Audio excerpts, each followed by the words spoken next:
Chapter 671. The girl's lips were soft and cool, as if he was eating a mint-flavored cotton candy. This was not the first time that Fang Yen and Yi Rou had intimate contact, but the previous contact could only be called lip-rubbing. This was their first real kiss. Yi Rou not only pressed her lips on Fang Yan's, but also put her tongue into Fang Yan's mouth. Oh, this was a French kiss. Fang Yen didn't know why it was called a French kiss when people put their tongues into each other's mouth and stirred. He didn't even know what kind of French kiss was, such as Wuxia's, British's, Korean's, Japanese's, or African's. He didn't have much experience in this. However, Yi Rou's movements were also jerky. She put her tongue into Fang Yan's mouth, and it was as stiff as a frozen snail. The snail crawled and squirmed with difficulty, but it always accidentally scratched Fang Yan's teeth. Fang Yan didn't feel any pain. He just felt sorry for Yi Rou.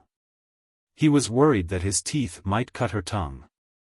Because his mouth was blocked by Yi Rou, Fang Yen could only signal Yi Rou with his eyes.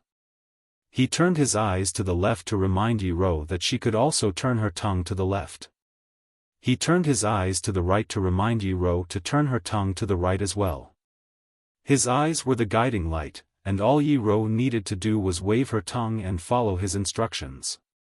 However, this idiot didn't understand what Fang Yen was saying at all.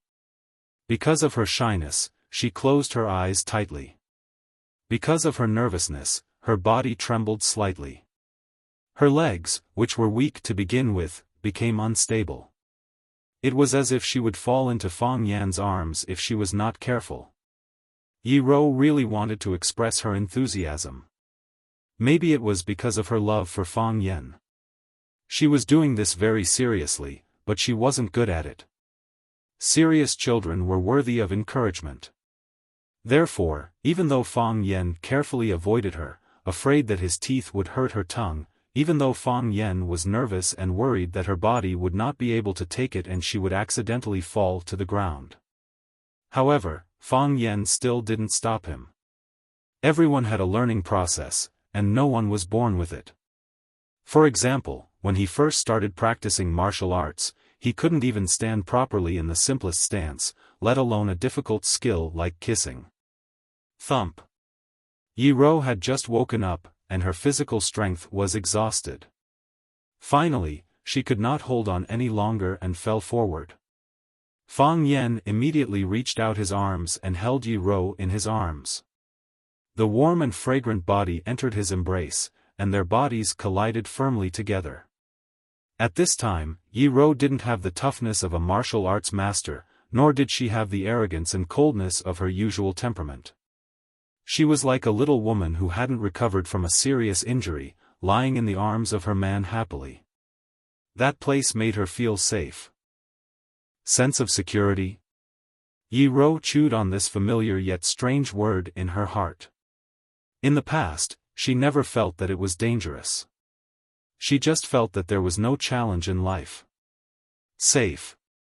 This word should be used on others. She had never felt this way before. Fang Yen held Yi Rou tightly in his arms and whispered, "Before I woke up, I had a dream. What did you dream about?" Yi Rou asked aloud. "A bad dream. Bad dreams must be told," Yi Rou said. "My mom said that bad dreams won't come true after they are told. Did your mom say that?" Fang Yen laughed. This Yi Rou was so cute, just like a naive little girl. Of course, she was originally a little girl. It was just that her talent in martial arts was so outstanding that people always forgot her age and gender. Because she was so powerful, no one had ever thought of protecting her. Yes. Yi Rou pressed her head in Fang Yan's arms and nodded gently. Her forehead rested on Fang Yan's chest, which made Fang Yen feel a burst of itch. Okay. Fang Yen thought for a while and said, "Actually, I don't remember it very clearly. I just feel that my head was in a mess at that time, and images kept flashing in my head. In the dream, Bai Xiu didn't die. He was still alive and even more powerful than before. He said that he also liked you and challenged me. We had a fight and I defeated him again. But I don't know what happened, but you left with him. I was very angry and shouted at you, Yi Ro, you are my girlfriend.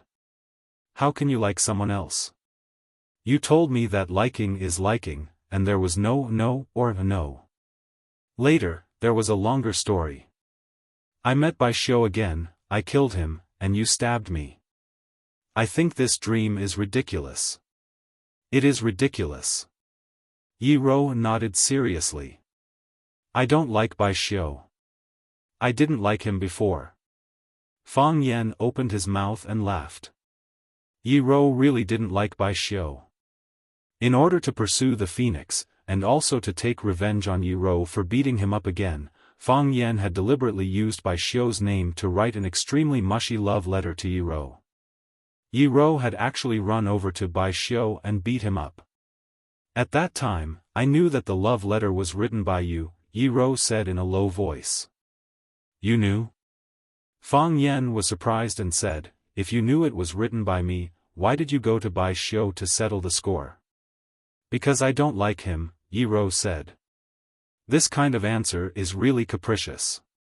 Although I know it's not Bai Xiu's fault, since I don't like him, I have a reason to beat him up, so I went to beat him up. I don't like that kind of joke, Yi Ro said. I didn't like it at that time.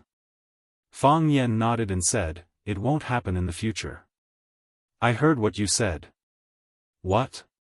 What you said just now, the things you told my father and third uncle.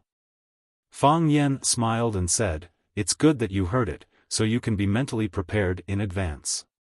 Yi Ro nodded and said, you said you wanted to coax and drug him.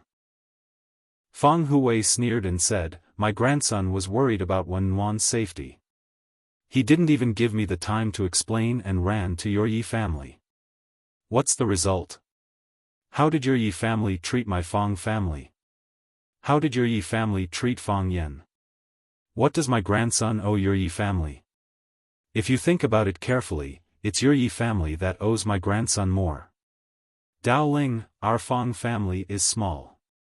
We can't let others bully us, right? Chapter 672. A family was equivalent to a fruit tree, and the members of the family were the fruits of the tree. Most of the fruits on the fruit tree of the family were the type with ordinary aptitude. They were not pleasing to the eye, and hated to taste. This was also the reason why ordinary people or ordinary families occupied the majority of the world. This was the foundation of society, the base of the pyramid. A few of the fruit trees of the family would have one or two geniuses with above-average aptitude. They could not lead the whole family to charge forward, and they were far ahead of the other children of the family, neighbors, and friends. Therefore, these people were the object of envy. Some lucky clans would have several big and sweet fruits on their fruit trees. Like the Yi clan, where the three tigers advanced side by side, the three tigers took the lead to attack the city and pillage the stronghold, while the other clan's disciples waved flags and shouted war cries to support the attack. This kind of clan was extremely rare. Once they appeared, they could become the best in their field. For example, the families on the wealth list every year, they jointly controlled billions of funds through blood ties. The Fang family had a strange talent. All the people of Swallow Dock said so. The Fang clan was not a top-notch clan in Swallow Dock. Not to mention a colossal clan like the Yi clan, the Fang clan was slightly inferior to the Ruan clan where Ruan Xian was from, the Zhu clan where Zhu Zaidan was from, and the Li clan where Li Xiao Tian and Li Long were from. The biggest reason for this situation was that the Fang clan did not have many descendants, and they did not have many sons. Old man Fang Hui had at least one brother. When it came to the generation of Fang Yan's father, Fang Yixing, there were only one boy and 3 girls. The 3 aunts had married off, and Fang Yixing had died in battle. The backbone of the Fang family at the entrance of Swallow Dock was suddenly wiped out. This was also why the heavy responsibility of revitalizing the Fang family fell on the shoulders of a young man like Fang Yan. He was the same age as Yi Fengsheng, Li Xiaotian, and the others, but he had already shouldered the responsibility of Yi Daoling and Yi Daowen's generation. Wasn't it natural for him to work harder than others? Old Master Feng Hui was a martial arts prodigy. Feng clan's Tai Chi Kung Fu, which was famous for its gentleness, was modified by him. He infused it with a strong and forceful force, turning it from a strong body into an invincible, killing technique. Even Mo Qingdi and Fang Yan were deeply influenced by this kung fu. Feng Hui was already famous at a young age, and the people he associated with were the best in the inner river. Later, he was chosen by a leader within the Red Wall and became the emperor's personal guard. Feng Hui's legs were paralyzed in the prime of his life and he became half a cripple. On the other hand, Feng Hui's only son, Feng Yixing, was not proficient in martial arts, but was rather interested in calligraphy and painting. The Feng family sank to the bottom of the valley. However, the Feng family had produced someone like Mo Qingdi. Strictly speaking, Mo Qingdi could not even be considered as a true member of the Feng clan. He was merely a disciple that Feng Hui had taken in from the outside when he was young. However, as he practiced, he was able to comprehend the Tao through martial arts and became one of the 3 dragons of Wuxia, the Azure Dragon. Not only the entire Swallow Dock, but even the entire pugilistic world in Wuxia had a whole new level of respect for the Feng clan. Don't underestimate the enemy. When they were at their peak, who would dare to speak harshly to the Feng clan? At that time, the Feng family was in the limelight. Even the 3 tigers of the Yi clan, who were shining brightly now, were suppressed by Mo Qingdi to the point that they could barely breathe. There was no chance for them to stand out at all. Misfortune never came alone. When Mo Qingdi was at his peak, he accepted the challenge of the Dragon God and his tendons were cut off by the Dragon God. Just when everyone looked down on the Feng clan again, some people sighed, and some people were gloating. Feng Yan stood up. Feng Yan comprehended the heart of Tai Chi in his 20s. No one dared to look down on the Feng clan, but there was no way to pay too much attention to the Feng clan. It was like the fruits of a fruit tree. Most of them were thin and ugly, but there was a chance that one of them would mutate and become the most dazzling one in the entire forest. Feng Hui was like that in the past, Mo Qingdi was like that later, and Feng Yan was like that now. Yi Daoling lived in Yanjing most of the time, and there was a huge gap in age and seniority. There was little contact between the two. However, he didn't dare to have the slightest contempt for this old man. Not to mention his identity as the emperor's guard, he shamelessly ran to the Yi clan to challenge them. In the end, Yi Rou forced his precious grandson, Feng Yan, to use the heart of Tai Chi. Just take this investment as an example. He was also extremely foresight, right? Not to mention the current emotional entanglement between the 2 young people, which caused so much trouble for the Yi clan. Hearing Feng Hui say, Daoling, our Feng clan is weak, and we can't let others bully us, right? Yi Daoling knew that this old man was ready to bully others. The Feng clan had this kind of ability. Even when they were in a weak position, they could always bully others as they wished. For example, himself. Yi Daoling looked at Feng Hui and said with a smile, Old man, what happened last night was something that no one wanted to see. We have some misunderstandings towards Feng Yan, and we owe him something. You're right, your Feng clan doesn't owe anyone anything. My position was taken by Feng Yan for me. I don't know what to do to thank Feng Yan, but if there's something I can do, I naturally won't refuse. Feng Hui nodded with a smile and said with a straight face, the Yi family is capable, and the Yi family is also moral. Everyone is well aware of this. We don't need you to do anything special for our Feng family. Although the Feng clan is weak, we still have a bowl of rice to eat. I just hope that when the Feng clan is being bullied, the Yi clan can stand on the side of fairness and speak up for our Feng clan. This isn't difficult, right? Yi Daoling smiled bitterly and said, Old man, this is indeed difficult. Why? Daoling is unwilling? Fang Hui looked at Yi Daoling and asked. I know it's not easy. Yi Daoling put away the smile on his face and said, but our Yi clan is duty-bound. Fang Hui reached out to pat Yi Daoling's arm, but thinking of his current position, he raised his hand in the air and didn't put it down. Yi Daoling smiled and squatted down. He said, Old man, come, I'll push you out for a walk. I haven't chatted with you for a long time. How can one have so much time to gossip with others when one is in an official career? Fang Hui said with a smile, caring for the people of the country is 100 times better than caring for an old man like me. Daoling, I appreciate your kindness. No need, go and do your work. I know you have a lot of things to do. Yi Daoling pondered for a moment and said, Old man, then you sit here and bask in the sun. I'll go back and make some preparations. Go.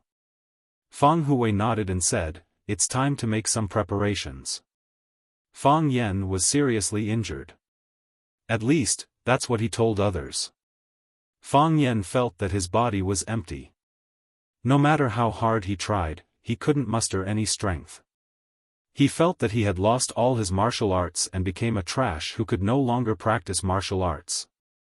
That's what he told the Yi clan. Yi Fengsheng stood at the head of Fang Yan's bed, his eyes sweeping over Fang Yan's face and body. It was like a brilliant policeman was examining a suspect he had caught. Ha ha ha, Yi Fengsheng laughed. Fang Yan looked up at Yi Fengsheng and said, I'm already injured like this, what's so funny? You really lost your strength? Yi Fengsheng asked. Really? Fang Yan nodded seriously. Stop it. Yi Fengsheng said with a smile. You just don't want to go back. You just want to stay in our Yi clan? You just want to see my sister a few more times? Is there a need to make yourself look so pitiful? I'm telling the truth. Fang Yan said seriously. The smile on Yi Fengsheng's face disappeared. He looked at Fang Yan seriously again and said, You're not joking with me, are you? Do you think I'm joking with you? You really don't have any martial arts left? Fang Yan sighed softly and said, I've lost it temporarily. I don't know what will happen in the future. You won't look down on me, right? Yi Fengsheng was stunned for a moment and said anxiously, Why would I? We're brothers. Whether you know martial arts or not, we're all brothers. Ruan Qian's martial arts aren't good, but we've never looked down on him. You have to leave quickly, you can't stay in Swallow Dock any longer. Otherwise, when Sir Shen unleashes his power, it'll be very dangerous for you to stay here. You can't go back to Flower City either, it's also very dangerous there. We'll go to North Sea, where there aren't many people. It won't be easy for them to find us. Zidan is there, I'll go with you. If anything happens, us brothers can take care of each other. Call Lil, Tian, Ruan Qian, and the rest to go with us. When we're free, we can catch birds and hunt for rabbits as an ambush from 10 sides, Fang Yan added. Yi Fengsheng threw a punch at Fang Yan's face and scolded, Fang Huahua, you idiot. You're joking about something like this? Fang Yan tilted his head to dodge Yi Fengsheng's attack and explained, I was hoping that you could cooperate with me. With your personality, if I told you that I'm fine, wouldn't you show all your emotions on your face? Everyone in your family is smart. They only need to take a look at you to know what kind of situation I'm in. If I didn't act more seriously, they would have already chased me out of the house, right? Yi Fengsheng thought about it and accepted Fang Yan's reason. He said, my sister's body is weak now, she won't be able to leave the house for a while. It'll be good for you to stay with her. However, you don't have to go to Sir's place for the time being, right? Fang Yan was silent for a long time, then said in a low voice, the beauty cave is the best place to wear down a man's willpower. After seeing gentleness, I suddenly lose interest in everything. Because I see things that are too beautiful, I hope that those ugly things that people don't want to accept will come later, or even never have to face them. However, I still have to face them in the end. Chapter 673. What are you trying to say? Yi Fengsheng asked in confusion. If you want to stay with my sister, you can keep pretending to be dead. If you say that you haven't recovered, the Yi family will take responsibility for you. If you don't bring it up, the Yi family won't drive you out. If you really lose your kung fu, the Yi family will have to give you an explanation. The Yi family won't bully others. You are a rough man. You don't understand. Fang Yan sighed. You appreciate the flowers and don't want to see the branches again. You experience the spring wind and summer rain and don't want to endure the heat and cold. You go through the whole spring and want to stay in the season where everything grows. When Fang Yan saw Yi Rou, he wanted to stay with her. He didn't want to deal with those things that made him tired and suffocated. He wanted to enjoy this kind of joy, which was as simple as a piece of chocolate and a little love song. Moreover, the joy in his heart was far greater than what he showed. Fang Yan really liked to stay with Yi Rou. He liked to see her smile and not smile. He liked to hear her speak or not speak. He liked her every word and every move. Fang Yan knew that he had fallen in love, but he didn't reject this feeling. He even enjoyed it as if it were malt syrup. Love. Fang Yan thought in his heart. He felt that this was the most beautiful word in the world. Yi Rou failed to conquer nature. At the critical moment of life and death, he risked his life to save her. He and Yi Rou went through the gates of hell together. Only after experiencing life and death could one understand the preciousness of life. Therefore, what Fang Yan wanted to do most now was to stay by Yi Rou's side quietly but restlessly. This feeling was much stronger and more intense than when he went to find the teacher to denounce him and force him to give him an explanation. Because he knew that if he met Mr. Yi, there might be another bloody storm. The situation that he would face in the end might be far beyond his expectation. Even he couldn't control what his future would be like. He didn't like the feeling of being out of control. Fang Yan was a lazy person and a pacifist. He really didn't want to experience so many disgusting things. Sir, are you not like that in my heart, sir? Yi Fengsheng grinned and said, I may not know as much as you about other things. But when it comes to picking up girls, you're far inferior to me. Fang Yan looked at him thoughtfully and said, You can't be? You, a virgin, have the nerve to say that a home run winner like me is a boor? Fang Yan narrowed his eyes and smiled, saying, Is it the one from the Bailey family? Yi Fengsheng was shocked and asked, How do you know? Good guess. But I clearly liked Xiao Lu in the past. You have also liked Xiao Hua, Xiao Tu, Zhang Xiaoman, and Li Xiaoying. You have liked many girls. Yi Fengsheng's face was full of embarrassment as he said, I wasn't very sensible in the past. I think every girl has something lovely about her. For every girl you like, that girl doesn't like you. Xiao Zhu is an exception. Yi Fengsheng said with a red face, She is good to me, and I am good to her too. You've picked up Bailey Lu's most beloved sister. Just wait for that madman Bailey Lu to come back from the Gobi Desert and settle the score with you. Yi Fengsheng smiled bitterly and said, When that time comes, you guys have to support me. Besides, Xiao Zhu and I are truly in love. We've already discussed it. When both our parents agree, we'll get married. Fang Yan nodded and said, As long as you don't let her down, we'll definitely speak up for you. At worst, we'll just let Bailey Lu beat you up. That won't do. My soft and tender skin can't withstand the ravages of a madman like him. You didn't think about this when you were picking up her sister? I thought about it. Then why are you still picking her up? How can you say that? You're too bold for your own good. Yi Fengsheng said with a smile. Besides, with you guys around, I'm not afraid of Bailey Lu. He's no match for you. You're really good at scheming. Fang Yan said with a sigh. But I still can't beat you. If you were to lie here for 8 to 10 years, wouldn't the matter between you and my sister be set in stone? If you live in our Yi family, would they be able to recruit other men? Wouldn't they laugh at us? Fang Yen sneered and said, if I want to marry Tengnua, I'll do it openly. I'll use 8 sedan bearers and 100 Bentleys to send the bride to Yanjing City for 3 laps. Then, I'll bring her back to our Fang family in Swallow Dock. Is there a need to use such dirty tricks? Yi Fengsheng nodded repeatedly and said, that's right. That's how it should be done. Women all like to be ostentatious. Fang Yen waved at Yi Fengsheng. Yi Fengsheng put his big face over. Go and tell Tengnua that there's something wrong with my current situation. Fang Yen whispered in Yi Fengsheng's ear. Don't say that I told you. Just say that you found out when you came to see me.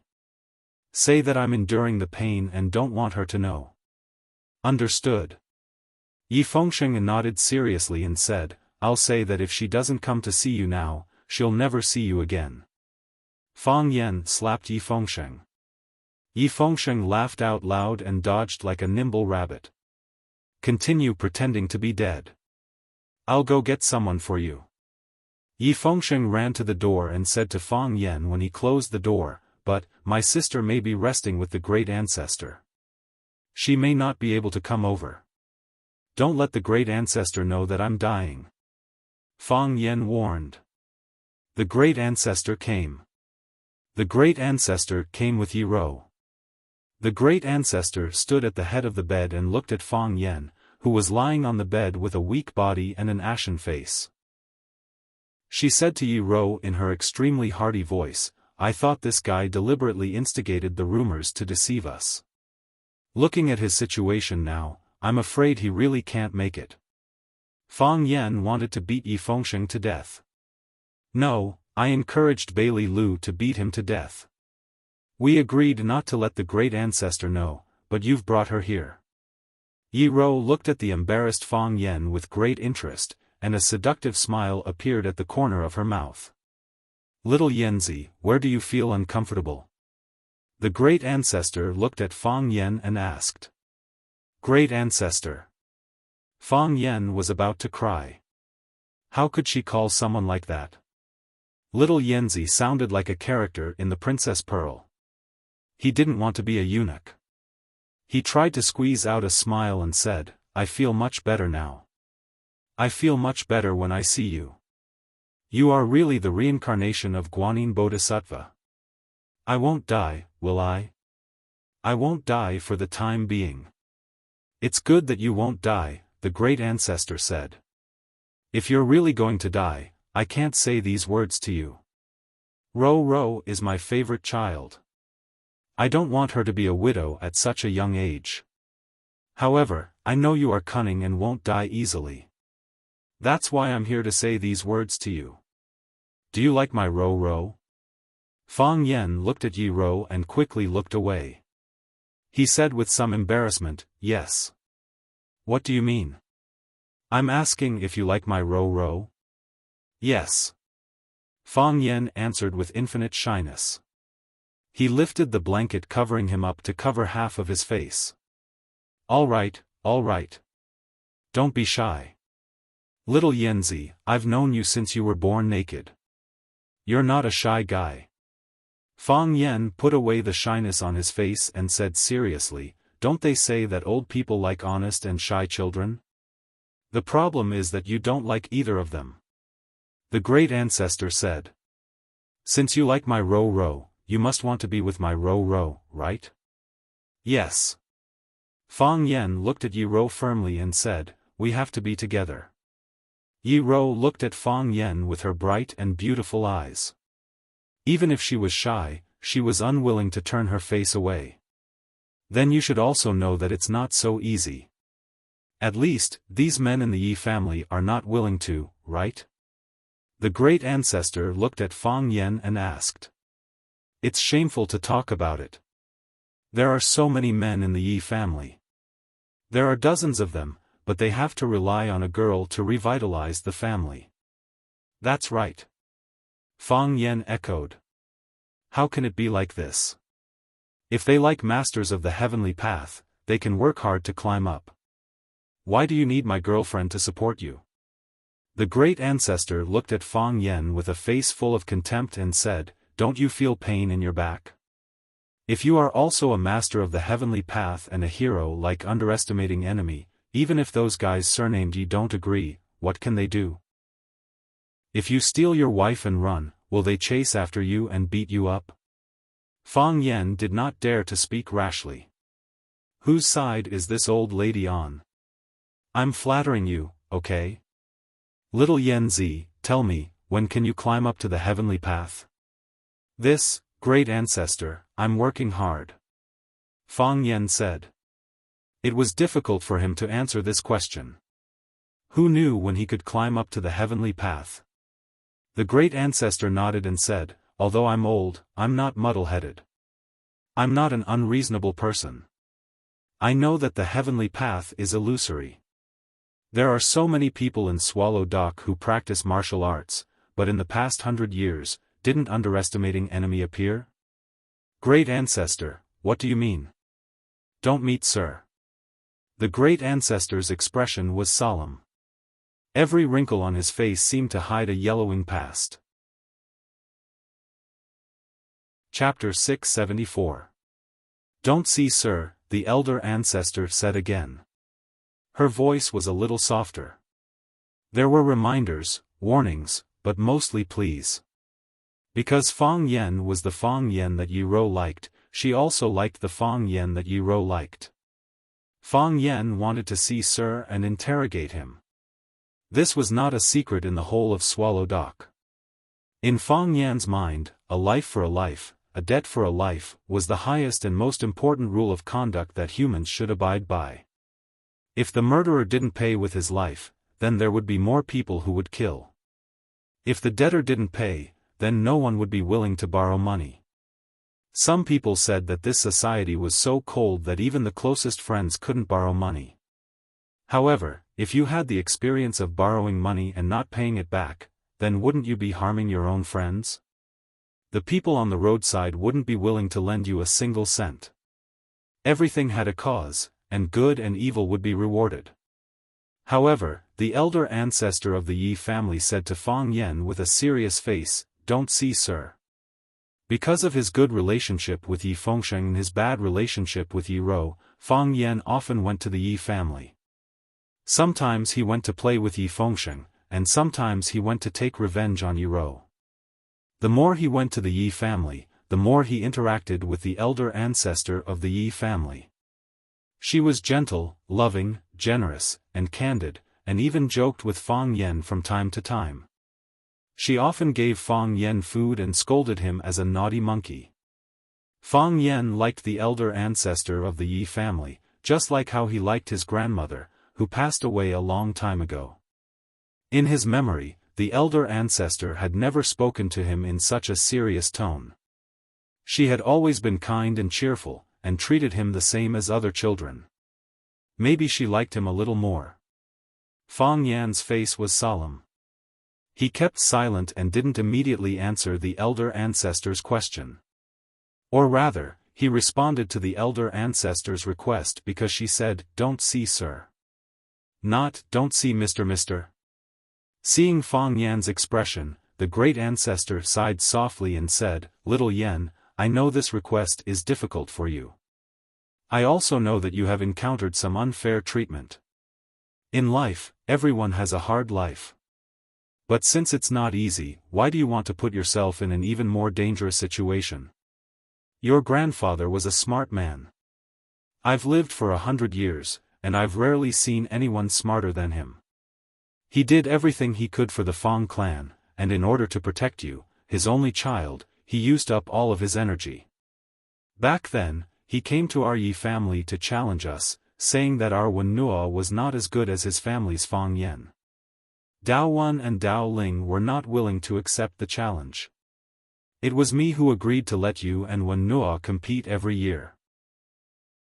I have also been a parent, so I can understand the difficulties of being a parent.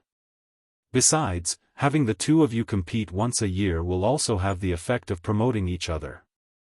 Do you think I didn't think of your results today? Do you think Dao Wen and Dao Ling didn't think about it before? It's just that I've spoken up, so they can't refute me anymore. Everyone is looking forward to the Fang clan doing well. Your grandfather's leg is lame, and your father has that kind of disaster. The most pitiful thing to do is to underestimate the enemy's family. If you underestimate the enemy, you won't get sick or suffer any disasters. Now, it's still the same as before. Who dares to talk big to your Fang clan? Including those few young boys in our family. Who dares to shout and tie you up, Fang Yan? Who dares to shout and kill you, Fang Yan? Who dares to fetch your grandfather from home in the middle of the night to discuss the matter of punishing you? Of course, they also have the word reason. In a situation where the truth is unknown, it's understandable for them to be angry. You can count with your fingers. Since the day Swallow Dock appeared, who dares to break into other people's door and break into other people's ancestral hall? No, there has never been such a thing. This is the first time you, Fang Yan, have encountered such a matter, and there are still people gossiping about it. Just this morning, Yi Dongxue went to find the Qian clan's eldest son to compare notes, and broke one of his arms and one of his legs. Only then did they stop. When there are external enemies, Swallow Dock is a whole entity. When there were no external enemies, Swallow Dock would once again fight among themselves, fighting incessantly among themselves. It's not just our village, the other villages are the same. But, Fang Yan, there is only one person who can unite all of Swallow Dock, and that is Teacher. You can see Teacher every day, but have you ever wondered why Teacher is Teacher? There are so many people in Swallow Dock, and there are many old men and old women. Why can Long Qinxiang be Teacher? Fang Yan had asked this question before.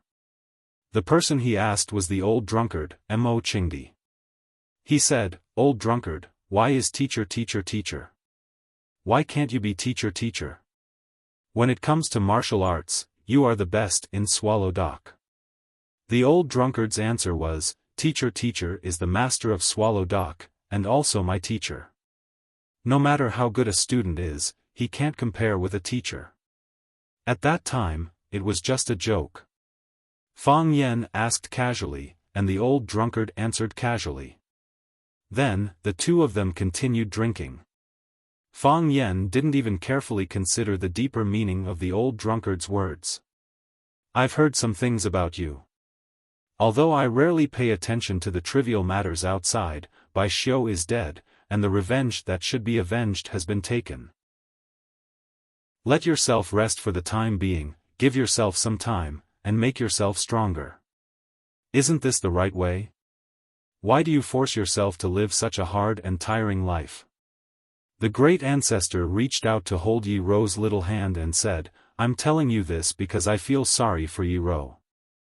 I know how you feel about her, and I also understand her character. She will definitely support what you want to do unconditionally. She won't say anything, but she will do it with you. If you are safe, she will be safe. If you take risks, she will take risks with you." Fang Yan turned his eyes to Yi Ro, and Yi Ro looked at him with a silent smile. Grandmaster was right. She knew Yi Ro well. Yi Ro didn't talk much, but she liked to express her feelings with actions. If Fang Yan stood on the opposite side of Mr. Yi, she would stand on the opposite side of Mr. Yi without hesitation. In this way, the Yi family was in a difficult position. If the Yi family wanted to protect Yi Ro, they would have to follow Fang Yan. If the Yi family did not protect Yi Ro's life would be in danger. In some matters, it was better for these old people to take a longer view. Fang Yan's throat squirmed as he said in a deep voice, "Ancestor, you're doing this for my sake, for Tengwen's sake. I completely understand your thoughts. In all honesty, if it were just based on my own likes and dislikes, I wouldn't want to see Sir either. If it wasn't necessary, who would want to offend Sir from Swallow Dock? Who would want to go against an old guy who could raise a freak like Bai Xiu?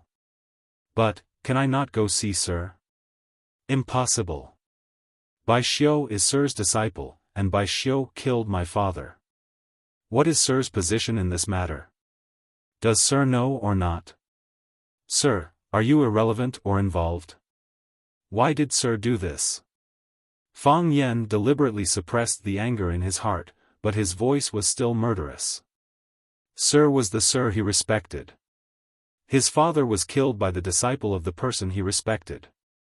Who wouldn't be angry when encountering such a thing? I went to Sir to seek justice, and also to uncover a mystery. If Sir is still the Sir in my heart, then he should tell me the facts and let me know the truth. If Sir is no longer the Sir in my heart, then even if I don't go to him, will Sir not take the initiative to find me? Instead of passively taking the blow, like Bai Xiu went to Huaqing to set up a fatal trap to deal with me, it's better for me to simply return to Swallow Dock, stand in front of Sir, and make it clear to him. If he scolds me, I will scold him back. If he hits me, I will fight back. Even if I die, I will die in this Swallow Dock, in front of thousands of Swallow Dock villagers. The ancestor sighed softly and said, I knew I couldn't persuade you. Fang Yen jumped up from the bed, bowed deeply to the ancestor, and said, Ancestor, I have let you down this time.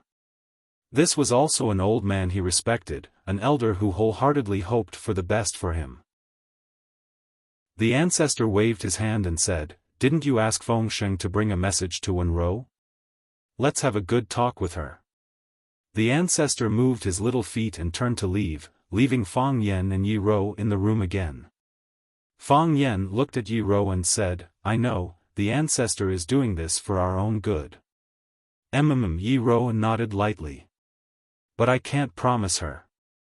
I think it's better to settle this kind of thing earlier than later. Fang Yen explained seriously.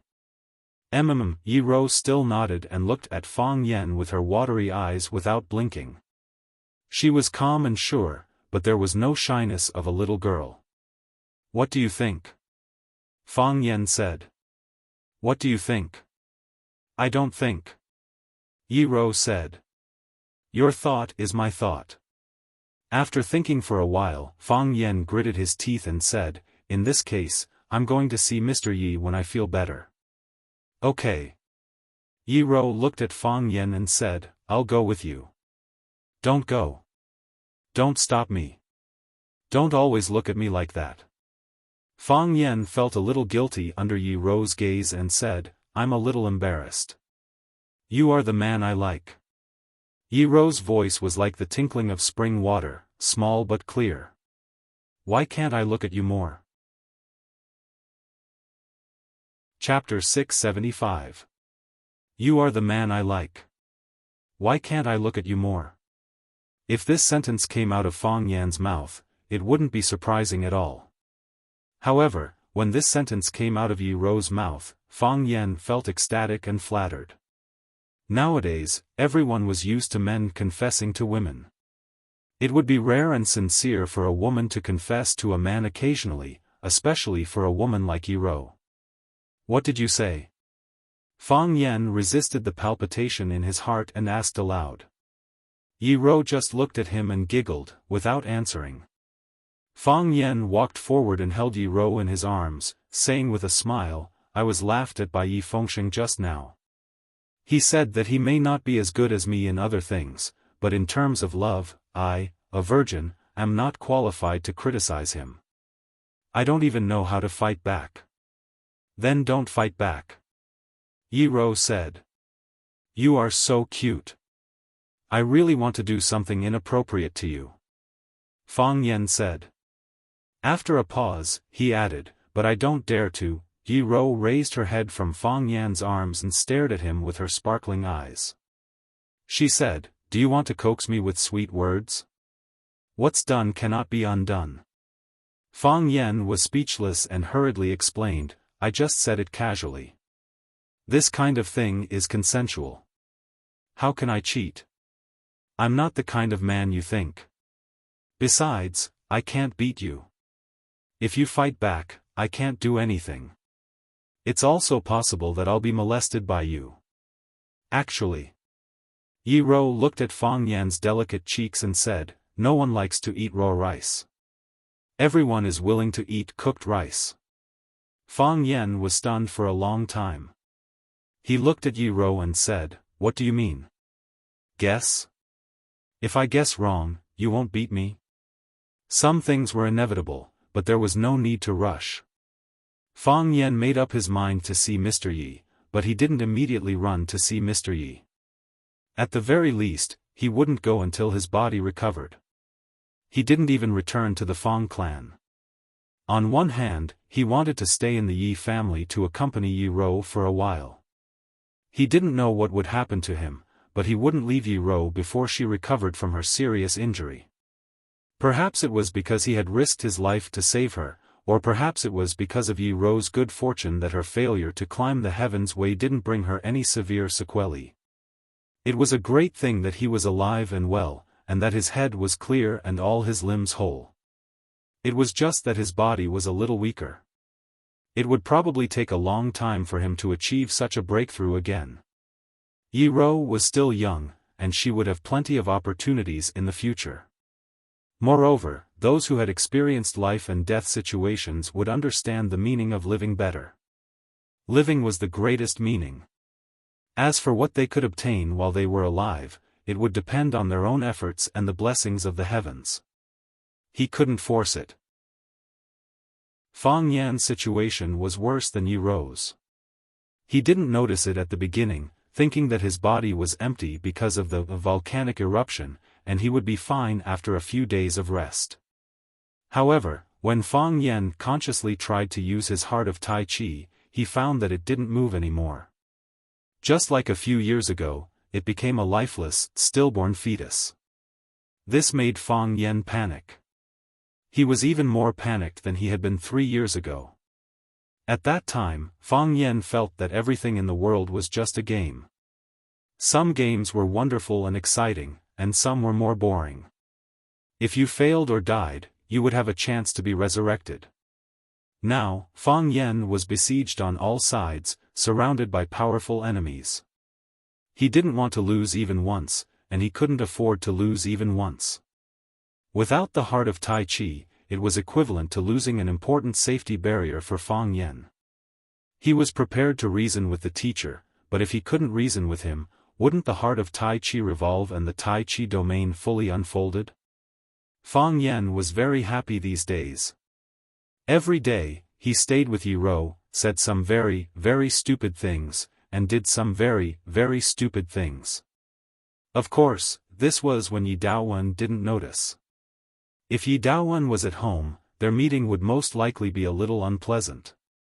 Yi Daoling had already returned to Yanjing to work. With the importance of his current work, it was impossible for him to skip work for a few days. Li Xiaotian has already been warned by his family. His family's old man asked him to leave Swallow Dock immediately, but Li Xiaotian refused. He didn't want to listen to his family's grumbling, so he simply stayed at Wang Qian's house. Wang Kaishuan's life isn't good either. I heard that he has already been scolded by his father, who is a commander, several times. They're worried that you won't feel good, so they didn't come over to talk to you about these things. Yi Fengsheng sat by the window and spoke seriously while peeling oranges to eat. Fang Yan lay on the bed and trimmed his nails. His fingers were long and slender, and the joints were fine. Many people said that they should be the hands to play the piano. However, he used them to practice martial arts and kill people. Of course, using these hands to kill people was also very good looking. They're afraid that I'll feel bad, but aren't you afraid that I'll feel bad? Fang Yan used a nail clipper to cut off a nail and said unhappily. Even if you don't feel bad, my heart will feel bad. Yi Fengsheng said with a chuckle. Look at what kind of life you're living in our Yi family. You forcibly occupied my room, soaked up my cousin, and even if I gave you food and clothes, you wouldn't change. Fang Yan sighed lightly and said, I've already said that this is my own matter. Today's situation, wasn't it already predicted long ago? We've also said long ago that your matter is our matter. Yi Fengsheng said with a chuckle, there's no need to refuse.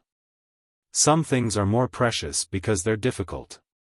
If we were to steal a chicken to beat a dog, would we need to come all the way back from Yanjing? What about in the future? Who cares about the future? Yi Fengsheng sneered. Only those who can settle the matter in front of them properly have the right to talk about the future.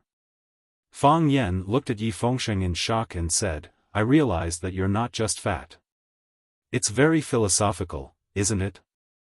Yi Fengsheng said proudly. Suddenly, those words came out of his mouth. After saying them, even he himself was shocked. Did such logical words really come out of Yi Fengsheng's mouth? And stupid. Fang Yan said. Your family has lived here for generations. You don't need to think about the future, and your family doesn't need to think about it either. Let's go. Yi Fengsheng stuffed the remaining half of the orange into his mouth. As he chewed until his mouth was full of sweet and sour juice, he threw the orange peel at Fang Yan's face and said, Here you go. After saying that, he pushed the chair away and left. Fang Yan looked at his back and smiled bitterly. I really don't want to drag my brothers into this. Fang Yan originally wanted to make preparations before going to see Mr. Yi, but he didn't expect to see Mr. Yi unprepared. These 2 days, Yi Rou's body was slightly better. Her face wasn't as pale as before, and her steps were more stable. After Yi Fengsheng asked around, he found out that Yi Daowen had gone out to visit a friend. So, Fang Yan asked Yi Rou to go to the stone river in the back of the mountain. Ever since Yi Rou failed to pass the trial, they had been holed up in the courtyard of the Yi clan. They didn't even step out of the Yi clan's gate. Although the Yi clan didn't stop him from seeing Yi Rou, being watched by countless people in the Yi clan made him feel a little restricted. The weather was clear, and the wind was gentle. It was a good day for making love, flirting, and making love. Fang Yan and Yi Rou walked side by side on the path beside the stone river. It was already the end of autumn, and winter was peeking out.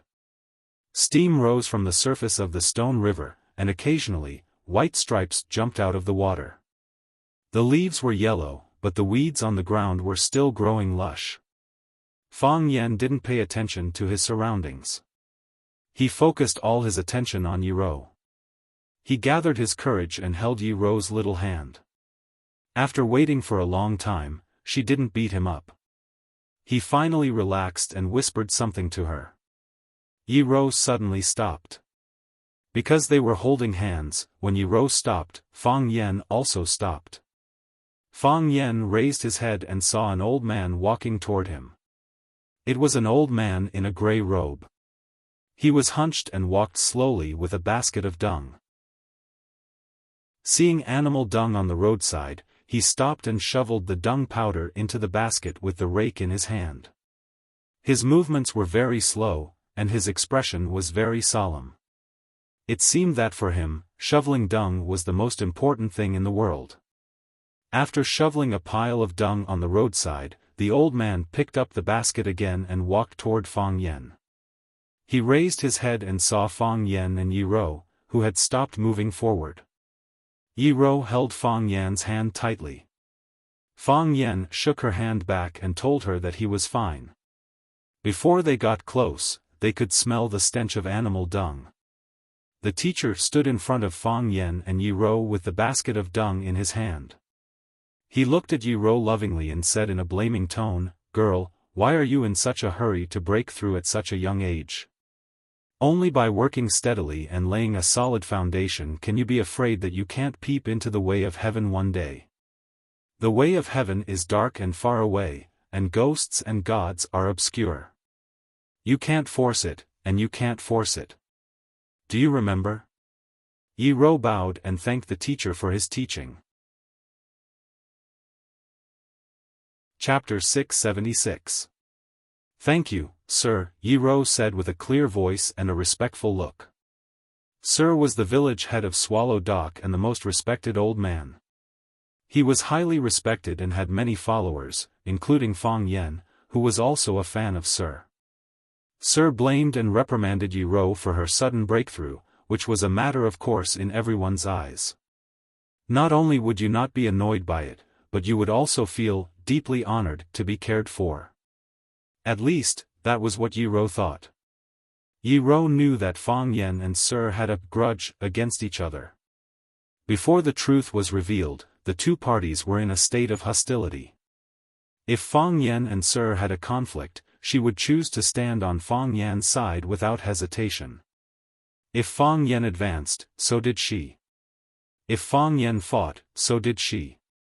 However, the person standing in front of her was Sir, the teacher of everyone in Swallow Dock. It had been a habit for a long time. What Sir says is right, what Sir wants to do is right, it is good for me that Sir cares about me, it is also good for me that Sir scolds me. All the people in Swallow Dock were proud to be taught or reprimanded by Sir. After decades of operation, Sir didn't deliberately do anything. Just like seeds would eventually sprout and tadpoles would eventually become frogs, Sir had become the oldest and most solid monument in Swallow Dock. Yi Rou didn't like Sir because Sir's disciple Bai Xiu killed Fang Yan's father. Yi Rou had to respect Sir, just like all the people in Swallow Dock had to respect Sir. That was a habit. It's a blessing and a tragedy for the Yi family to have you. Sir sighed and said, "You have such a talent, but you were born in a little girl. I'm afraid the Yi family won't let you go easily, right?" Yi Wenru didn't expect that her husband would talk about this topic with her. She blushed and her ears turned red, but she didn't show it on her face. She said indifferently, "Who knows what will happen in the future?" "Yes, who can say for sure what will happen in the future?" The teacher grinned. His smile was kind and amiable, like an old man collecting dung in a village who was pleased and full of praise when he saw a promising young man. "The boat will cross the bridge when it comes to it, you don't have to think too much. You failed the trial, but there were no repercussions. This meant that even the heavens were kind to you. Rest well. After accumulating strength, I'll once again pry into the heavenly Tao." "Yes, Sir," Yi Wen thanked him again. The teacher's gaze finally shifted to Fang Yan's face. It was not abrupt, nor was it strange. It was so natural. The smile on his face when he was facing Yi Rou was still there, so when he saw Fang Yan, there was still a smile on his face. However, the smile did not disappear immediately. Instead, it seemed to be spreading. Mr. Skin was pitch black, like the tree bark that could be seen everywhere by the stone river, or the already withered lumps of sheep dung.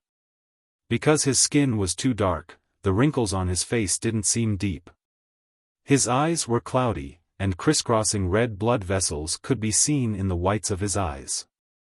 It gave people a sense of familiarity, but also made it difficult for people to get close to it. "You're back?" Mr. looked at Fang Yan and said. It was a normal greeting, just like how Fang Yan used to greet him countless times when he came back from outside. At that time, he might wear a gray robe and wander around the village.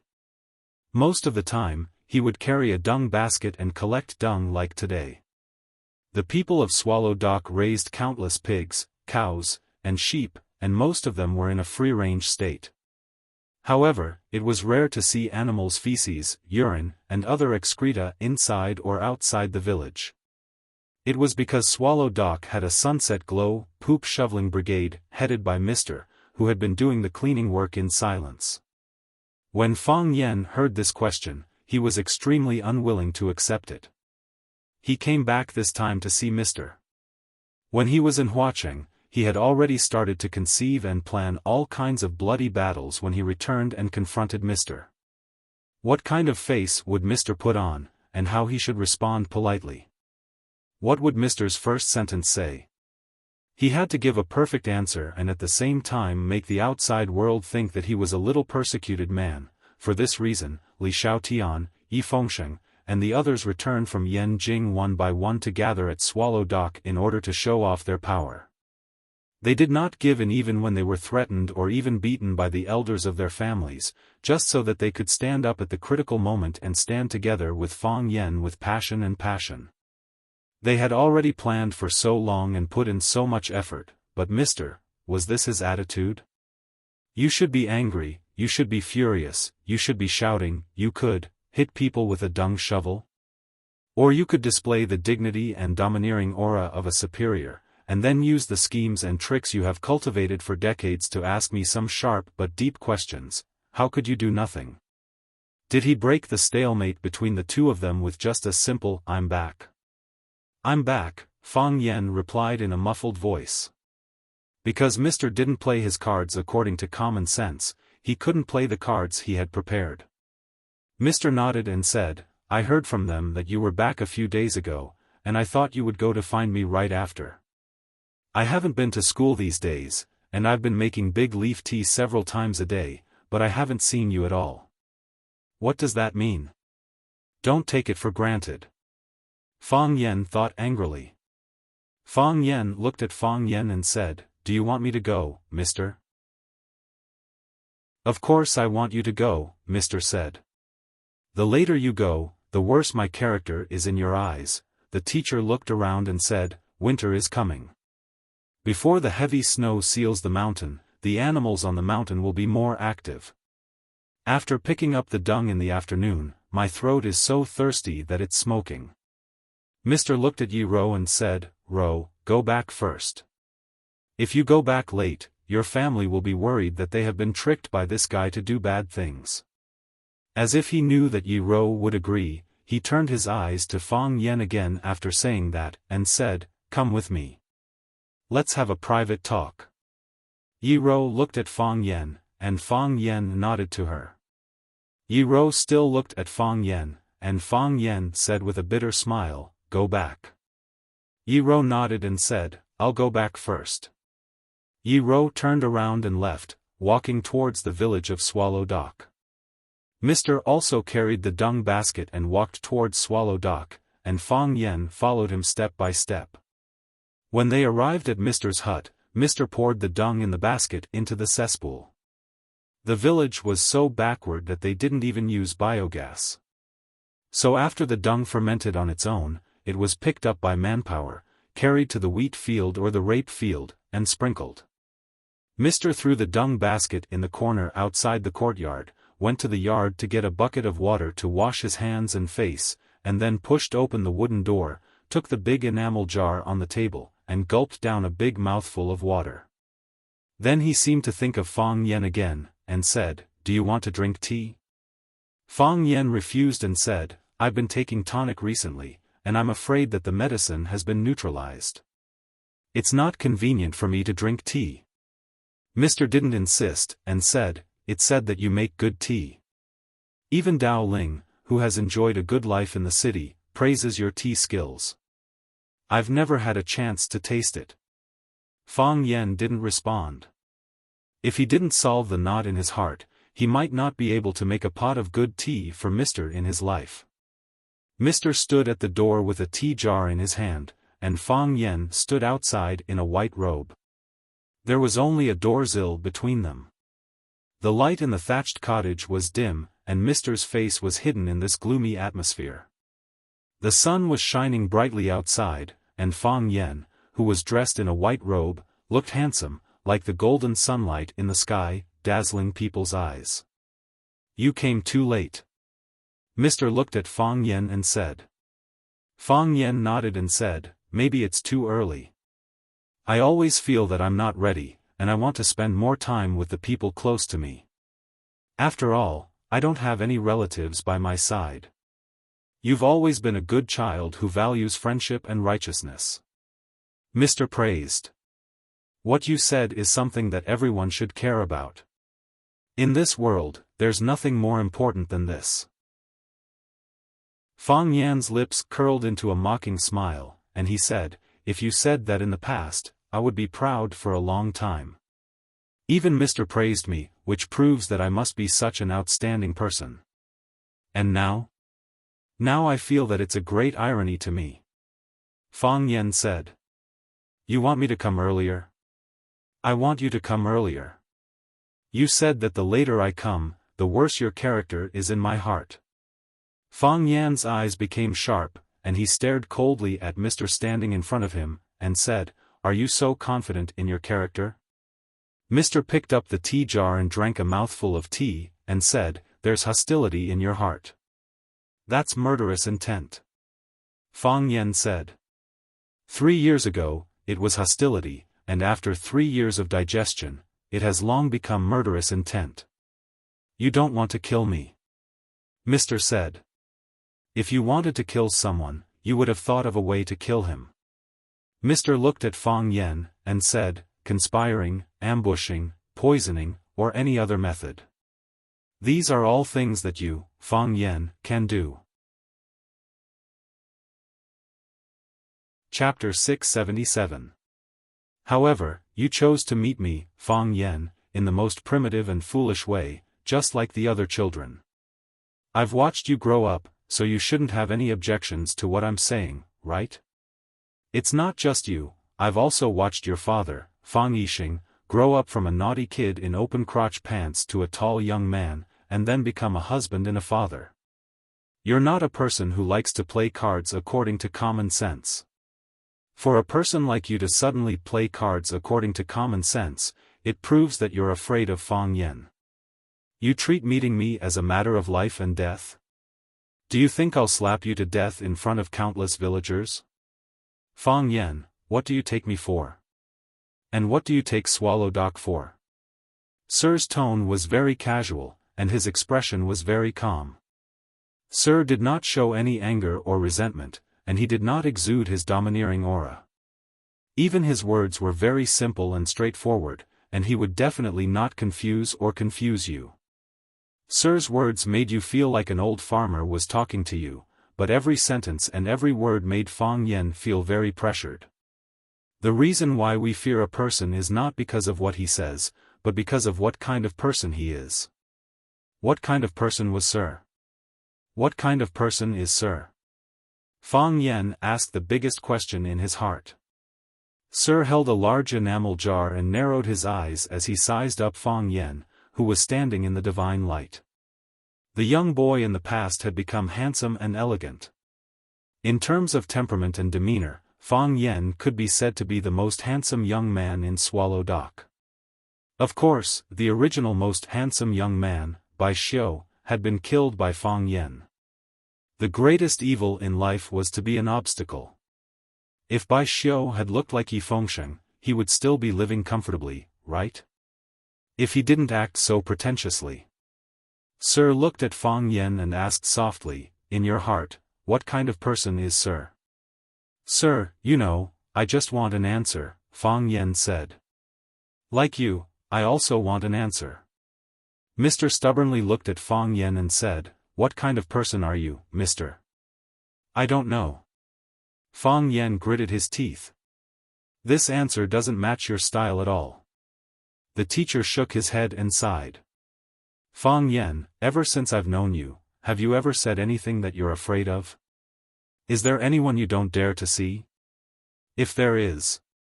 Fang Yan's smile was full of grief and indignation. Only you can do that, Sir.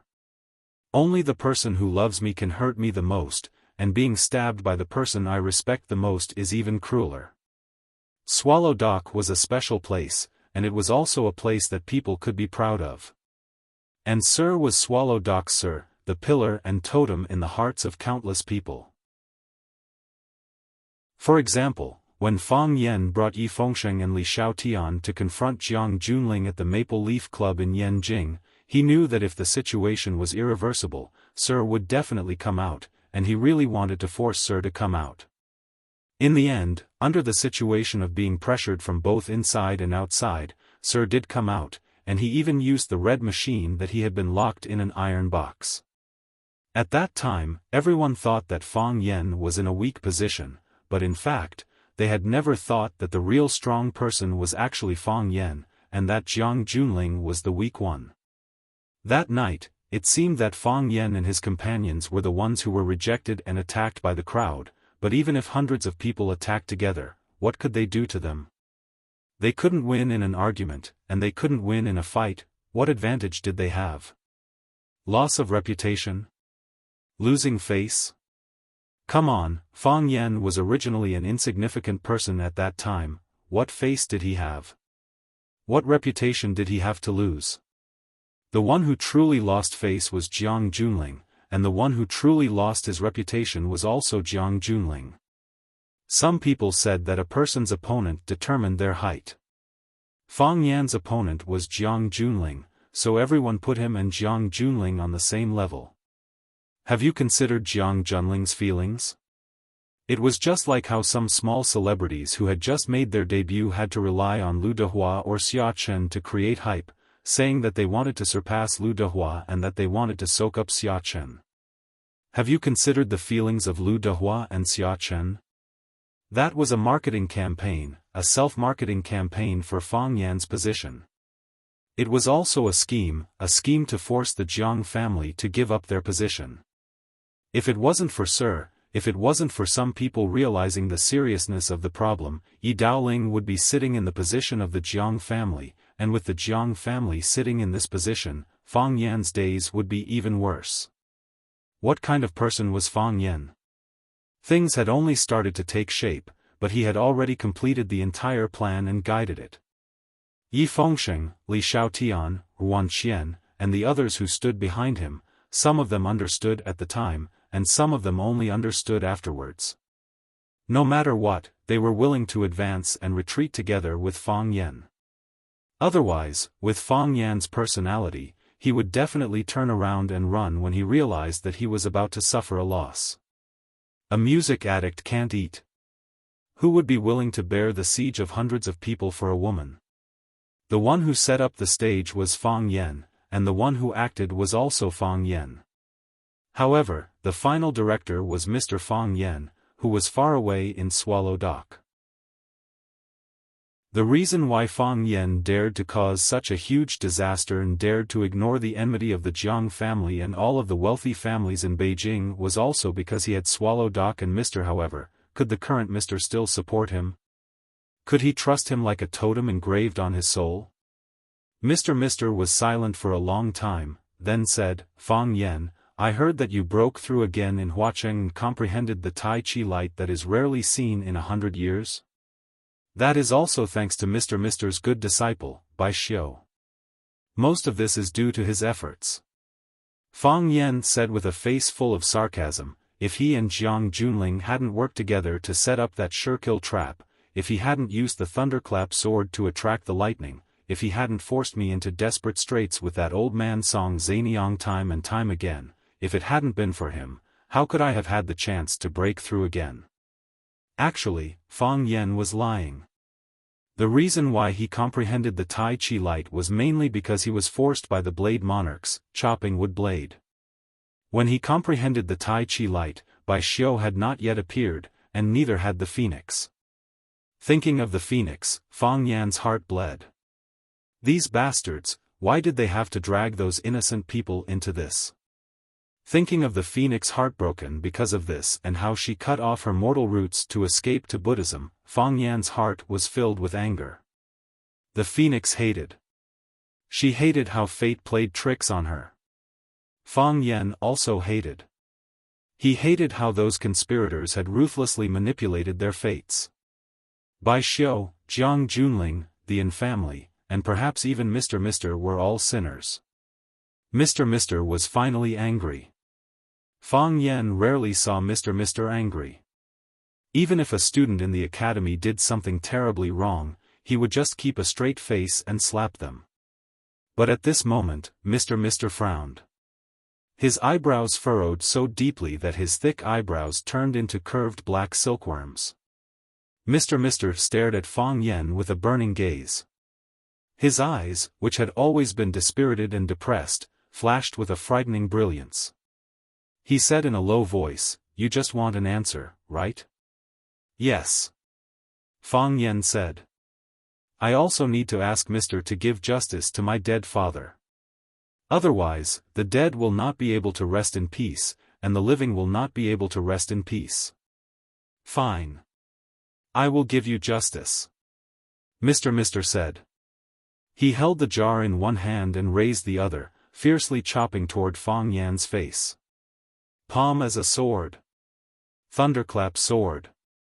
After leaving Mr.'s sight, Yi Rou's footsteps became hurried.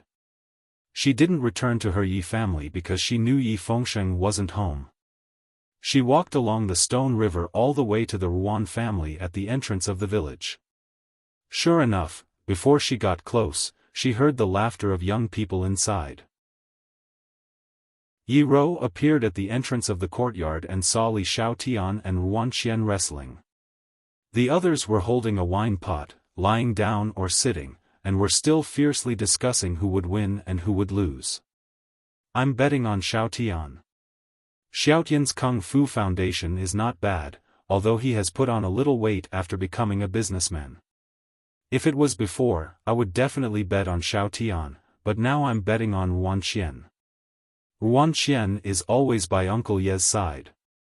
With Uncle Ye's strict attitude toward the people around him, it would be hard for him not to risk his life. Look at Uncle Dong Hai. I didn't think much of his Kung Fu before, but after following third uncle for a few years, he has become a first-class expert. The last time my dad saw him, he said his Kung Fu had reached a higher level. Yi Fengsheng's eyes were sharp.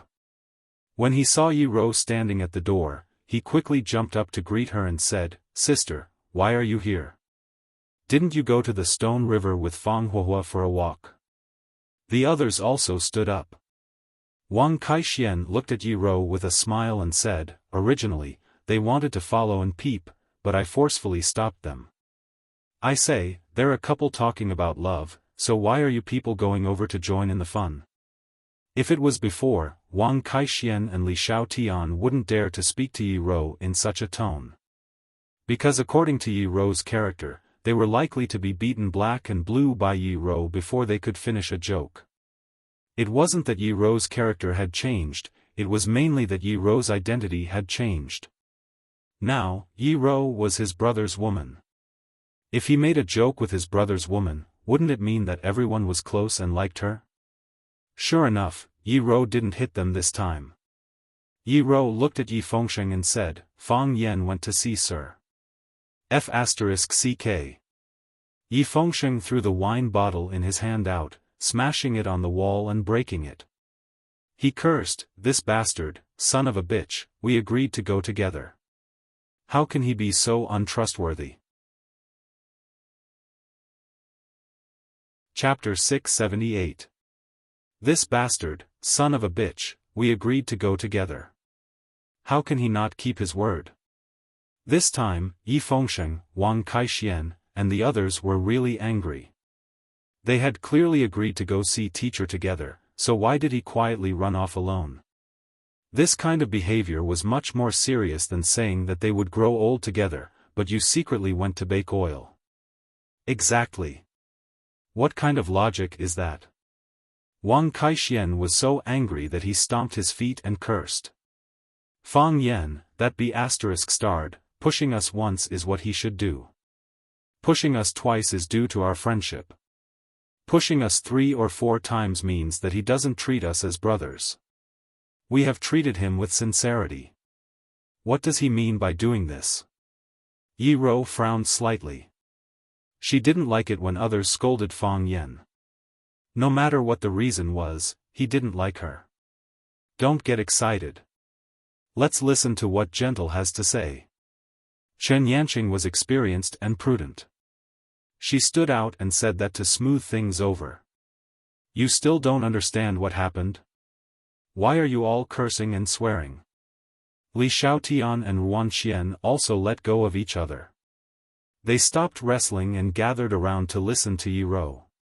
Yi Rou nodded to Chen Yanqing to express her gratitude and said, "Fang Yan and I met Mr. Yi when we were walking by Shihizi.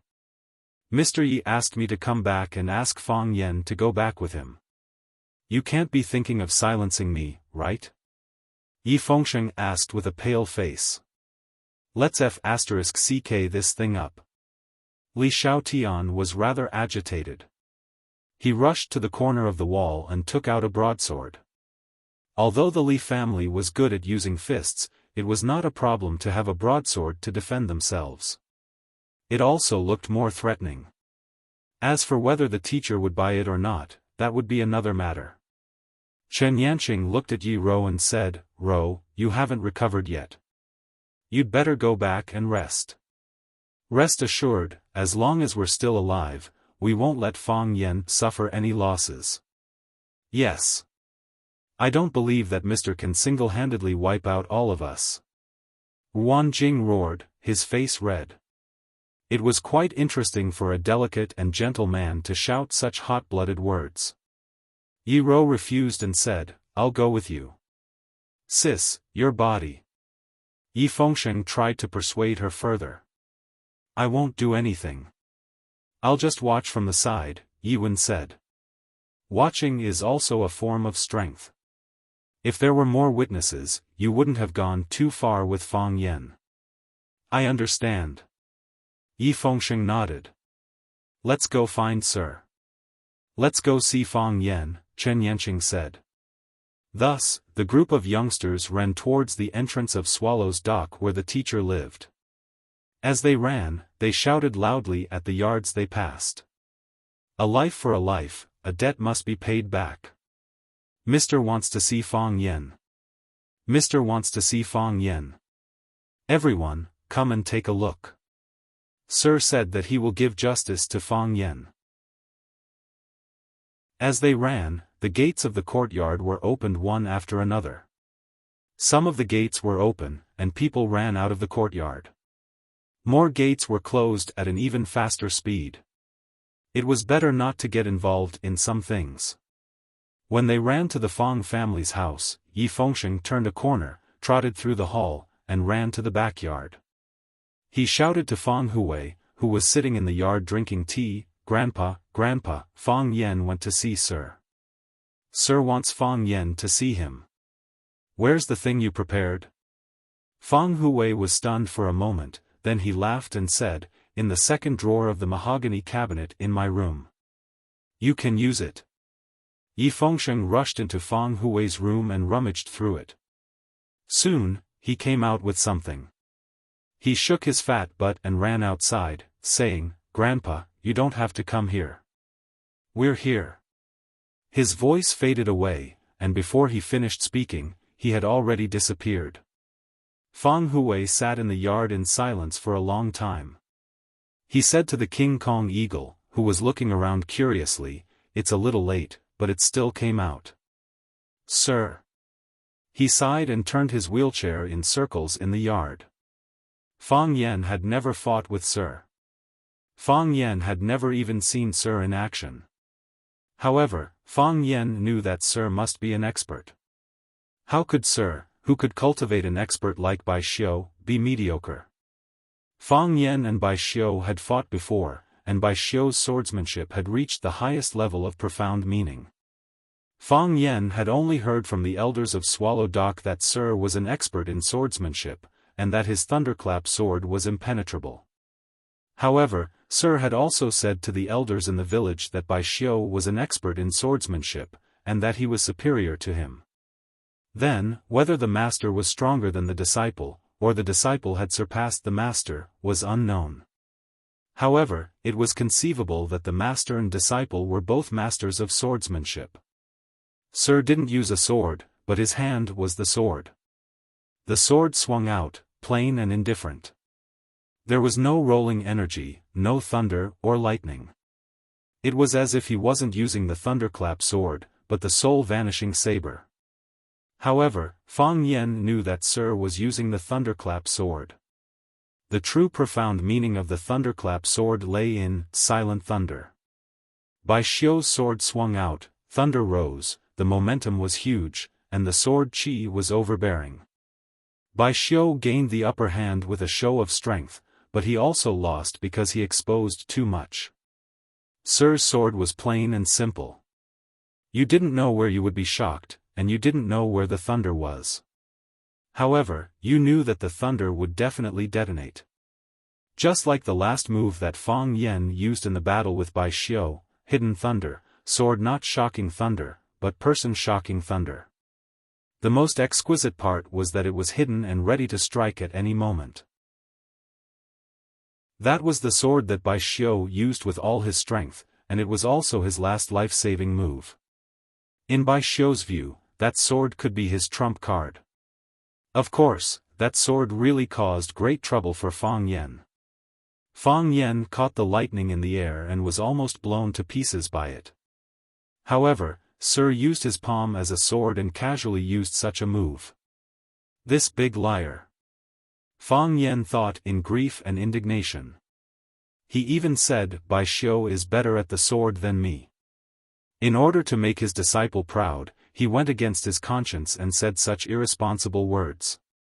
If he had known that Sir was so powerful, Fang Yan would have pretended to be dead when he met Sir just now. Or he would have sent his girlfriend home first, then hid in the Yi residence and not come out until his body recovered or the Taiji heart appeared again. With Fang Yan's current state, it would be very difficult to take this sword. However, with Fang Yan's current state of mind, he would take this sword even if he died. Things had already come to this, and he couldn't take even half a step back. Fang Yan's footwork came from the self-created drunken crane riding the wind, a genius of a generation, the old drunkard Mo Qingdi. Fang Yan's body became blurred, and under the sunlight appeared 1 Fang Yan, 2 Fang Yan, 3 Fang Yan, and countless Fang Yan. With the naked eye, it was densely packed with Fang Yan. Fang Yan thought that since he couldn't beat him, he would use a superior body movement to avoid this killer move, waste some time, and then find a chance to turn the tables. Just like when he dueled with the Tao addict, Song Zhansheng. As long as he didn't die, as long as he was alive, he would definitely find a chance to fight back. Fang Huohuo was good at this. Fang Yan's speed was at the extreme. He felt that he had turned into a bolt of lightning. Boom! He felt his chest tighten, and then his body rose into the air and flew backward. When he was still flying in the air, he spat out a mouthful of blood. It was just like the 72 transformations of Sun Wukong. With a single somersault cloud, he could travel 108,000 li. No matter how he flew, he still couldn't escape from Buddha Rulai's grasp. Fang Yan was Sun Wukong, and Mr. was Buddha Rulai. Fang Yan still couldn't dodge. Clang! Fang Yan's body fell heavily on the hard stone ground, and then rolled backward. Bang! Fang Yan's body slammed heavily against the wall of the courtyard, and only then did he manage to stop with difficulty. He propped up his body with both hands, wiped the blood from the corner of his mouth, and looked at Teacher, who stood still inside the door, with a face full of surprise. Too strong. Teacher was too strong. Because of the moving mountain, Fang Yan's body still couldn't recover, and the heart of Tai Chi was in a dead fetus state. However, this didn't mean that Fang Yan didn't have any fighting ability. Without the heart of Tai Chi, Fang Yan was still a first-class master in Swallow Dock. Even if he fought with someone like Yi Daoling, he wouldn't let the other party gain any advantage. However, when facing Teacher, he didn't have any power to fight back. Teacher slashed out with his sword, and Fang Yan used all his means but still couldn't escape. This wasn't just a gap in strength, but a gap in realm. Teacher was still standing inside the door, still standing in the shadow of the hut. Fang Yan was lying outside the hut, lying under the warm sunlight. His clothes were dyed red with blood, and the corners of his mouth were stained with blood, making him look a little embarrassed. Fang Yan looked at Teacher in disbelief and said, "Why is it like this? Why is the gap so big? Fang Yan, don't you understand?" Teacher looked at Fang Yan and said. One of his hands was still holding the enamel jar, and there was still half a jar of big leaf tea in it. During the course of their battle, not a single drop of tea spilled out. "I don't understand," Fang Yan said. He didn't understand, nor did he want to understand. He was the young genius of Swallow Dock, the target of countless praises. He had worked so hard, breaking through again and again. He had just comprehended the light of Tai Chi. Although he could not use the heart of Tai Chi in this battle, he, who had lost the heart of Tai Chi, was so vulnerable. Realm, teacher said. Realm. Fang Yan had an ominous feeling. He stared coldly at teacher and asked, "Is teacher at the heavenly Tao realm?" Chapter 679. What was the heavenly Tao realm? Such a state was difficult to describe with words. It could only be explained with examples. Black Dragon, one of the Wuxia 3 dragons, was at the heavenly Tao realm. Divine Dragon, one of the Wuxia 3 dragons, was at the heavenly Tao realm. At his peak, Mo Qingdi was also at the heavenly Tao realm. In a place like Swallow Dock where experts gathered, Mo Qingdi had suppressed all the elites of Swallow Dock to the point of suffocation after he reached the heavenly Tao realm. And he was known as the #1 martial artist in Swallow Dock for 100 years. He was the most talented and heaven-defying existence. That also meant that Swallow Dock, which specialized in martial arts, had only produced Mo Qingdi in 100 years. He was the only heavenly Tao realm expert. But even so, it was enough to make the people of Swallow Dock feel that it was an impressive matter. From this, it could be seen how rare heavenly Tao realm experts were.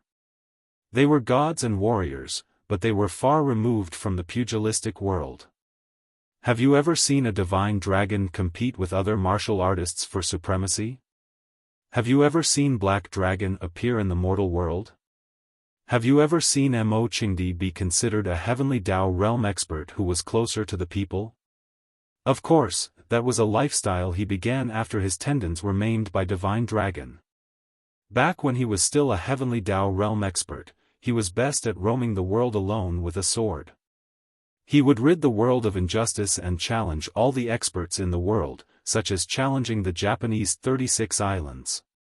Even now, Japanese warriors would gnash their teeth at the mention of Mo Qingdi, treating it as a great humiliation. However, no one had ever told Fang Yan that Mr. was a heavenly Tao realm expert. His grandfather, Fang Hui, had never said it. His senior brother, Old Drunkard, had never said it. No one in Swallow Dock had said it. If Mr. wasn't a heavenly Tao realm expert, then what was the difference in realm between them? If Mr. was a heavenly Tao realm expert, how could such a shocking matter be hidden from everyone? How could it be hidden from Mo Qingdi's eyes? Mr. is at the heavenly Tao realm? Only the heavens knew what Fang Yan was feeling when he asked this question. He felt aggrieved as though he had kicked a metal plate, but more of it was a sense of helplessness. If Mr. was at the heavenly Tao realm, what was the point of his return other than inviting humiliation? The answer he wanted, the so-called truth, would probably be drowned by Mr.'s might? Heavenly Tao realm? The gentleman's face revealed a ruminative expression as he said with uncertainty, "I'm not at the heavenly Tao realm." No? Fang Yan felt relieved. In the past, Fang Yan felt that the stronger Mr. was, the better. It would be best if he was the strongest in the universe. Even if Ultraman or Transformers came, they wouldn't be able to defeat him. Right now, he didn't want Mr. to be too strong. If Mr. was too strong, to the point of being a heavenly Tao realm expert, he would never be able to avenge his father's death, right? No. The teacher seemed to have finally figured it out. His attitude became firm as he said, "I had one foot in it, but I found it boring, so I pulled it back." Fang Yan's heart suddenly became sluggish, as if someone had used a heavy object to hit him. His face was also burning with pain. One of his feet had stepped in, and then he pulled it back on his own. Did he think that the heavenly axiom was a zoo in a shopping mall? Fang Yan had yet to find the critical point for a breakthrough, nor did he know what it was like to climb the heavenly axiom. Old Drunkard had never discussed such topics with him. Instead, from Yi Gentle's description, the heavenly axiom was a state of mind after accumulating strength. The heavenly axiom was a process of breaking through oneself, as well as a process of finding oneself. Of course, most importantly, the heavenly axiom was a process of forgetting oneself and wholeheartedly serving the Tao. A pure land, a smile, a mortal fate. A thought, a tranquility, a lotus blooming in the heart. Let there be nothing else in your world except the heavenly axiom. Ye Gentle's shackles were due to her deep feelings, so it affected her advancement into the heavenly axiom. However, because she couldn't bear to sever her ties with Fang Yen, not only did she fail the challenge, she even suffered a backlash from the heavenly axiom. She was possessed by a mental demon, and was nearly burned to death by the volcano in her body. Because Fang Yen had risked his life to save her, Ye Gentle had escaped the calamity. Even so, her body was still weak, and it was difficult for her to move. This was the truth of the heavenly axiom, and this was the power of the heavenly axiom. How powerful was Mr. to be able to move freely within the heavenly axiom and leave at any time. If someone else had said this to me, I would have thought they were crazy. Fang Yen wiped the blood from the corner of his mouth and said aloud. But coming from Mr.'s mouth, I believe it. Mr. smiled indifferently and said, "Little brat, you have confidence in me on this point. But, this won't do." Mr. said. "I still want justice." Fang Yen held onto the wall with one hand and climbed up from the ground. Mr. frowned and looked at Fang Yen and said, "What if I don't give you an answer today?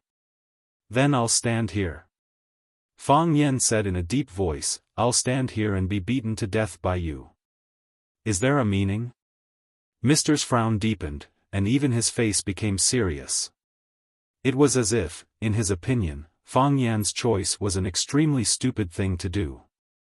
"There's a meaning," Fang Yen said with incomparable firmness. "I can't kill you, I can't get the answer, but I can tarnish you. I'll tarnish you with my death. Tarnish your reputation, tarnish your credibility, tarnish your image, tarnish the totem of Swallow Dock. Every time people mention you, they will think of you killing a talented young man. For the sake of your murderous disciple, you killed another student of Swallow Dock. Your image will collapse, your credibility will be ruined, and your authority will be questioned. Whether people say it out loud or not, everyone will think that you're a murderer in their hearts. This is your revenge?" Mr.'s face was so gloomy that water could almost be squeezed out of it. He said, "This is your revenge against the enemy who killed your father? This is the way you, Fang Yen, handle things when you're in a crisis? Fang Yen, you usually boast that you're a rare smart person, but your performance today is simply disappointing. Such a Fang Yen, I might as well kill you with my sword." Fang Yen walked towards Mr. step by step and said with a smile, "What can I do? What can I do? You're Mr., the person I respected the most apart from my grandfather, the person I thought was the strongest apart from the old drunkard. When I was very young, I called you Mr. I wanted you to be my master. When I grew up, I wanted to go to school and become a teacher. I wanted to inherit your legacy. Although none of my wishes came true, you're still the Mr. in my heart. I thought to myself, all the teachers in the world should be like you. Later on, when I went to Huacheng and became a teacher by chance, it was also because I was subconsciously influenced by you. I thought that since I couldn't be Swallow Dock's Mr., it would be good to be the teacher of other children. In the end, there would be some resemblance to you. There would always be some areas where I would look up to you. Look, you have such a place in my heart. How could I use such a method to deal with you? You're right. I'm a person who doesn't like to play by the rules. I can use crafty plots against you, I can ambush you, poison you, or any other method. I have 10,000 ways to take revenge. But that person is you, Mr. from Swallow Dock. That's why I'm not willing to do that." The general dismounts the horse, the Prime Minister alights the palanquin. Ever since I was young, my grandfather said this to me. Although I didn't quite understand what it meant, I subconsciously felt proud of these words. Swallow Dock has its pride to protect, and Mr. has his reputation to protect. I'm a member of Swallow Dock, and I'm proud of this collective. I don't want to be an exception to this collective, and I don't want to be its disgrace. That's why I came back openly, and I stand in front of you openly. Mister's brows finally relaxed. His eyes looked thoughtfully at Fang Yen, who was walking towards him step by step. Mister, please give me an answer. Fang Yen stood at the door, stood in front of Mister, and said aloud. Mister stood outside the door, and he and Mister were only separated by a doorsill. Mister, please give me an answer. Fang Yen pleaded. By Xiao, why did he kill my father? Mister held the enamel jar in one hand, and his other hand turned into a sword again. Thunderclap sword.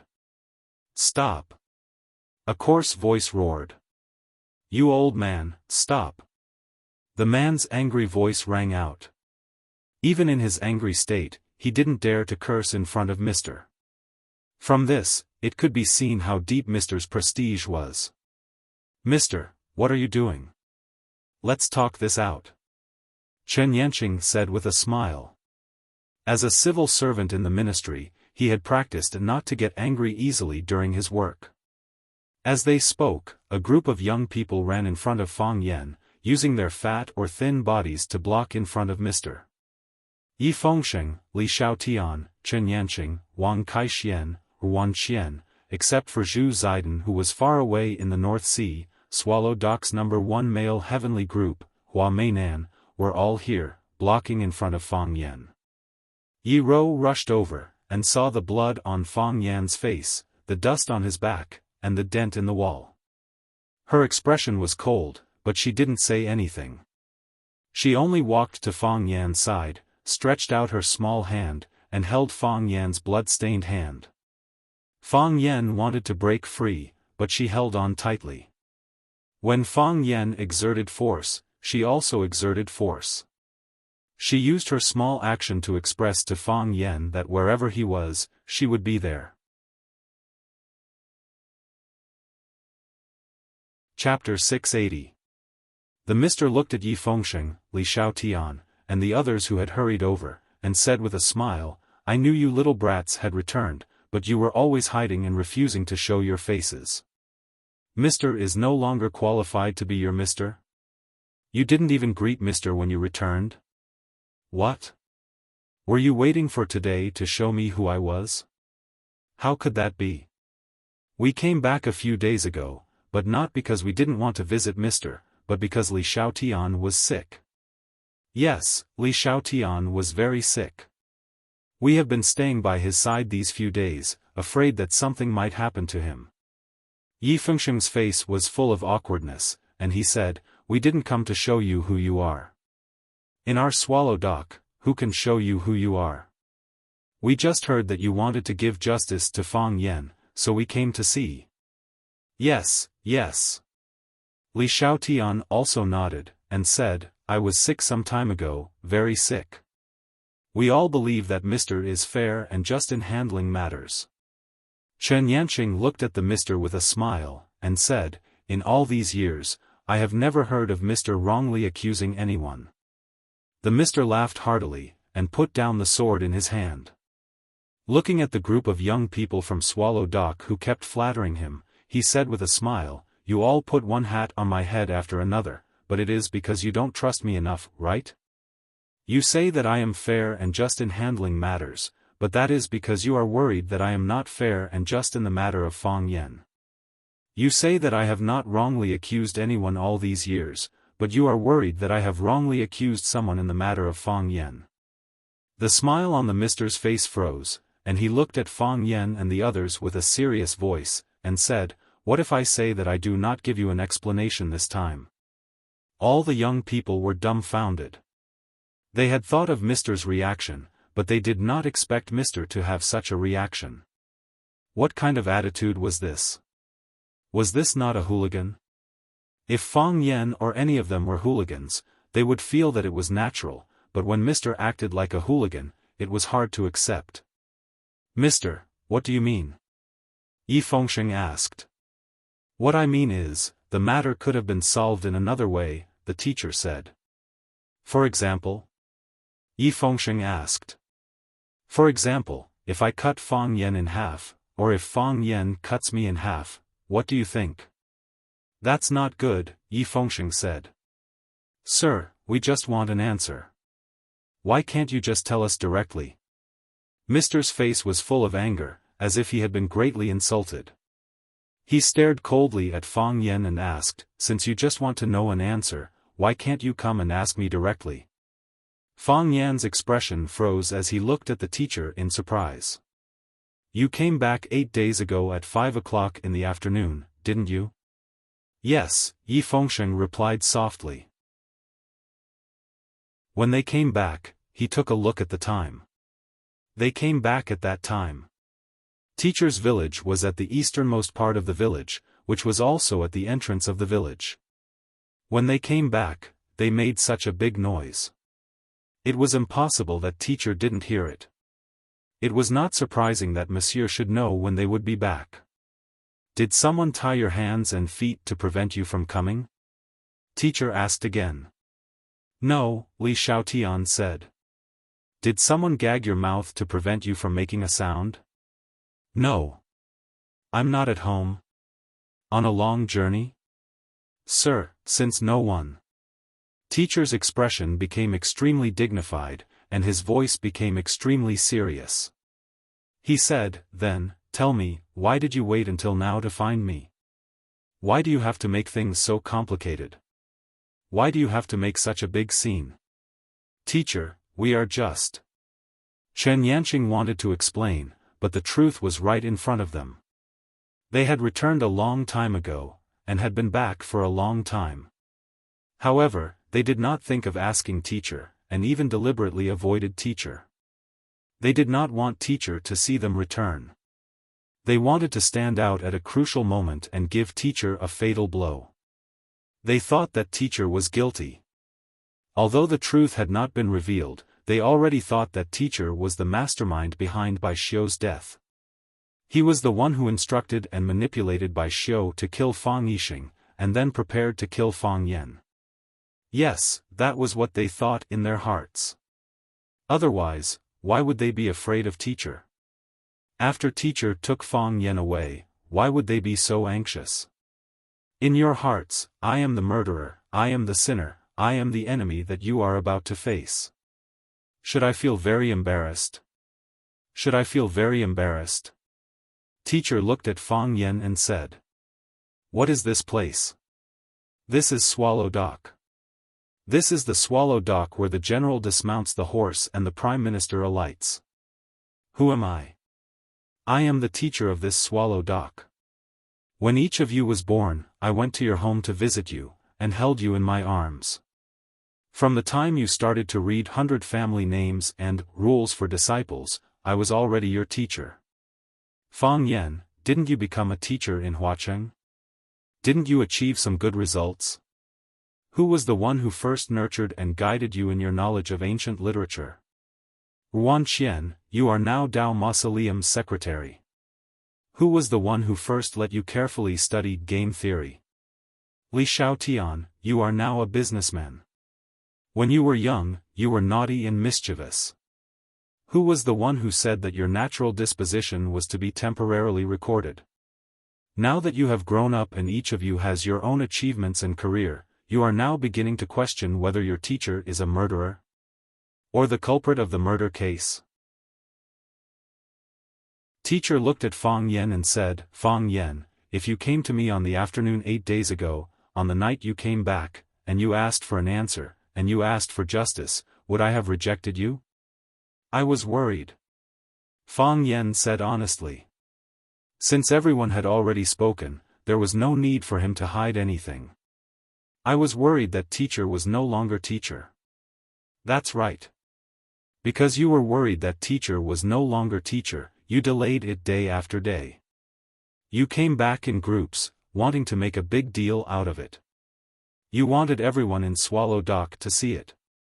You were worried that teacher was being unfair.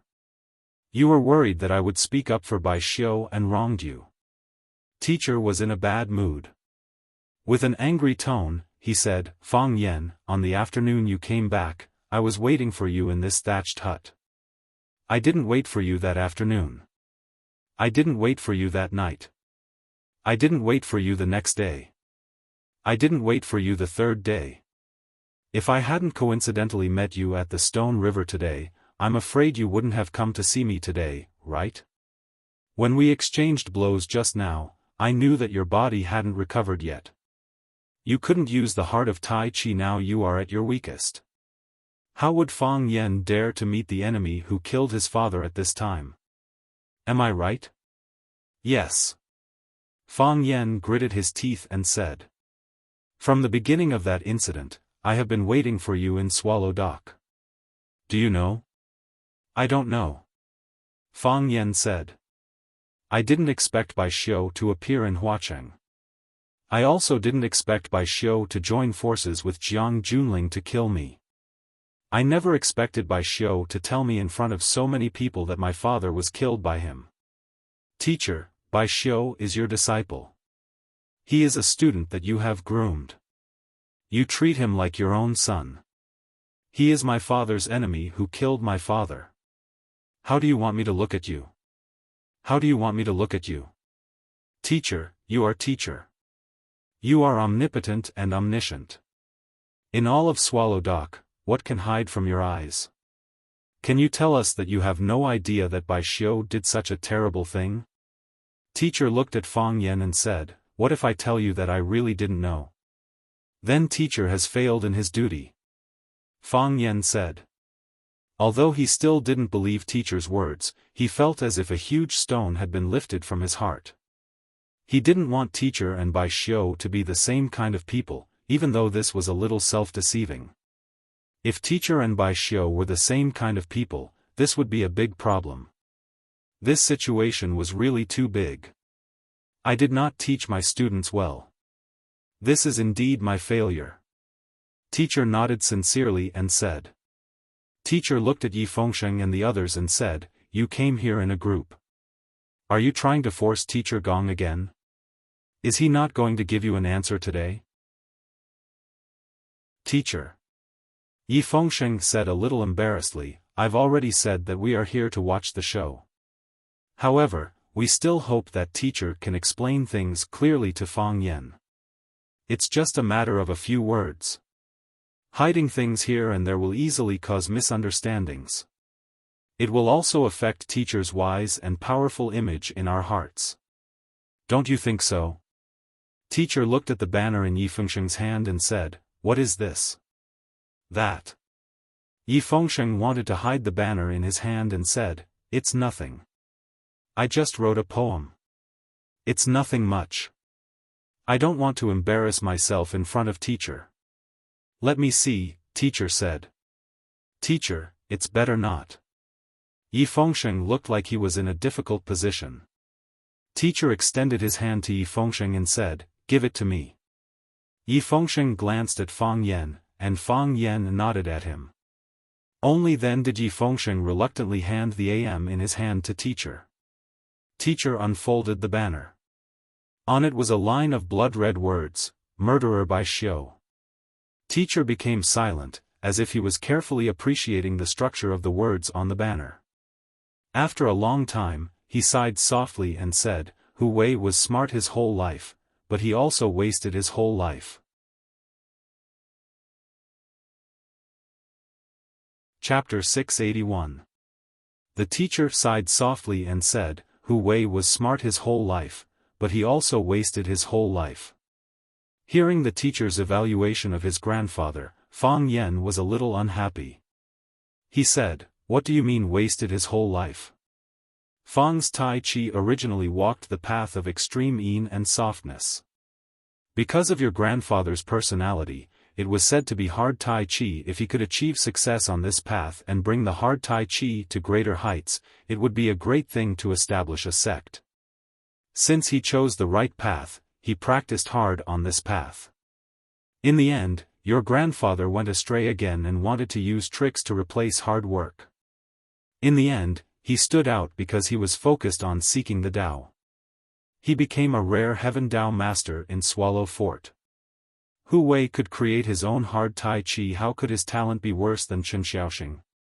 Why did he work hard all his life but never become one of the top masters?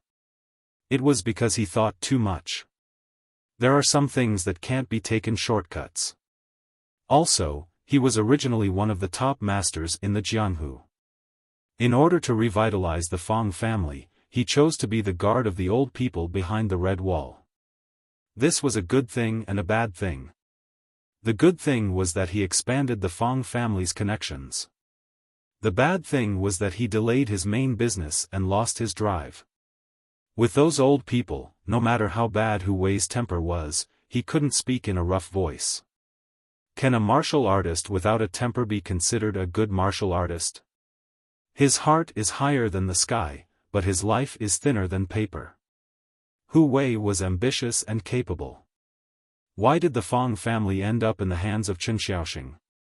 It was because Hu Wei was smart. Relying on this intelligence, he thought more than others.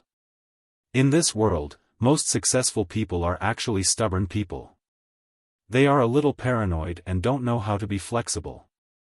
Once they are certain about something, they grit their teeth and don't let it go. Sometimes, being smart can lead people astray. The teacher didn't want to explain too much. He rolled up the white scroll in his hand and said to Yi Fengsheng, "Since Fengsheng took it out, why don't you give it to me? I think it was originally for me to see, right?" Yi Fengsheng didn't dare to disobey and said, "Since you like it, then take it." The teacher nodded and said, "I'll take it. If you don't want to bully others with martial arts and fight with me, then leave. It's none of your business here."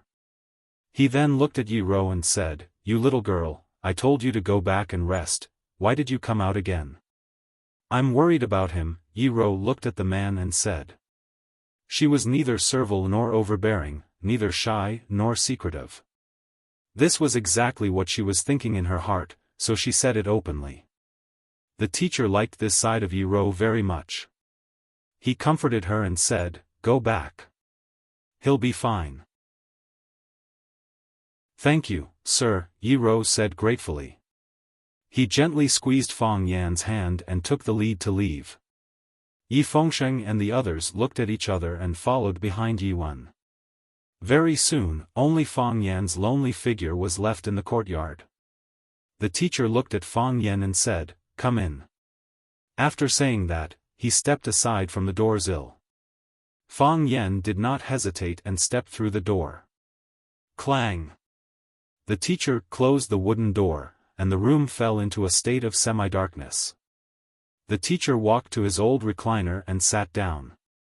He looked at Fang Yan and said, "Sit if you want to, or stand if you don't." Fang Yan thought for a while and decided to stand. If the teacher suddenly attacked him, it would be easier for him to defend or escape. The teacher held the enamel jar and took a big sip of the big leaf tea. He looked at Fang Yan, who was standing in front of him, and said, "Fang Yan, you have your position, and I have mine. My disciple admitted that he killed your father, so it's natural for you to be vigilant and resentful toward me, the teacher. Because no one can guarantee that the next disaster won't happen to them. However, from my position, I think it's a misunderstanding and an insult to me. Is the facade of Swallow Dock so worthless? Is the teacher's character so unworthy of your trust for once? Times have changed, and the interests people seek are also different.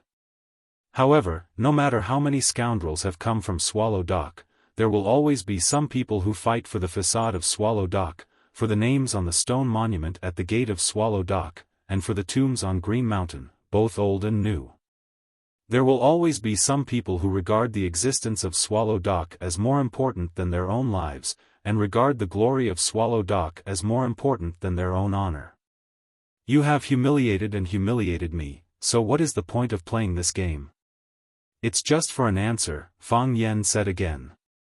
Being criticized by the teacher, Fang Yan suddenly felt that the things he had always believed in seemed to have become illusory.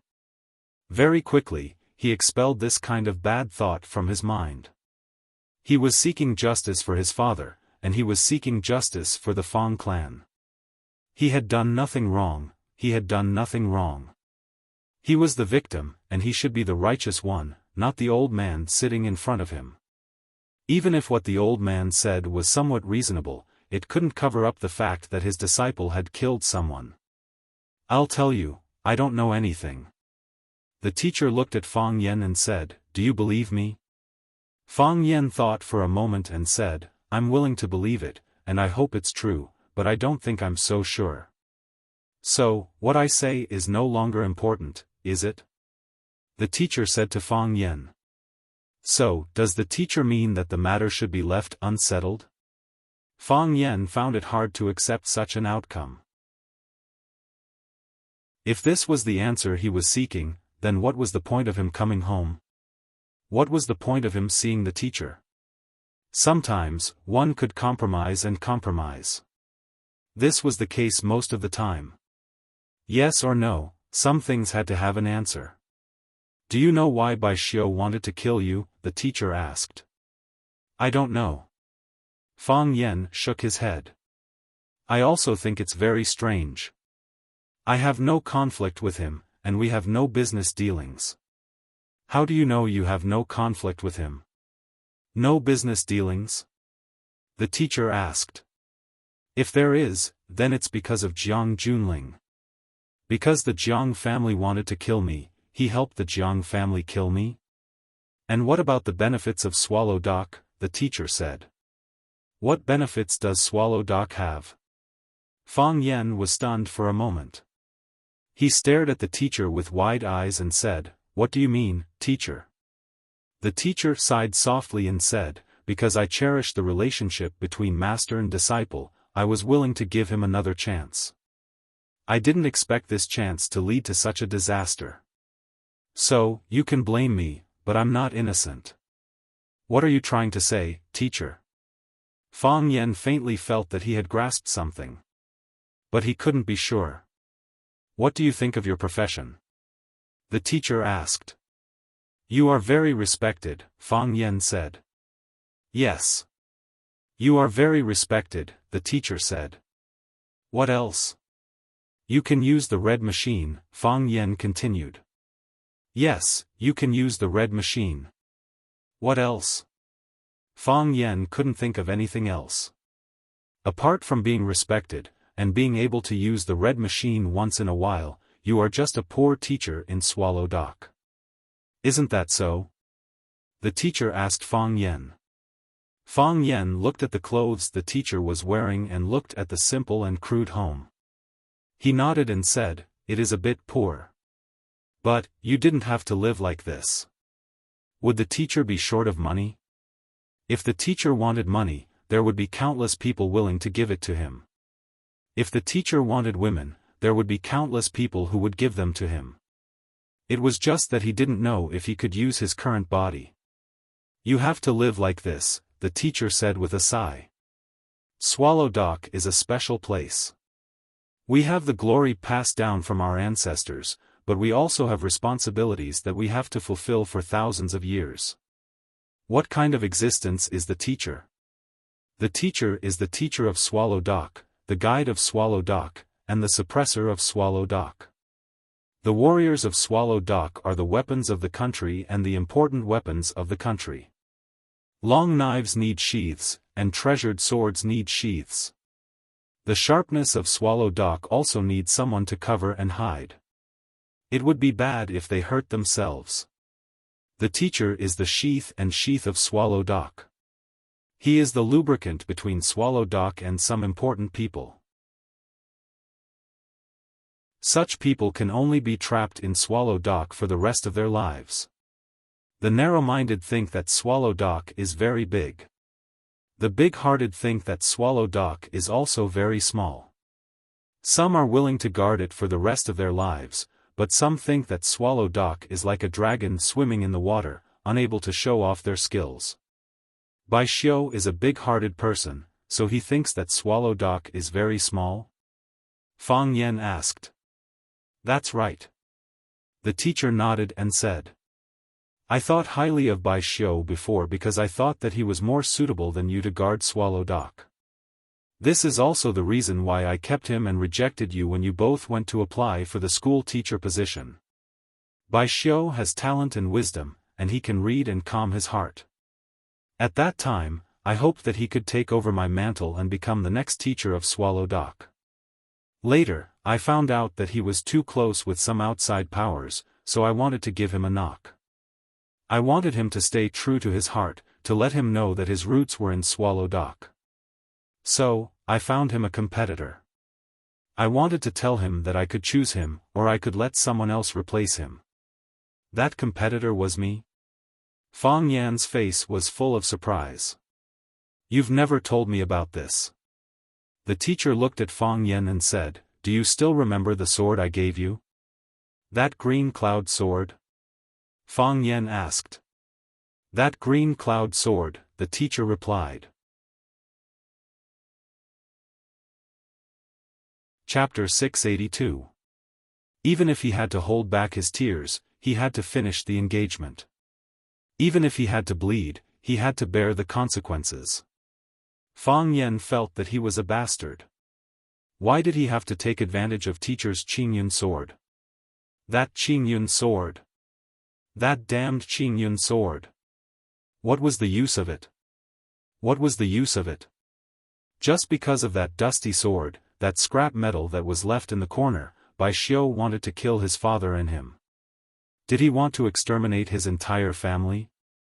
On New Year's Eve, his uncle was poisoned, his father was buried at the entrance of Swallow's Dock, the ambush at the summit of One Sword Peak. Was Bai Xiu a pervert? Just because of that broken sword, just because of teacher's provocative words, Bai Xiu regarded him as an opponent that had to be eradicated? An enemy that had to be killed? Besides, if you have any problems, just come at me. Why did you have to kill your own father? How could he bear to deal with someone who had nothing to do with him? Thinking of his father's tragic death, thinking of his father's body that had been poisoned by goo insects, Fang Yan's heart convulsed with pain. No wonder he used to hate Bai Xiu so much. It turned out that even before Bai Xiu showed his perverted side, he had already subconsciously thought of him as a pervert. Bai Xiu, Bai Xiu, killing you was too easy. Knowing the truth of the matter, Fang Yan blamed himself in his heart.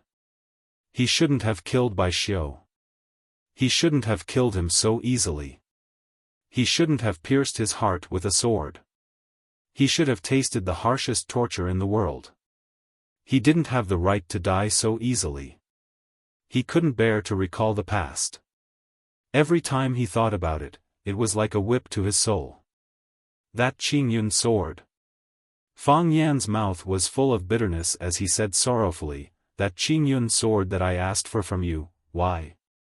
Why didn't you tell me the purpose of the Qingyun sword's existence? Why didn't you say anything to stop it? Why didn't you take that sword back from my hands? I treated it as a game, why did you also treat it as a game? A game? Mr.'s dim yellow eyes looked at Fang Yan thoughtfully and said, Do you think it's just a game? If it was in the past, I would have treated it as a game. Everyone in Swallow Dock thought it was a game.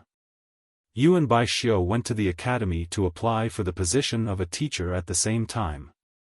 Do you know why I chose Bai Xiu and rejected you?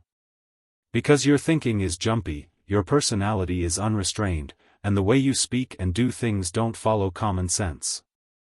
You're not suitable to be a teacher at the academy, and you're not suitable to be a teacher at Swallow Dock either.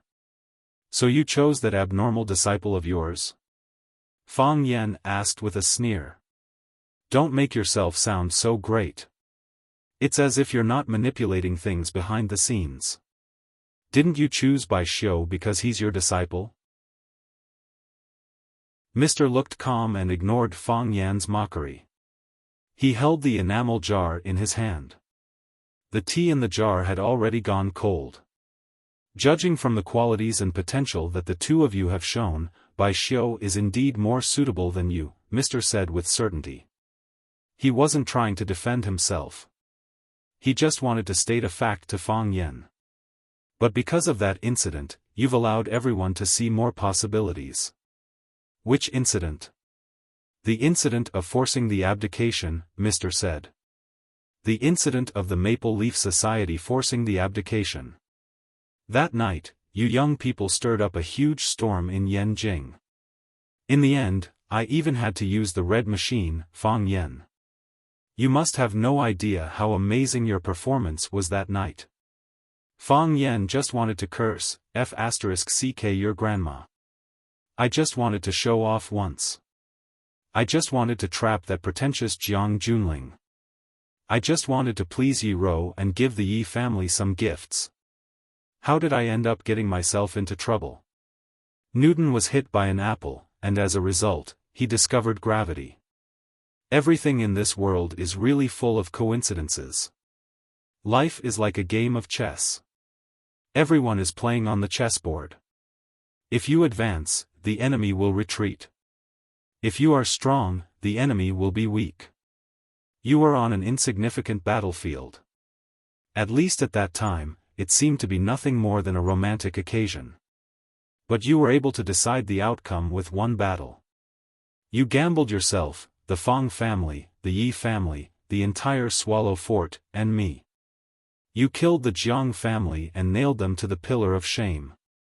At that time, I understood your motives and hesitated. But in the end, I couldn't help it. You seem to have calculated the mentality that everyone should have. You knew that I couldn't help it. I knew that it would make you and the Yi family great, but I still couldn't help but help you and push you. It's like there's only one stroke left in a good character. There's only one drop left in a pot of good wine. Who can control it? You are the winner. The Fang family is the winner. The Yi family is also the winner. Even I am a winner. You won easily and it was pleasing to the eye. The Jiang family lost. You lost inexplicably, but you had no choice but to accept it wholeheartedly. I didn't say these words. It was that old man from the Jiang family who called me and said it himself. Fang Yan, you definitely didn't think that the decision you made that night would have such a great influence, did you? You definitely didn't think that the accident would continue to ferment and only display its enormous power and influence several years later, did you? Fang Yan muttered to himself for a long time. He said in a hoarse voice, I didn't think. If I had known it would be like this, I would have chosen to retreat. I would have even apologized. I didn't want to play with them. I couldn't afford to. Fang Yan was speaking from the bottom of his heart. If he had known that this would be the result, if he had known that his father would die tragically as the price, he would have chosen not to provoke Jiang Junling. He would have even been willing to apologize to Jiang Junling. If he could choose again, he would have said, I'm sorry, to him. He hoped that his father would live, and he would become a cowardly filial son. But in the end, you still fell into the trap, Sir said with a sigh. After that incident, countless people went to inquire about you. Even more people began to focus their attention on you. Before that, everyone thought you were still young. Everyone thought you were a playful child. It wasn't until that night that everyone realized that you had grown up. Your existence added many variables to Swallow Fort. It was also from that night that I suddenly had this thought. Perhaps you were more suitable for Swallow Fort than Bai Xiu? I'm not suitable, Fang Yan said bluntly. But Bai Xiu felt that you were suitable. So he listened to you and killed my father? And wanted to kill me as well? I just wanted to give him a warning. I wanted him to know that he wasn't the only choice. I still have you and Fang Yan. A trace of guilt finally appeared on Sir's face. So, when you took the Emerald Cloud Sword, Bai Xiu reminded me if I wanted to get it back. I said no need. Good luck. Since he sent me to the Emerald Cloud Sword, I'll give this sword to you and send you straight to the Emerald Cloud Sword. I thought he would understand what I meant, but I didn't expect him to go to such extremes. I'm responsible for the tragedy that happened later. No matter what, I was the one who set you up. I was the one who pushed you against him, causing him to feel great pressure. But you should know that I've never thought about this. I've never thought about it, Fang Yan said with grief and indignation. I'm a simple person. I just want to live a simple life. I don't like scheming, and I don't want to fight. Everything I want, I have it. It's useless even if you give it to me if I don't want it. I just want the people I care about to be well, without illness or disaster, and for everyone to live well. What if I give you another chance? Sir said. You killed Bai Xiu. You've already used your actions to prove that you're more suitable than Bai Xiu. Now, what's your choice? I refuse, Fang Yan said again. Whether it's in the past or now, whether Sir is a Sir or not, my attitude is still the same. I refuse. The affairs of the world are laughable. Some people view them as treasures, while others discard them like rotten grass. It's a pity that they died, Sir said. But, how can everything go according to one's will while living in this world? Tell me, if I take off this tattered leather coat I'm wearing, who should take over Swallow Dock? What do you mean, Sir? Fang Yan stared at Sir and asked with wide eyes. No matter what, this started because of me. Personally, Bai Xiu is my disciple. My disciple made a mistake, and I, as his master, didn't teach him well. Publicly, I'm the Sir of Swallow Dock. When such an evil thing happened in Swallow Dock, as the Sir, I have to stand up and take responsibility.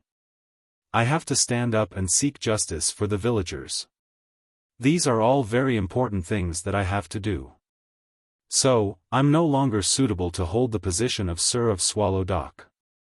But Fang Yan's heart was in a mess. Was this the answer he wanted? Was this the result he wanted? Would it be good or bad for him if Sir were to step down from his position? Would it be good or bad for Swallow Dock? Sir's decision was really hard to see through. You still haven't answered my question. Sir chuckled as he looked at Fang Yan and said, if you were to find someone in Swallow Dock to take over my mantle, who do you think is more suitable? Fang Yan thought for a moment, then said seriously, Yi Daowen.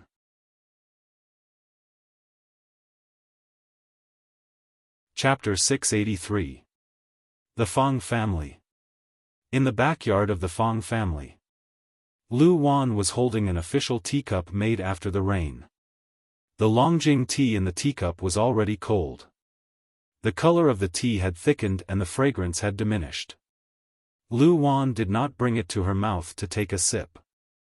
She looked anxious and kept looking at the entrance of the yard. Fang Hui held the teacup and drank leisurely. He had just eaten one cup and asked his family member Fang Li to add water to the cup. Now he was drinking the second cup of tea. It's rare for Fang Yan to give me this rare roaring Longjing tea because of his filial piety. This tea can't be drunk by ordinary people. I only saved half a caddy of it, and I'm reluctant to give it to others. I'm in a good mood today, so I asked someone to make a cup for you, but you didn't even taste it. Did you just waste this good tea? Fang Hui glanced at Lu Wan and said with some dissatisfaction. Seeing her father-in-law so calm, Lu Wan couldn't help but ask, Dad, will Fang Yan really be okay after being called by Master? No. Fang Hui said indifferently. How many times have I told you that he will be fine? But you don't believe me. What can I do? But, didn't Fang Yan come back this time to seek justice from Master? Fang Yan looks casual, but he has a sense of propriety. If he doesn't agree with Master. It's Fang Yan who went to Master to seek justice, not Master who came to Fang Yan to seek justice. Fang Yan didn't do anything bad. What can happen to him? Fang Hui said indifferently.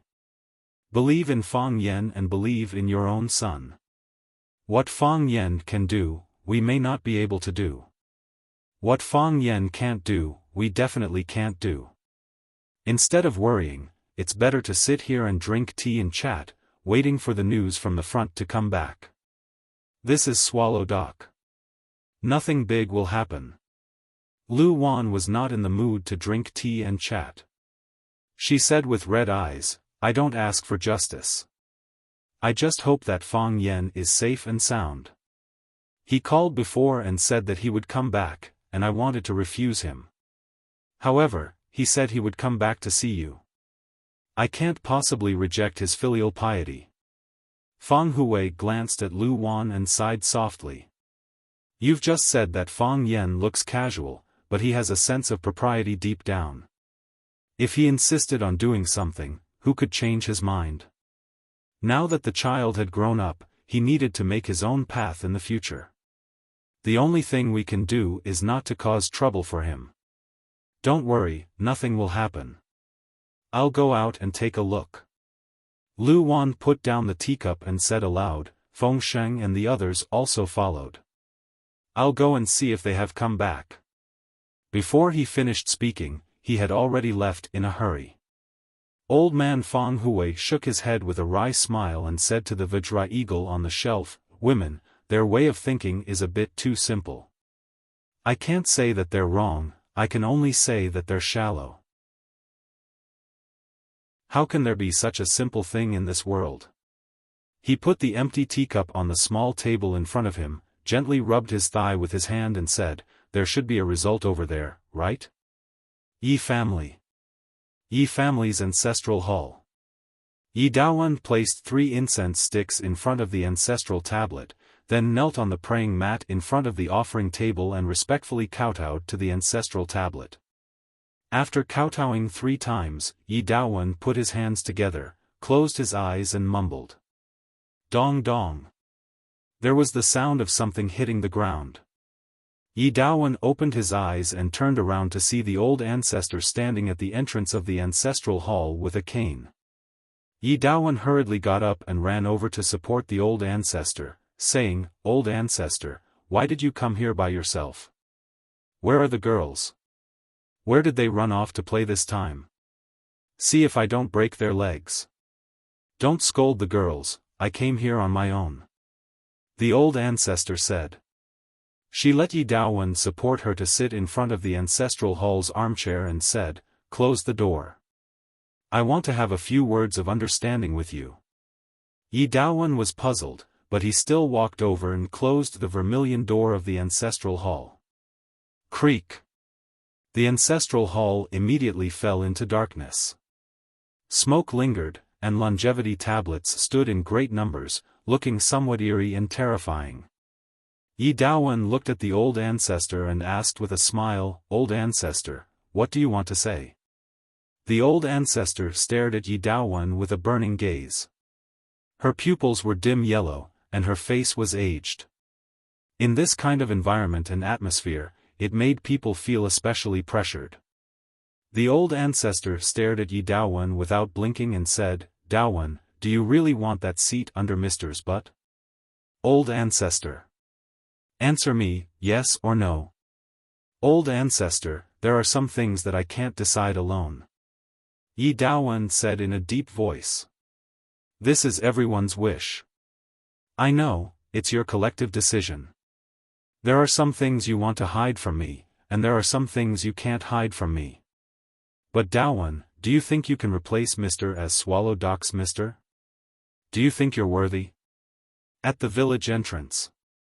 The stone tablet of Swallow Doc. Yi Ro looked at the name on the stone tablet with rapt attention.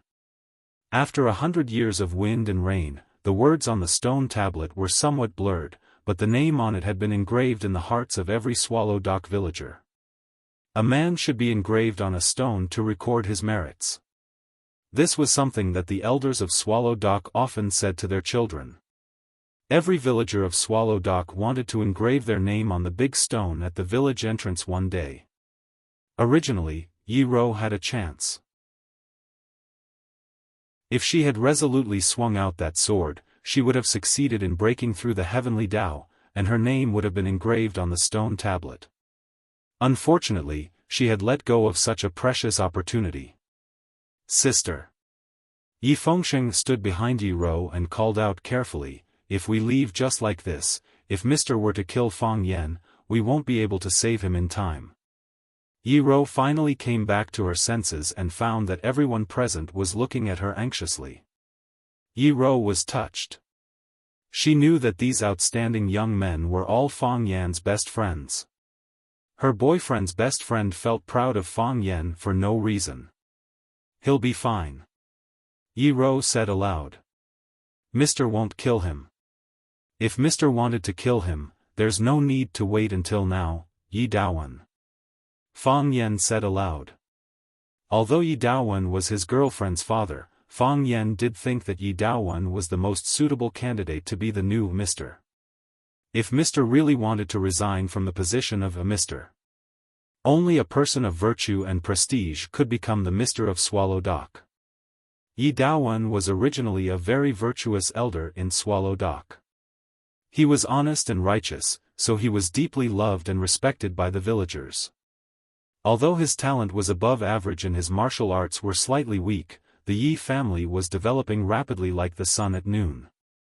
This strong backing could make up for some of his personal shortcomings. If he took over Mr.'s mantle and became the new Mr. of Swallow Dock, not only Fang Yan, but the other people in Swallow Dock wouldn't have any objections. Yi Daowen. Mr. chewed on the name, then looked at Fang Yan happily and said, "It seems that Daowen is the most suitable candidate in line with the interests of all parties." "Interests?" Fang Yan frowned. "What interests of all parties?" "Mr. asked me to choose a candidate, so I said the most suitable person in my heart out of fairness. There are no interests involved in this." "Is that so?"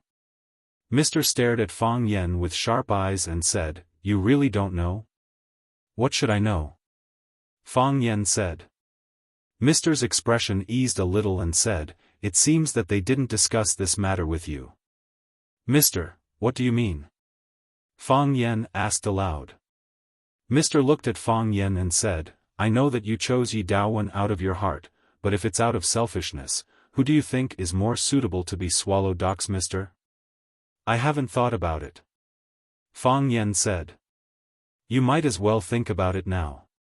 Mr. looked at Fang Yan with a sense of exasperation and said, "If Daowen becomes Swallow Dock's Mr., do you think it's still possible for you and that girl from the Yi family? The gap is getting bigger and bigger, I'm afraid it will be difficult for you to catch up. But from the standpoint of Swallow Dock, I think Uncle Yi is the most suitable Mr. candidate," Fang Yan said. "I know Mr. is thinking for me from my standpoint, but I can't forget the public for selfishness. For the sake of Swallow Dock, Uncle Yi is indeed more suitable than the others. The Yi family instigated Daowen, your Fang family instigated Daowen, and even you instigated Daowen. Since all of you have chosen Daowen, I'm not willing to let Daowen take over my mantle." Mr.'s tone was light when he spoke, but Fang Yan could see that he was indeed saying these words seriously. He wasn't joking. "Why?" Fang Yan asked aloud. "Because I want a more suitable candidate," Mr. said. "Who is it?" "It's you." Mr.'s eyes suddenly became bright, like a dusty gem that was wiped away, revealing its original dazzling brilliance. "Fang Yan, are you willing to take over my mantle? Are you willing to become Swallow Dock's new Mr.?" Fang Yan's mouth opened for a long time, and his pupils expanded several times. He said unhappily, "Mr., isn't this too willful?"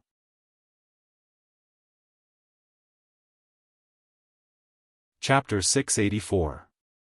Because everyone else had incited Yi Daowen, the teacher had deliberately not chosen Yi Daowen. Other than saying that the teacher was willful, what else could describe such an irrational behavior? Willful? A faint smile appeared on the teacher's face, and he said, "When you live to my age, you can also be as willful as I am." The teacher looked at Fang Yan, and said, "Fang Yan, what do you think?" "I haven't thought about it." Fang Yan shook his head in refusal. "I'm not suitable." "Why not?" "I'm neither virtuous nor prestigious, and I'm still too young," Fang Yan said. He could list out 100 shortcomings that made him unsuitable for the position of teacher, but when faced with his true shortcomings, he was unwilling to admit them in front of others. It was the same as a fatso not willing to tell others that he was a fatso, and he would tell others that he had a bad temper. Therefore, the reasons he gave for his refusal seemed somewhat insignificant. The teacher pointed to where Fang Yan was standing, and said, "At that time, you were also standing here. Do you remember what I told you at that time? Whether you are suitable or not, you can only find out as you go on. You have already led Swallow Dock to take a step forward, so Swallow Dock can no longer retreat, and others won't allow us to retreat either. We can only move forward with all our strength. Since you have led Swallow Dock to take the first step, then lead Swallow Dock to continue moving forward. You are duty-bound to carry out this mission. Fang Yan, you are duty-bound to carry out this mission. I told you this a long time ago. At that time, you didn't remember it. This time, no matter what, you must remember it. I still say the same thing, I am not qualified for the position of teacher." Fang Yan said with a serious expression, "No matter who becomes the teacher of Swallow Dock, that person will definitely not be me."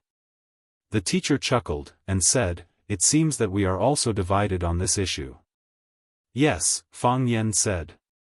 "I know myself, and I know what kind of job I am suitable for.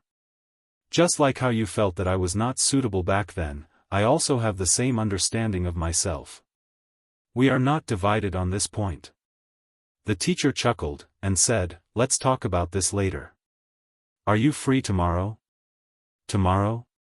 Fang Yan looked at the teacher in confusion and said, "What plans does the teacher have?" "I'll take you to meet a few people," Mr. Wang said. "They bullied the people of our Swallow Dock. They have to give us an explanation.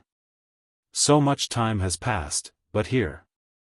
The teacher touched his chest and said, "I've never been able to pass through here." Fang Yan's eyes flickered as he said, "Then I'll have to trouble you, sir. I'll listen to your arrangements tomorrow. Next, I should tell your grandfather that Hui should be waiting in the yard, right?"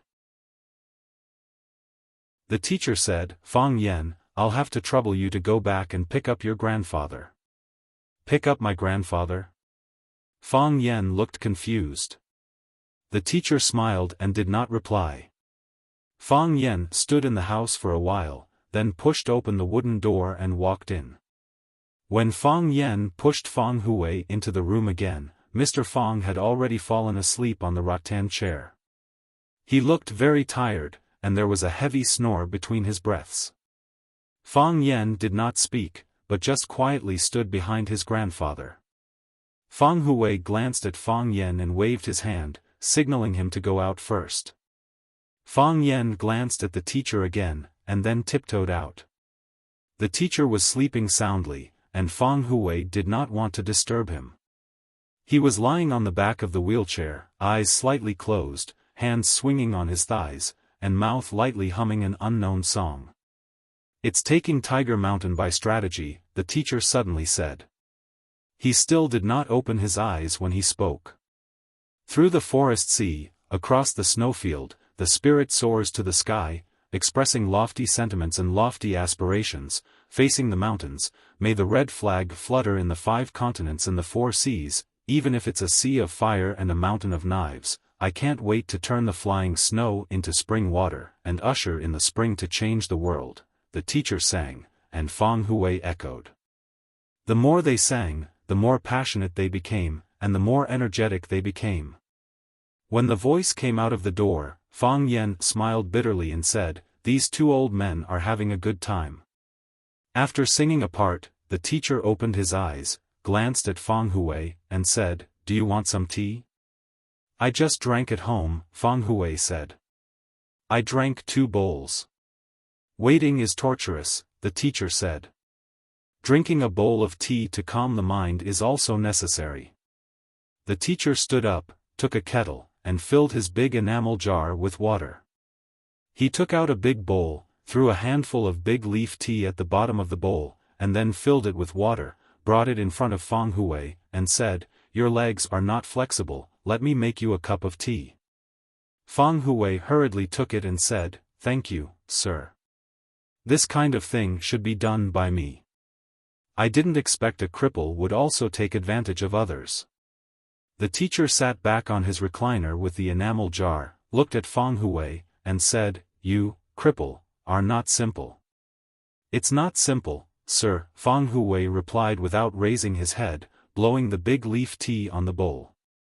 "Hui, is there a need to do this?" the teacher said. "Why would I need it?" Feng Hui smiled silently. "There are many things that I don't think are necessary, but they really happened. We don't feel good in our hearts, but since there is a problem, what we can do is to solve the problem. Sir, don't you think it makes sense?" "Yes, it makes sense," the teacher said. "You have prepared for so long and built up your momentum for so long. Don't you want the position under my butt?" "Hui, in fact, as long as you say it, I will give it up. I don't care about this position, and I don't want to be a teacher. I was forced to be a teacher by my master. For this position, I put one foot in the door of the way of heaven, and then I took it back. As I get older, I think about more problems. Sometimes, I would think about it. Was my choice the right one? Is this what I want? I used to think yes, that's what I want, but now I don't think so. Whether it is or not, in fact, it doesn't matter. I won't ask myself anymore. Asking itself is a kind of questioning of my own choice. Since I have made a choice, I have to stick to it to the end. This is what we should do. We thought that you would give it up, but we also thought that you wouldn't," Feng Hui said with a smile. "You are a teacher. If you don't give it up, we can't influence your decision. On the way here, Feng Yan told me that you want him to be a teacher. What ability does that kid have to be valued so much by you? You know better than me what kind of person your grandson is. In front of you, I don't want to praise him again. Lest you, old man, are secretly happy in your heart and say something that you don't mean. Hui, are you determined to tie your Feng family and Yi family together?" Feng Hui picked up a big bowl and took a sip of tea. He said, "It's not really a tie. It's just some cooperation. I know that nothing can be hidden from you, sir. You didn't try to hide it from me, did you?" Sir said with a sarcastic smile. "You have been preparing for so long. Didn't you want to give me a fatal blow?" Sir took out the Murderer by Xiao scroll that he took from Yi Fengsheng and looked at Feng Hui. "How long have you been writing this scroll?" The entire Swallow Dock knew that you had written such a piece of calligraphy. Also, when Feng Yan went to the Yi family, smashed the door and broke into the ancestral hall, the Yi family was all bark and no bite. They didn't do anything to Feng Yan. Before Feng Yan returned to Swallow Dock, you had already made sufficient preparations. When Feng Yan returned to Swallow Dock, you pushed him to the teeth of the storm. When everyone was paying attention to Feng Yan, they couldn't help but think that Feng Yan came back to see Sir. When will Feng Yan meet Sir? How will Sir treat Feng Yan? You've portrayed Feng Yan as a hero who wants to avenge his father, and you've portrayed me as a hypocrite who is a hypocrite. If I still don't know your purpose, then I'm not the Sir of Swallow Dock. Some things are designed, and some things are really God's will, Feng Hui said embarrassedly. That child, Tingwen, forced her way in. Feng Yan was worried about Tingwen's safety, so he hurriedly ran over. He broke the door and broke into someone else's ancestral hall. The Yi family was also very angry about these things. For this matter, Dao Ling specially asked someone to bring me to his house to discuss for a while. Later, the truth was revealed. Dao Ling went to our house to apologize. I begged the Yi family to stand up and say something at the critical moment. It was a fair and just sentence, and Dao Ling agreed. However, he also put forward his own request. They wanted Dao Wen to become the Sir of Swallow Dock. I felt that this request was not bad for us, so I agreed. Don't you think that the Yi family is too greedy? Sir looked at Feng Hui and said. Feng Hui nodded and said, but Dao Wen is indeed the most suitable candidate. Most of the time, we choose people not only because they are suitable, but also because they are suitable. Sir said in a deep voice, if Yi Dao Wen becomes the Sir of Swallow Dock, at that time, who can stop the crazy development of the Yi family? Chapter 685. Fang Yan didn't want to be Mr. Yi. He didn't want to be like Mr. Yi, who only had one foot in the heavenly Dao realm. After some thought, he pulled back. He didn't want to be like Mr. Yi, who had to work for the country and suffer in Swallow Dock. He didn't want to be like Mr. Yi, who had to protect Swallow Dock for the rest of his life. He didn't want to be like Mr. Yi, who had to carry a manure basket everywhere to shovel feces and become a manure digger. Fang Yan liked peace and freedom. He wanted to see the precipitousness of Mount Tai, and the vastness of the grasslands. He wanted to experience the sunrise of the Red River, and feel the snow on the glaciers. He wanted to go to the deserted North Sea to hunt eagles. He wanted to go to the inaccessible land of extreme cold to find Ice Dragon. He wanted to bring Mo Qingdi back. He wanted to travel all the famous mountains and rivers, and he also wanted to see all the spring flowers and winter snow. He wanted to be free and unrestrained. He wanted to buy a plane ticket and fly to Paris to feed the pigeons when he was bored. He wanted to go to Hengdian to listen to the sound of shooting stars streaking across the sky when he was depressed. He wanted to take Yi Gentle and let Yi Gentle carry the money. They could go on one trip after another whenever they wanted. He didn't want to be Mr. Yi. He only wanted to live for himself. He didn't want to live for others. He didn't want to live for responsibility. If he did that, he would be going against his own conscience. So, when Mr. Yi proposed such a tempting condition, he didn't hesitate to reject the men of Swallow Dock. How many people didn't want to be Mr. Yi? However, Fang Yan was still worried. He knew that his grandfather often thought differently from him. He lived for himself, but his grandfather would add different things to his life, such as glory and responsibility. So, even when Fang Yan waited alone in the courtyard, he still felt uneasy. He heard Mr. Yi and his grandfather singing. They were singing excerpts from Taking Tiger Mountain by Strategy. In their eyes, who was Yang Zirong? Who was Mountain Eagle? Now that the singing stopped and there was no sound from inside, it seemed that they had just entered the main topic. The negotiation had indeed entered the main topic, but it was different from Fang Hui's plan. If Yi Daowen becomes the teacher of Swallow Dock, then who will be able to stop the Yi family's crazy development? Hearing Master's words, Fang Hui held the big bowl and smiled silently. He said, how the Yi family will develop and how far it will develop are the problems that Master needs to consider. What does it have to do with a crippled old man like me? Mr. Yi looked at Fang Hui and said, you deliberately tried to ruin my reputation, didn't you? Didn't you want me to give up my position to the Yi family? This happened because of you. How could it have nothing to do with you? Fang Hui sighed and said, I'm only responsible for helping the Yi family get Master's position.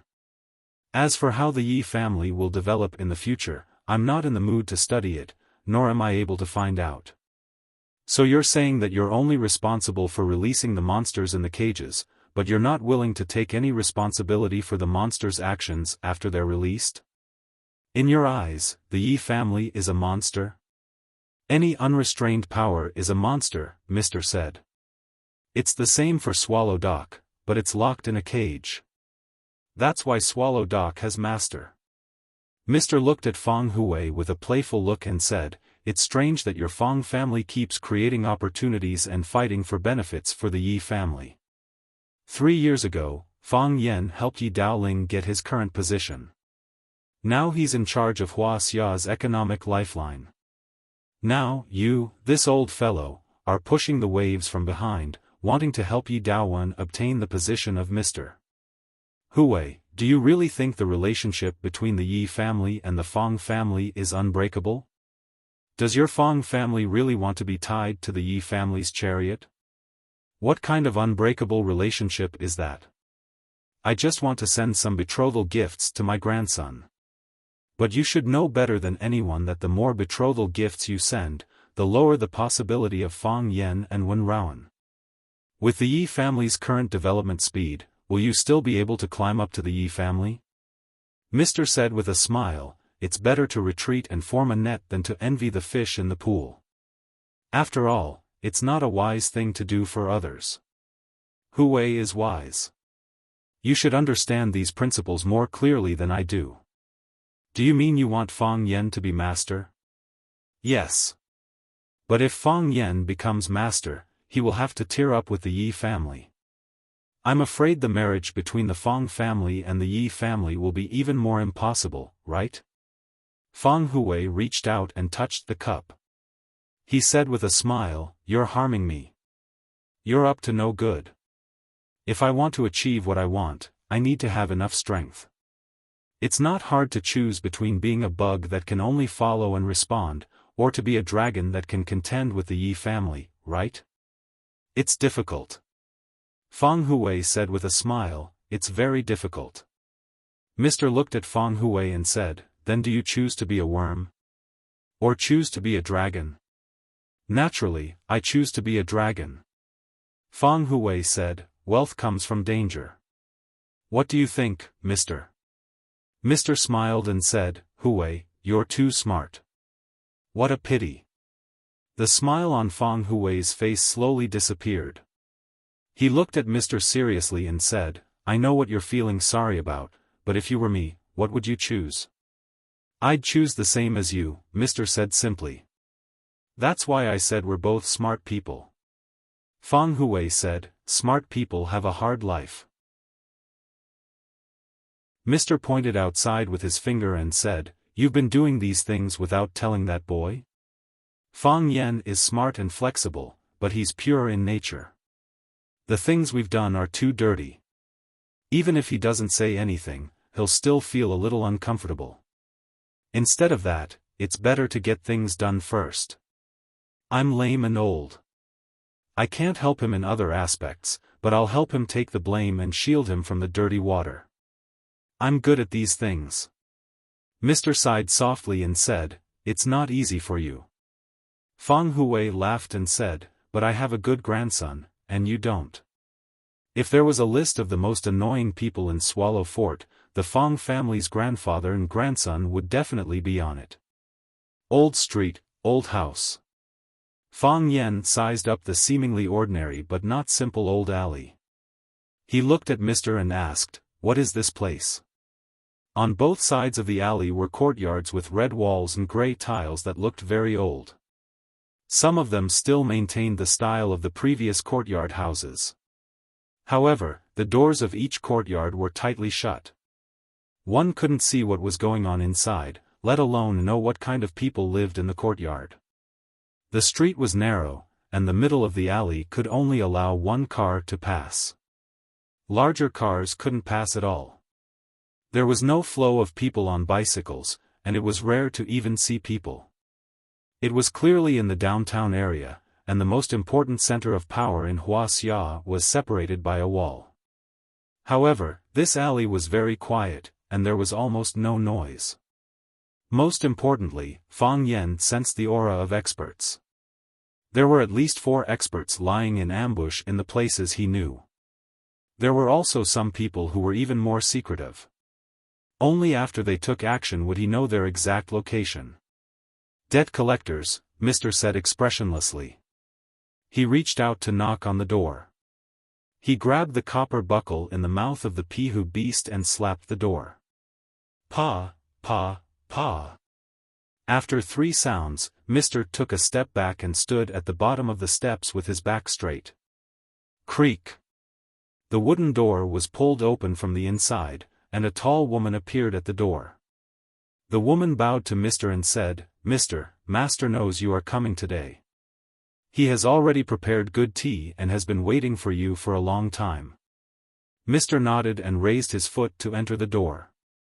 Only then did the woman's gaze fall on Fang Yan's face. She said with a smile, "Handsome boy, we haven't seen each other for a long time." Fang Yan looked at the woman in camouflage clothes and said, "Tigress, I haven't seen you for some time. The woman was the eagle herding in the sky and the tigress on the ground.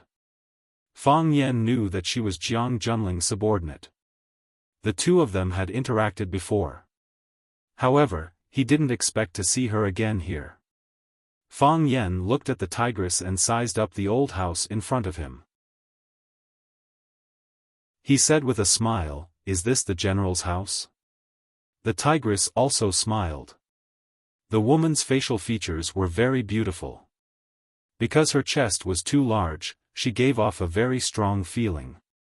However, when she smiled, there was a strange kind of sexiness. Conquering such a woman was also a good challenge for many men. You stood at the door and came to ask for a debt. I don't know where you went. What if you were sold? The tigress squinted her eyes and joked with Fang Yan. She moved her body to the side and made a gesture of invitation. That depends on whether you can sell it for a good price. Fang Yan said, if the price is right, I can also get a share of the benefits. If you want to sell it, then so be it. Big sister can't bear to sell you. The tigress said with a smile. You are a man that I rarely see that makes my heart beat. Fang Yan followed behind Mr. and walked towards the backyard of the small courtyard. The front yard wasn't big, but the backyard wasn't small. There were a lot of flowers and plants in the backyard, and there were also some fresh vegetables. There was a grape tree under the eaves of the porch. The vine of the grape tree climbed everywhere, covering half of the sky in the small courtyard. It blocked the sunlight outside, making the small courtyard look a little gloomy. Winter had arrived in Yanjing, and the weather was a little chilly. The vegetables were growing green, and the flowers were blooming beautifully. It was a comfortable and beautiful countryside. In a chives field, an old man wearing a straw hat was using a sickle to cut chives. Hearing the footsteps behind him, the old man adjusted his straw hat and looked over. He said to Mr., "You came at the right time. I'll make chives dumplings for you tonight."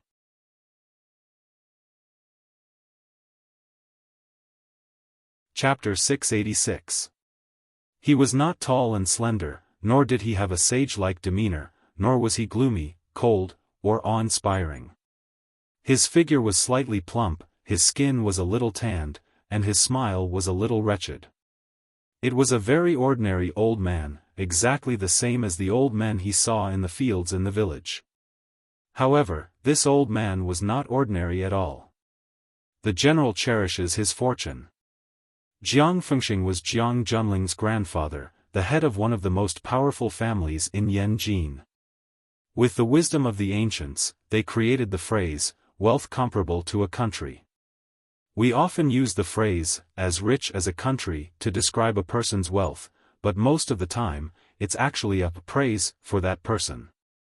This was because most people's wealth couldn't rival a country's.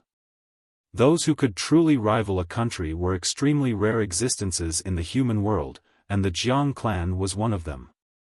In Dream of the Red Chamber, in order to describe the wealth of the three great families, they even made up a few rhymes like this: Jia is not fake, white jade is the hall, gold is the horse, 300 li of Ipang Palace cannot hold a single official of Jinling. The East Sea lacked a white jade bed, so the Dragon King invited the king of Jinling over. A family of generals would not use white jade as a roof and gold as a horse. They would not do such a vulgar thing.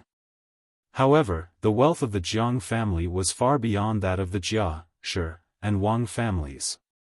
No one in the outside world knew how much wealth the Jiang family had. Even the Wolf King of the Jiang clan didn't know about this, right?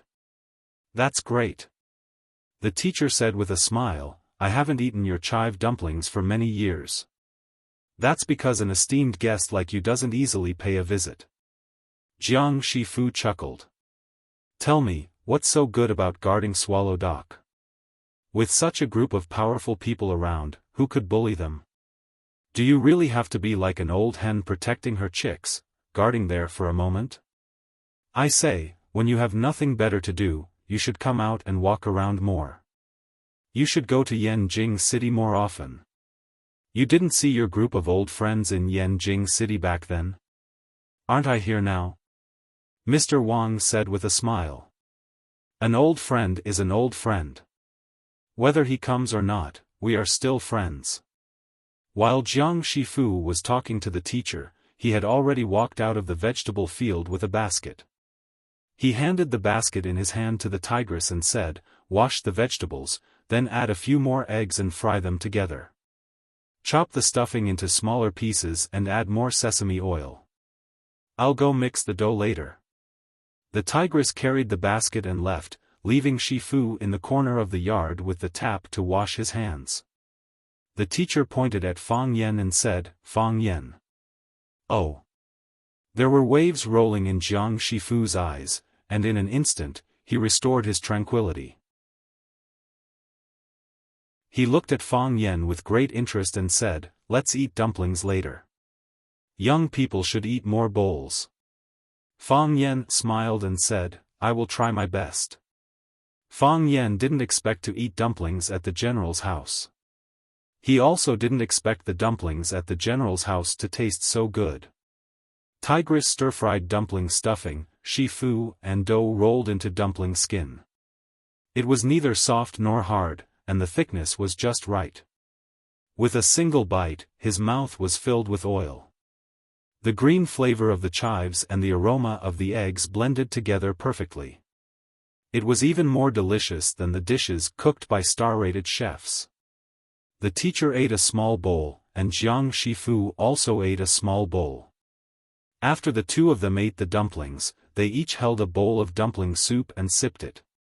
Fang Yan ate 3 bowls in a row. When he ate the second bowl, he felt almost full. The tigress asked him to eat another bowl, and he felt that eating another bowl was fine. Since the teacher dared to eat it, he wasn't worried that there was poison in the dumplings. Jiang Shifu looked at Fang Yan with a smile and said, "It's good to be young. When I was young, I could eat 5 bowls, but it wasn't a bowl like this. It was a bowl that was much bigger than this. Each bowl was full of sprouts. That bowl must be filled with dozens of dumplings, right? Dipping it in chili oil and mixing it, eating the dumplings and then drinking the soup, tsk, that taste is really beautiful." The teacher looked at Jiang Shifu and said, "You speak as if you had suffered a lot when you were young and how much tiredness. When I knew you, you were still a playboy. Brother, eating dumplings with chili oil was just you getting tired of eating delicacies and changing your taste. Your ancestors have a foundation that can't be squandered in 10 lifetimes.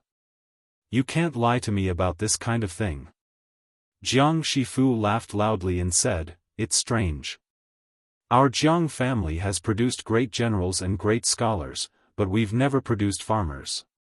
But I just happen to like this life in the countryside. I like to grow some flowers and plants, grow some fruits and vegetables, and make my own dumplings to eat. Stepping on the muddy ground with my feet makes people feel at ease. Your heart is at ease, but other people's hearts aren't at ease." The teacher said with a sigh. "AI, it's all the children's business." Jiang Shifu said. "Do you really think it's worth bringing it out of your mouth?" "It's indeed the children's business." The teacher said. "The children's business isn't necessarily a small matter. At the very least, my side is quite passive." The teacher held the bowl in one hand and pointed at Fang Yan with the other, saying, "Look, he's already come knocking on our door. How can we not give an explanation?" "Then give him an explanation," Jiang Shifu said. He drank most of the noodle soup in the bowl in one gulp, then put the large bowl on the stone table and waved at Fang Yan, shouting, "Young man, come here." Fang Yan quickly stuffed the last dumpling in the bowl into his mouth, threw the bowl to the side, and walked in front of the 2 elders. Jiang Shifu looked at Fang Yan and asked with a chuckle, "Are you full?" "I'm full." Fang Yan chewed the dumpling in his mouth and quickly swallowed it. "It's good that you're full," Jiang Shifu said. "This is the first time you've been a guest at my house. I don't have anything else, but I have to make sure you're full. Since you're full, let's talk about some serious matters. Fang Yan knew that the main topic had come. He didn't respond and waited for Jiang Shifu to continue. Jiang Shifu looked at Fang Yan and said, Long Qianxiang said that you came knocking on our door, so we have to give you an explanation. What kind of explanation do you want? Father died tragically, and Huacheng was in danger. I want justice. Fang Yan said with a serious expression. It was all done by that brat of our family? Indeed. Fang Yan said. He was worried that Jiang Shifu would act shamelessly and be unwilling to admit to the disgusting things his grandson had done. In his heart, he was willing to do anything for his family. Not to mention a small matter like lying and acting shamelessly. I think that many people can testify to this matter. I'm not doubting your character. I've also heard a little about what that brat has done. Jiang Shifu smiled and waved his hand. If Jiang Junling returns, he will naturally punish the Jiang family. But you also know that ever since Jiang Junling went to Huacheng, he hasn't returned. If that's the case, how should I give you an explanation?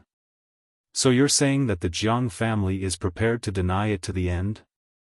Fang Yan said with a cold smile. He knew that the matter wouldn't be so easily resolved. Now, the Jiang family was indeed beginning to quibble.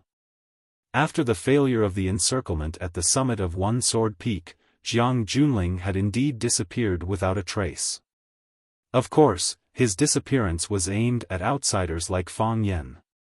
If even the Jiang family themselves, or the Jiang family's old man, Jiang Shifu, didn't know where Jiang Junling was, then they were treating people like idiots. Was Fang Yan an idiot? Fang Yan would only eat for free. Don't be impulsive. Don't be impulsive. Jiang Shifu saw the anger on Fang Yan's face, and comforted him. Young people are hot-tempered. I can understand your feelings, but the truth is like this. I know that if I tell you that I've never seen Jiang Junling, you absolutely won't believe me. But, I really haven't seen him. I really can't drag him out and kill him. But, the Jiang family cares about our reputation. We won't do something like not investigating the wrongdoings and not punishing the evils. Jiang Shifu thought about it, then looked at Fang Yan and said, I can't find him. If you can find him, then you can do whatever you want, but the Jiang family needs to make a statement about this matter. How about this, I'll banish that bastard from the Jiang family and remove his name from the family tree. What do you think of this punishment? Banishing Jiang Junling from the Jiang family and removing his name from the family tree was a serious punishment. If Jiang Junling was no longer a member of the Jiang family, then he wouldn't be able to use the Jiang family's resources, and he would become a stray dog without power. If Jiang Junling's name was removed from the family tree, then he wouldn't be able to enter the Jiang family's ancestral hall or tomb after he died. In other words, Jiang Junling would have no parents, no relatives, no ancestral tablets, and would become a person without roots. Thinking about how Jiang Junling would have no roots in the future, Fang Yan was quite pleased. However, this kind of punishment didn't have much meaning to Fang Yan. If the Jiang family could banish Jiang Junling and remove his name from the family tree, then they could call him back. Even if they didn't allow Jiang Junling to return to the family tree, wouldn't Jiang Junling no longer be a member of the Jiang family? At that time, without the restrictions of his identity and with the secret support of the Jiang family's resources, wouldn't Jiang Junling be like a fish in water and be able to do even more things? However, Fang Yan had no way of rebutting Jiang Shifu's proposal. In a situation where they couldn't find Jiang Junling, they had already shown such great sincerity. What was there to be dissatisfied about? Fang Yan thought for a moment, then said with a smile, wouldn't that make it impossible for the Jiang family to reunite? You reap what you sow, you can't blame anyone else. Jiang Shifu looked at Fang Yan with a smile and said pointedly, everyone should pay the price for their own stupidity. What does young friend Fang think? Yes. Fang Yan pretended not to hear the deeper meaning in his words and said solemnly, Jiang Junling will die without a doubt. After leaving the Jiang family, the teacher turned his head and glanced at the tightly shut wooden door. He sighed softly and said, the Jiang family wants to kill you.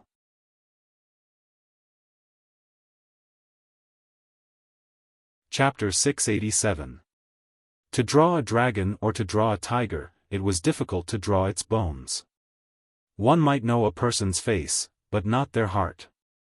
When Fang Yan arrived at the Jiang family to denounce them, not only did he not hear any harsh words, he did not receive any trouble from anyone. Instead, he was treated with great courtesy. The Jiang family's old patriarch, Jiang Shifu, was amiable and treated him like a nephew. He did not put on airs when speaking to him, and even ate several large bowls of dumplings that the Jiang family's old patriarch had personally made. In the end, Jiang Shifu straightforwardly gave him an explanation, and took the initiative to expel the wrongdoer Jiang Junling from the Jiang family and remove his name from the Jiang family's genealogy.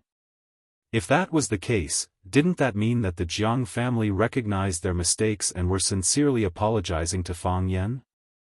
That was obviously not the case. The Jiang family was a prestigious aristocratic family, and their every move was watched by countless people. Jiang Junling's plan to encircle and annihilate Fang Yan at Flower City's Single Sword Peak had failed, and anyone who paid attention already knew about it. Now, Mr. Swallow Dock had personally taken action and brought the victim, Fang Yan, to the Jiang family to collect their debt. No matter what, the Jiang family had to give Fang Yan an explanation. Not only an explanation to Fang Yan, but also to Swallow Dock, and to the countless pairs of eyes that were watching and watching from the shadows. If the Jiang family did not handle this matter fairly and did not handle it beautifully, then the character and virtue that they had built up over thousands of years would be instantly wiped out. The Jiang family is using their power to bully others. The Jiang family has caused the Jiang family to be ruined, and they did not even say a word of apology. The Jiang family has really gone too far. They don't even want any face. This kind of rumor would definitely spread through the mouths of countless people, and the matter of the Jiang family using their wealth to bully others would become a pillar of shame that would be tied behind them. Therefore, when Mr. brought Fang Yan to his door, the old man of the Jiang family personally received him. His words and actions, as well as the final result of their handling of the matter, made it so that no one could find any basis for criticism. Even the most picky observer, after learning about the way the old man handled the matter, could not say a single word of criticism. If the matter of Fang Yan eating the dumplings personally made by old Master Jiang in the Jiang family's old house were to spread out, perhaps many people in Yanjing City would develop feelings of envy and jealousy towards Fang Yan, and even more people would not be able to help but give a thumbs up to old Master Jiang and say, benevolence and righteousness. In order to save the face of the hundreds of people in the Jiang family, old Master Jiang had considered everything inside and outside of the family. However, it was also because of this that the teacher said that the Jiang family wanted to kill Fang Yan. Would you argue with a dead man? Would you care about a person who you knew was going to die getting more benefits? Of course not. The reason why the Jiang family treated Fang Yan so generously was because they would soon take back everything they had paid from Fang Yan. It was just like how gangs were willing to buy arms at a high price, but when the arms dealers were about to leave with the money, they would immediately kill them. In the end, they would get the goods and money back. Therefore, what was so unacceptable about a higher price in the beginning of the negotiation? Fang Yan turned his head to look at the Jiang family. The wooden gate of the Jiang family's courtyard was already closed. After it was closed, the Jiang family's old house was exactly the same as the other old houses. In the middle of this long street, it seemed somewhat inconspicuous. No one would have thought that the famous tycoon of Yanjing was hiding in the dim yellow light of this old street. Fang Yan squinted his eyes and smiled, saying, "Why does Mr. say that?" Their attitude was a bit too kind. The mister said, the apology was a bit too easy, and the punishment for Jiang Junling was a bit too severe. They were the ones who committed the crime in the first place. If their attitude was a bit more kind, their apology would be a bit faster, and their punishment for Jiang Junling would be a bit more severe. Isn't this something to be expected? Besides, I don't think their punishment for Jiang Junling was that severe. Banishing him from the Jiang family? Removing his name from the Jiang family's genealogy is something that has no real meaning. Rather than that, wouldn't it be better for them to drag Jiang Junling out and chop off one of his arms or 3 of his legs? Is that still a punishment? Fortunately, he didn't say something like drinking 3 cups of wine as punishment. Otherwise, would have fallen out with that old fellow on the spot. Fang Yan, do you still not understand? The mister sighed softly and said, in the past, your opponent was Jiang Junling, and only one Jiang Junling. But from today onwards, your opponent is the old patriarch of the Jiang family, the entire Jiang family, and their branch families. Do you understand? You are about to face a colossus hidden in the darkness. No one can pry into their entire bodies, but a single roll from them is enough to set off a storm. Fang Yan looked at the mister and said, Mister, have you understood this a long time ago? I have. If you understand, then why did you bring me here to demand a debt? My original intention was to bring you here to smooth things over and untie this dead knot, but both of you are too stubborn. If Shifu had hesitated a bit or was willing to bargain with me when we proposed an explanation, I felt that there was a chance and would have done all I could. However, he agreed without hesitation, and even immediately stated his solution. This proves that he had long since prepared a draft in his mind and made a decision.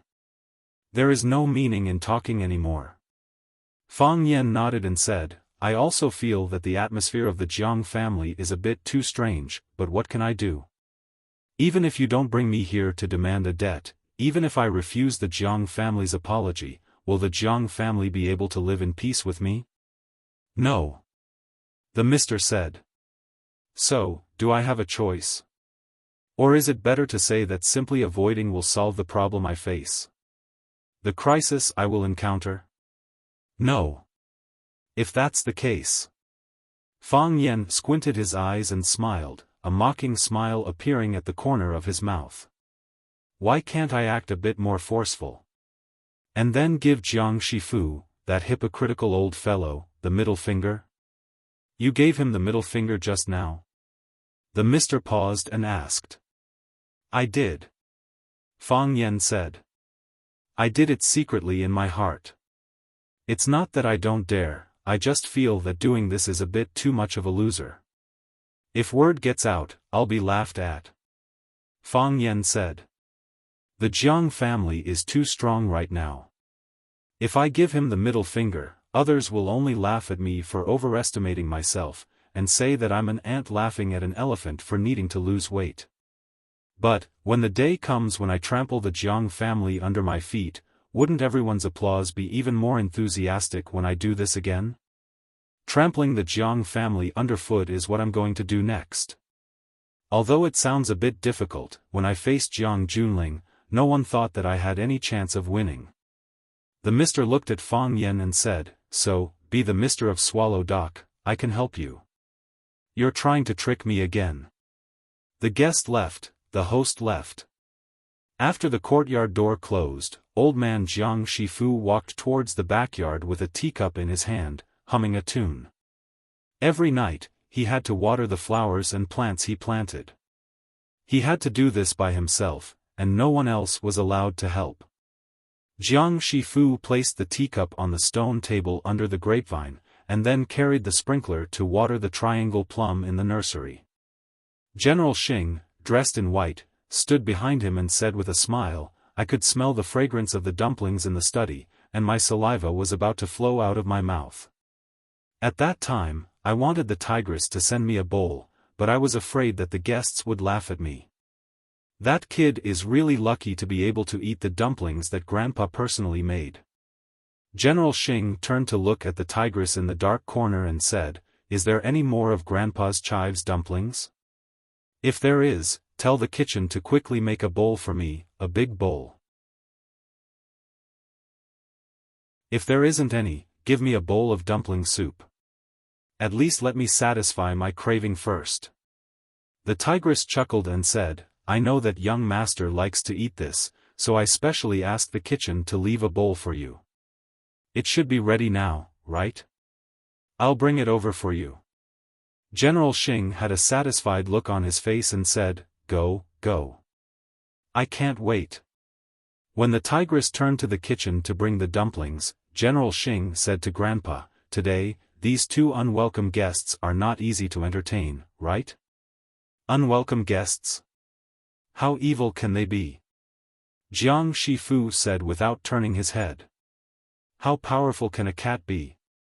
Can it eat people like a tiger?" "Grandpa, let's not talk about Mr. He has guarded Swallow Dog for decades, and his hands and eyes are everywhere. Even that person above him is his brother. Although that kid Fang Yen is young, he is not easy to deal with. We can't be deceived by his appearance." Jiang Shifu turned his head to look at General Xing and grinned. "I was just testing you on purpose.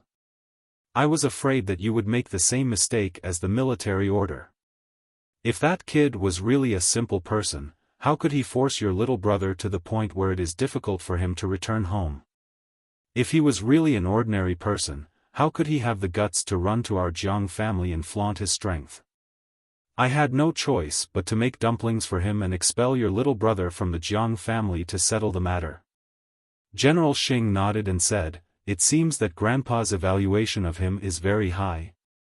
Giving birth to a son is like a general's order. That old bastard Song Zaniang really is shameless enough to do anything to support his disciple." Jiang Shifu said with an unfriendly expression. "It's fine if things go smoothly. These words have the smell of fate. But if there are any twists and turns, won't these words become a whip that ruthlessly slaps your face?"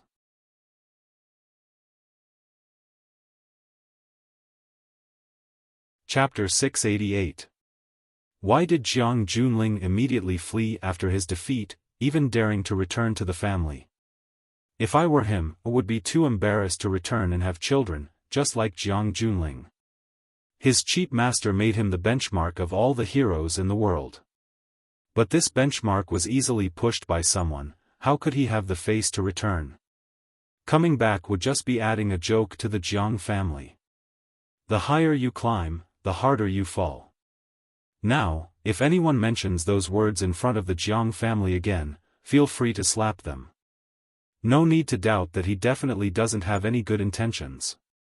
Even if Jiang Junling were to hide in the remote mountains and ancient forests, he would still feel a burning pain on his face when he muttered those words, right? When it came to matters involving his own younger brother, General Xing was normally unwilling to speak. Moreover, he really didn't know how to respond to this kind of matter. Saying he was good was against his heart, saying he was bad was jealousy. Simply not saying anything was the proper thing to do. The Fang Yen of the past wasn't even worth mentioning compared to Jiang Junling. Does anyone think that Fang Yen can defeat Jiang Junling? It really is unexpected. General Xing said with a wry smile. At that time, Fang Yen was just an earthworm, his entire body soft and limp, seemingly without any strength. However, this earthworm that didn't have a single bone in its body was able to push through the hardest soil. Jiang Shifu said with a serious face, even if its body was chopped into 8 or 10 pieces, it would still be able to live well. This is a true hero, this is a person truly worthy of admiration, an opponent worthy of respect, an enemy worthy of reverence. A person should be an earthworm, don't think about being a flood dragon. Even if you really are a flood dragon, wait until you know how to move clouds and summon rain before revealing your true form. Otherwise, you would have long since been slaughtered by others. Grandfather, I understand. General Xing nodded with a serious expression. I will definitely be careful and cautious, and definitely won't make the same mistakes as the military orders. It's good that you understand, Jiang Shifu said. Because of that brat, our general family has suffered heavy losses. Your fifth uncle has a knot in his heart and is resentful. No matter how arrogant Junling is, he is still a capable child of our general family. He has suffered losses time and time again and has been bullied time and time again. The general family does not look good. What does Grandpa mean? I say that people should learn from earthworms, but don't wait for the earthworm to ascend and become a flood dragon, General Shifu said softly. That brat has the support of the Qin family, and he also has Chao Yen to rely on. He has turned Flower City into his own backyard, so we can't give him another chance. He was a wolf from Zhongshan, and when he succeeded, he became arrogant. When he becomes powerful, the first thing he'll destroy will be our Jiang family. Since the war has already begun, General Xing looked up at the dark night sky and said, "Then let me end it." The tigress brought over the freshly cooked dumplings. General Xing took it and hurriedly picked one up and stuffed it into his mouth. With a face full of happiness, he said, "I really wouldn't exchange it even for an immortal." Within the red walls, Fang Yen was like a granny who had just entered a grand view garden for the first time. He looked around curiously at everything he saw. The place he was standing on had a special meaning in the political landscape of Wuxia. More than 90% of Wuxia's policies and laws came from here. This was the holy land in the hearts of countless people, and also the forbidden land under the feet of countless people. Under the ginkgo tree in the courtyard, the benevolent old man who was often seen on TV looked at Fang Yen with a smile. His words carried a strong Beijing accent. He said, "Young man, you look very spirited.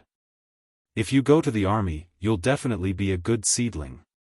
This old man had started in the military, and now held the power of the country's army. So he had a very special feeling towards the army. He was a qualified soldier, so he also hoped that the younger generation he saw could become an outstanding soldier. "Thank you, Chief. Whether I go to the army or not, I'm still a soldier of Wuxia. When the country needs me, I won't hesitate to die for the country." Fang Yen smiled and thanked the old man. What he learned was Tai Chi, so he learned it naturally. He respected this old man, but he didn't feel nervous. Because he knew that only when it was natural could he show the best of himself. As expected, the old man was very satisfied with Fang Yan's attitude when talking to him. He patted his thigh and said, "Heroes come from the young."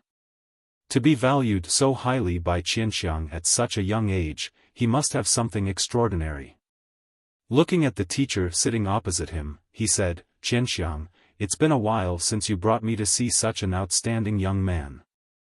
The teacher held the moonlight teacup in his hand and said in a deep voice, "I have some things to take care of, so I want to pass the position of teacher to Fang Yen." The old man's expression was slightly confused, but he returned to normal in an instant. He laughed and said, "This is your family's matter, so it's up to you to decide. If you think he's good, then he must be very good." "Thank you, Chief," the teacher said seriously. The old man waved his hand and said, "Qianxiang, let's not talk about this between us. This moonlight teacup is not bad, right? You know that I've always liked collecting cups, and this moonlight teacup is my favorite among my many collections. Only when Qianxiang comes, I can't help but show it off to you. Usually, even I can't bear to drink tea with it. I'm afraid that I'll accidentally break one. No matter how precious something is, it will only have its value after it's used." "What's the value of something that can't be used?" the teacher said with a smile. "You're too naive." The old man laughed and said, "That's true. But sometimes, even if you know you've made a mistake, you still don't want to correct it. Most of the time, we make mistakes in the name of love." "That makes a lot of sense," the teacher said. "I just made a big mistake in the name of love. Now, I'm taking this kid around to atone for my mistake. After chatting for more than 20 minutes, the secretary came over and whispered in the old man's ear that the prime minister of a certain country had arrived and was waiting in the conference room. The old man's time was counted by minutes and seconds. Every minute and every second was filled up over the course of a few days or even earlier. When he found out that the teacher had brought Fang Yan over, it was not easy for him to take such a long time to meet with them. The old man waved his hand to show that he understood. He looked at the teacher with a face full of guilt and said, "Qianxiang, I still have something to take care of today. When I'm completely free, I'll go to Swallow Dock and stay there for a few days. We'll drink and play chess, and have a good time. Then I'll wait for you."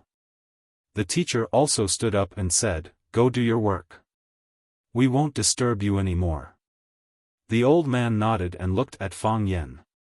"Fang Yan, I think we'll have many opportunities to meet in the future. Is that so? I want to come here every day to drink tea and ask for advice. But I know that's impossible. The chief is very busy every day, and he deals with military and national affairs," Fang Yan said with a smile. The old man looked at Fang Yan thoughtfully and said, "Meeting you is also dealing with military and national affairs. Fang Yan is very good. Keep in touch with Jianjun in the future." Jianjun was the old man's secretary, a middle-aged man who wore glasses. When Zhang Jianjun heard that the chief wanted to keep in touch with Fang Yan, he couldn't help but look at Fang Yan again. Old people of this level would never say any unnecessary pleasantries. If they liked someone, they liked him. If they didn't dislike him. He said that he wanted Fang Yan to keep in touch with him, which proved that he really wanted to talk with Fang Yan. The old man hurriedly left with the secretary. The teacher and Fang Yan were still sitting in the courtyard drinking tea. The teacher looked at Fang Yan and said, "Swallow Dock's matters are military and national affairs. I never felt that I was so important before," Fang Yan said. "Brave warriors guard the 4 directions," the teacher said. "Every country places great importance on the training of special forces. Because most modern wars are local wars and conflicts, when there is no way to send a large number of troops, the existence of an elite force is very necessary. There are even some developed countries that are researching genetic warriors or genetic medicine. Our country started late in this area, or in other words, many people even reject this extremely cruel way of unearthing one's potential at the cost of personal consciousness. The old man just now was one of the people who opposed it. So, the existence of Swallow Dock just happened to make up for this flaw. Warriors unearth their life potential by conforming to the heavenly way and integrating with nature. They don't need injections or drugs, and there are no side effects. So, how can Swallow Dock not be important? Wuxia has 3 dangerous places, and the 3 dangerous places are all at the very edge of Wuxia. Tsang Mountain, Beihai, and Devil Gobi are not even heard of by ordinary people, but every year, there are Swallow Dock or other elites from the inner Jianghu who are sent to guard them. Every year, the soul summoning banner is raised in the village, and every year, new tombs appear in the back mountain. Those are all great men who sacrificed their lives for the country. How can such places not be valued? Is the teacher of such a place a disgrace to Fang Yan's character and talent? Fang Yan was speechless. The teacher went around in a big circle just to convince him to inherit his mantle and become the teacher of Swallow Dock. When did the teacher of Swallow Dock become so worthless?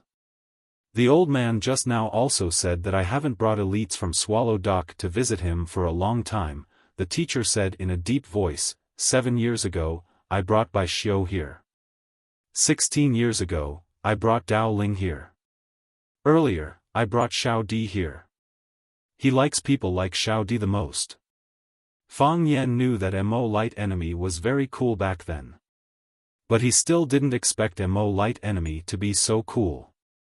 Even such a person loved him so much. What a pity, what a pity. Thinking of the old drunkard's current encounter, the hostility in Fang Yan's heart rose again. Wuxia Dragon God, there will be a day when we fight. The teacher glanced at Fang Yan and said, the chief told you to keep in touch with Jianjun, so you should keep in touch with him. When Bai Xiu came, did the chief say this? Fang Yan asked curiously. The teacher glanced at Fang Yan and said, no. Fang Yan grinned and said, I knew he didn't say it.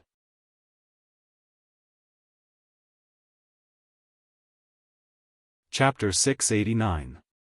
The teacher sighed softly and said, Bai Xiu just went the wrong way. Otherwise, he could be called a young talent. Among the younger generation, there are not many people who can compete with him.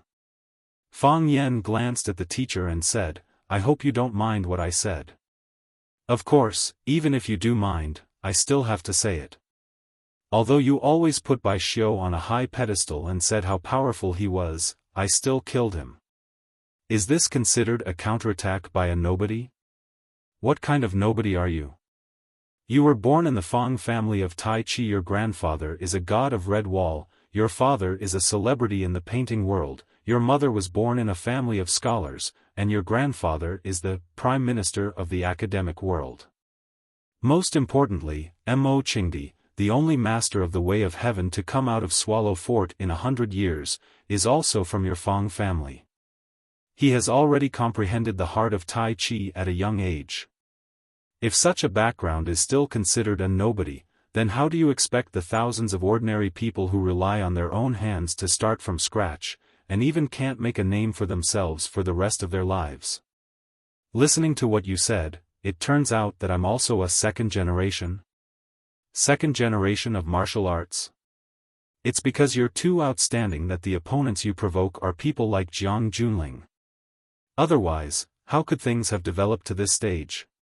Being too outstanding is also a kind of original sin. Fang Yan shook his head helplessly. Whether it's Bai Xiu or Jiang Junling, they're both enemies because I'm too outstanding. But, can you blame me for that? It's just that they're too narrow-minded. Yi Gentle is also outstanding. I'm always beaten black and blue by her, but have I ever been jealous of her? I even like her very much, and I'm even willing to marry her. The teacher smiled helplessly and said, You're a man, but you're quite jealous. This is not jealousy. Fang Yan said. How can I be jealous of Bai Xiu?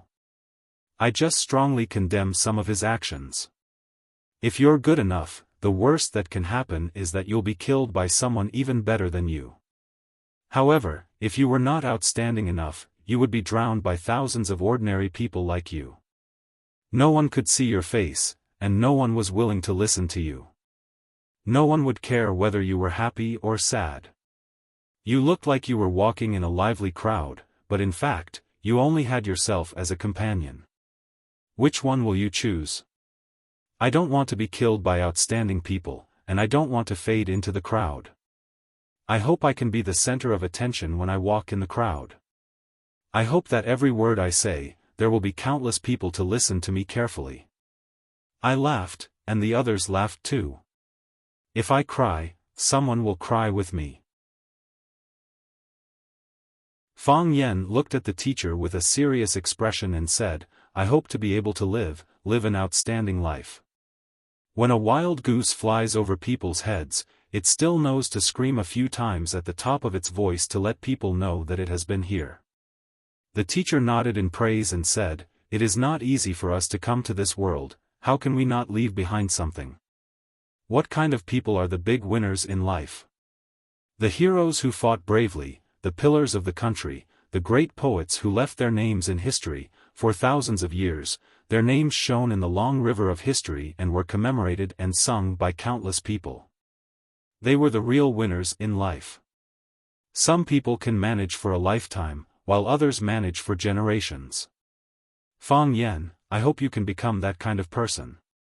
I also know that you have the ability to become that kind of person. Fang Yan was silent for a moment, then said, So, what should I do? Come with me to see someone. See who? Fang Yan asked. A very important person, the teacher said. More important than Jiang Shifu and the bureau chief? Fang Yan was shocked. 100 times more important than Jiang Shifu and the bureau chief, the teacher said with absolute certainty. Fang Yan was so shocked that he could not speak. The teacher asked if Fang Yan had time today, and Fang Yan said yes. So the teacher brought Fang Yan to Yanjing to see the old general, Jiang Shifu, and the old chief behind the red wall. These two old men were influential figures in Wuxia. One could stir up the economy of a country with a stomp of his foot, and the other could mobilize millions of lions with a word. Especially the latter one, he had a decisive position on the map of the entire world. But the teacher said that he was going to bring Fang Yan to see someone 100 times more important than them. What kind of person was that? Fang Yan's face was flushed, and his body trembled slightly. He knew that the teacher had a very deep network of connections, but he did not expect that he could follow behind him and see all the heroes in Yanjing. Out of the red wall, across the moat, through the black tortoise gate, turned right on Chang'an Street, and entered the old Huimin Street. After passing a dozen shops, the teacher stopped in front of a small noodle shop. Fang Yan looked up and asked, "Is this the place?" "This is the place," the teacher said with a nod. In order to prove that he did not lie to Fang Yan, he pushed the door open and walked in. Fang Yan looked up again at the name of the noodle shop, a bowl of mixed sauce noodles. Only then did he push the door open hesitantly and walk in. The teacher had already found a seat and called out, "2 bowls of mixed sauce noodles." Fang Yan sat across from the teacher and said, "Teacher, where is the big shot you mentioned?" "Right here," the teacher said.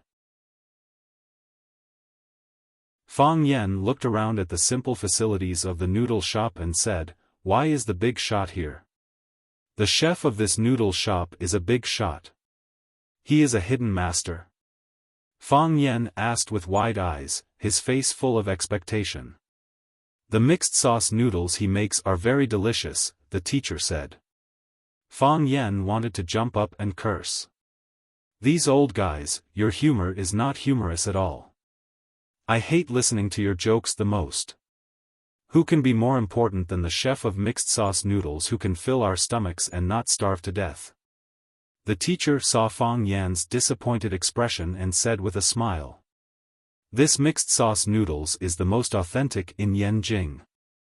Every time I come to Yanjing, I have to come here to eat. In the beginning, I could eat 3 bowls at a time. Later, I could only eat 2 bowls. Now, I can only eat 1 bowl." Fang Yan did not want to talk to him. No matter how delicious the mixed sauce noodles are, it is just a bowl of mixed sauce noodles. This old man is too much. If you want to eat something good, you can just tell me. I'll lead the way, and I'll treat. Was there a need to be so secretive? The greater the hope, the greater the disappointment. Fang Yan was in a very bad mood now. "You're here." A crisp voice with a Beijing accent sounded beside his ear. Fang Yan looked up and saw a girl in a white dress walking towards them. The girl was young and immature. Her soft long hair draped over her shoulders and she wore a floral apron around her neck. She looked fresh and refined. The girl walked in front of Fang Yan and the teacher. She smiled at Fang Yan and said to the teacher, "Grandpa Long, do you want 2 bowls of mixed sauce noodles?" "Little Bai, didn't you go to school today?" "Grandpa Long, today is Sunday. I don't have to go to school. Did you forget?" The girl looked very familiar with the teacher and replied with a smile. "Oh." The teacher nodded and said with a smile, "So it is Sunday. Grandpa, you are confused. Grandpa Long, you are confused about small things, but you are smart about big things." The girl winked at Fang Yan and said jokingly, "No one is smarter than you. You little brat, you only know how to flatter Grandpa." The teacher said with a smile. "But this time Grandpa has no gift for you." "Humph," the girl wrinkled her nose and said with dissatisfaction, "I knew you didn't bring me a gift. You stingy brat, drink cold water." "Huh, I don't want to drink cold water." I came to eat mixed sauce noodles. The teacher smiled happily, and the wrinkles on his face smoothed out a lot. It could be seen that he liked this little girl very much. The teacher pointed to Fang Yan sitting opposite and said, "He is called Fang Yan." The girl looked at Fang Yan and said, "Big brother Fang Yan, don't be with this stingy old man. If you learn his stingy habits, no girl will like you in the future." Fang Yan nodded and said with a worried expression, "I will separate from him after eating this bowl of noodles." The girl giggled and said, "Yes, quickly separate from him after eating the bowl. You can't be with him for too long. You two are quite congenial." The teacher said with a smile. "Of course." The girl raised her beautiful and flawless face and said, "Big brother Fang Yan is young and handsome, and he is not stingy." "How do you know he is not stingy?" The teacher looked at Fang Yan and said, "I don't see you give her any gift. Why is this girl saying good things about you?" Fang Yan also looked back at the teacher and said, "Didn't my aunt say that I am young and handsome? This is a world that looks at faces. Sir, don't force yourself too much. Since little Bai is speaking for you, you should give her a small gift." The teacher looked into Fang Yan's eyes and said, "Sir, do you think it is necessary?" Fang Yan looked at the teacher and asked. The teacher nodded seriously and said with a firm voice, "It is very necessary." Fang Yan thought for a moment and took out a heart-shaped stone from his pocket and said, "I accidentally found this when I was walking by the river." The girl took the stone and said happily, "Ah, it is the same type as Li Chen."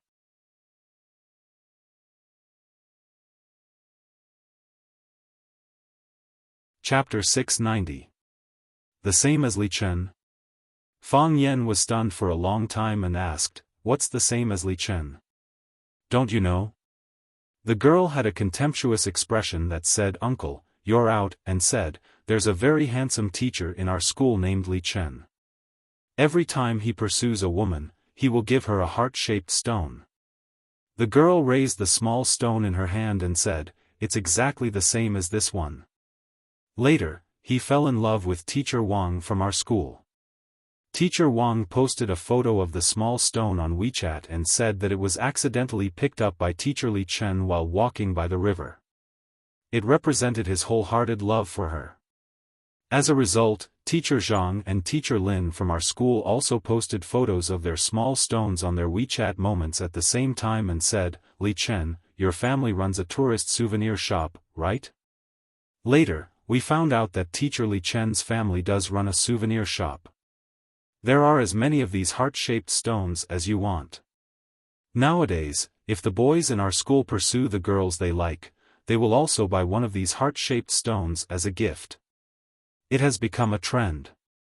This is a very popular thing. My piece is different from Li Chen's, Fang Yan said with a serious expression. He pointed to the dark purple star-shaped stone in the little girl's hand and said, "Do you know what stone this is?" The little girl shook her head and said, "I don't know." "Isn't it just a stone?" "This is a meteorite," Fang Yan said. "It's a meteorite that hasn't burned out outside of Earth. It deviates from its original orbit or quickly falls to Earth in pieces. The meteors we often see are these large stones that are burning and finally disappear completely, or a small piece falls on Earth. A meteor that hasn't burned out isn't rare, but it's extremely rare for it to turn into such a heart shape after burning. Don't you think this stone is much heavier than a small stone of the same size?" The girl rubbed the heart-shaped stone in her palm and looked at Fang Yan with admiration. She said, "Brother Fang Yan, you're amazing. I also found it by accident. I thought it was quite interesting, so I kept it," Fang Yan said with a smile. Fang Yan didn't find this stone by the river. He saw it in the antique shop of the Blue Mountain Club in Lanshan Valley and took it back to give it to Yiro. He didn't even have time to send it out before he followed his teacher to Yanjing City. Now that the teacher was forcing Fang Yan to give the little girl a gift, Fang Yan had nothing else in his hands, so he had to give the small stone away. Anyway, it wasn't something too rare. If he wanted it, he could just ask Lan Shanggu and the others to help him find it. If he couldn't find it, he would just polish it. Such a small problem wouldn't stump a smart person like Lan Shanggu. If Teacher Li Chen told such a story like you, Teacher Zhang and Teacher Lin would definitely not be angry, right? It turns out that the stone isn't important. What's important is how you spin the story around the stone. Fang Yan was drinking tea, and he almost spat out the tea in his mouth. The teacher was amused by the little girl's words and laughed. Looking at the embarrassed Fang Yan, he said, "You're one of the few sharp-tongued people in Swallow Dock. Usually, no one can make you suffer. How about it? Did you meet an expert today?" "I was talking to her seriously, but she misunderstood me," Fang Yan said with a wry smile. The little girl bowed slightly to Fang Yan. The V-neck of her white cotton dress hung low, revealing the girl's small chest that was like a baby pigeon. She smiled at Fang Yan and said, "Brother Fang Yan, I'm joking with you. Thank you for your gift. I know that this stone is different from Teacher Li Chen's stone. This is a meteor, a heart-shaped stone that heaven gave me." The teacher waved his hand and said, "All right, girl, go in and serve us the noodles. Help us put more marinade. Your grandfather always puts too little. It's too stingy." The girl made a face at the man and ran in with a smile on her face. The teacher retracted his gaze and looked at Fang Yan and said, "Her name is Bai Jia, Bai Xiu's sister." "I guessed it," said Fang Yan. "There aren't many people with the surname Bai to begin with, and it's even rarer for you to specially bring them here. Fang Yan, I've never underestimated your wisdom. It's precisely because of this that I specially brought you here to take a look. This is Bai Xiu's home. Their family runs a noodle shop. It's because I like eating their noodles that I discovered Bai Xiu, the little fellow. After that, I brought Bai Xiu to Swallow Fort and made him stay by my side." Mr. looked at Fang Yan with a serious expression and said, "You saw it just now. Bai Xiu's sister is an ordinary person. She doesn't have any schemes and doesn't know any martial arts. Her grandfather is a master of braising, and her father is a master of making wheaten food. Their family has been running a noodle shop for generations. The most delicious noodle they make is mixed paste noodles. You'll know when you try it later." Fang Yan stared at the teacher with sharp eyes and said, "Are you afraid that I'll take revenge on these ordinary people? Fang Yan, I can feel the hostility in your heart. It's so strong that even I'm shocked. I know that Bai Xiu has wronged you. Bai Xiu killed your father and tried to kill you. Now Bai Xiu is dead, but the resentment in your heart hasn't completely dissipated. You're still thinking about revenge and killing people. I know that if you have the heart, you'll find this place sooner or later. With your scheming methods, you can destroy this family with just a move of your finger." The teacher said in a heavy voice, "From my point of view, I can't make you stop, and I don't want to talk nonsense about revenge. I brought you here to let you see it with your own eyes. I want you to rest assured that this family can't hurt you. They can never hurt you." Fang Yan's face was so gloomy that water could almost be wrung out. He looked at the teacher and said, "Do you think I'm that kind of person?" The teacher was silent and didn't answer. "Do you think I can do that kind of thing?" The teacher was still silent. "Do you think I'll do anything to these ordinary people who don't have the strength to truss a chicken?" The teacher acted as if he didn't hear Fang Yan's question. "The noodles are here." The little girl, Bai Jia, came over with 2 big bowls of mixed sauce noodles on a tray. She placed the bowls in front of the teacher and Fang Yan, and then put cucumber strips and marinated sauce bowls in front of them. She said with a smile, "Be careful with mixing. Don't splash it on your clothes." The little girl liked to smile very much. Every time she said a word, she habitually showed 2 small dimples on her cheeks. She was a slim and graceful young lady, and when she smiled, it was as if she had her own little son. Every time she looked at her, there was a feeling of radiance in all directions. After she placed the bowls of noodles, she looked at Fang Yen and said, "Brother Fang Yen, let me help you mix the noodles?" Only then did Fang Yen stop looking at or confronting the teacher. He turned his head to look at the little girl and said, "Thank you, Bai Jia. I can do it myself." "Ah, how do you know my name?" The little girl's white and tender face instantly turned red. She stared at the teacher with dissatisfaction and said, "Grandpa Long, did you tell him?" The teacher lowered his head to eat the noodles and said, "He gave Lu Xing to you, and he still doesn't know your name. Isn't that impolite?" "Then I should say it," the little girl said with a red face. "Okay. You say it next time," the teacher said. "You have already said it. What else can I say?" "Really?" The little girl was a little angry. The teacher pushed the bowl of noodles in front of Bai Jia and said, "Come, mix the noodles for Grandpa." "Humph, you eat it yourself. I don't want to mix it for you." The little girl stuck out her small chest and said proudly. The teacher shook his head and took back his bowl of noodles. He poured the cucumber strips and marinated sauce into the bowl of noodles and stirred it himself. Bai Jia saw Fang Yan's rusty mixing movements.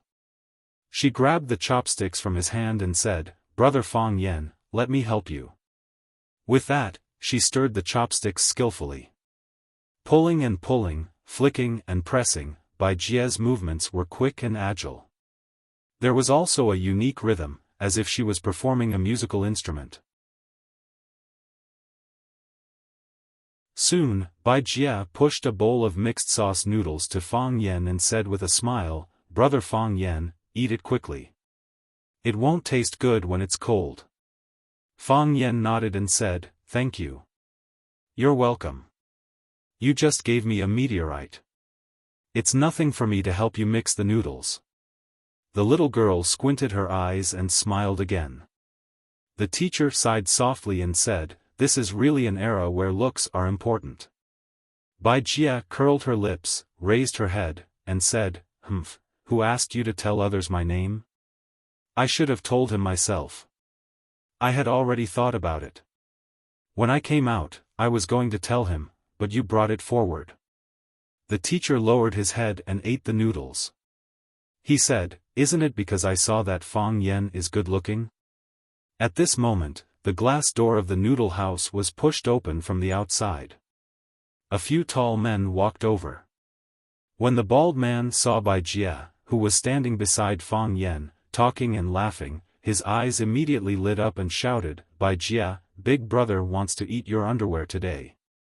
As soon as this sentence came out, the group of men laughed unscrupulously.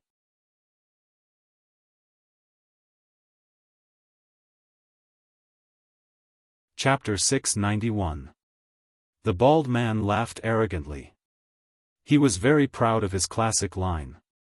If he could, he really wanted to have a loudspeaker in his hand so that the whole street could hear the joke he unintentionally said. What a humorous and witty line, it was tens of thousands of times better than those written by novelists. The men who had followed him laughed heartily, but there was also a hint of malice in their laughter. Regardless of whether he really thought that his words were interesting, or that he was vulgar or obscene, he still had to take care of his face.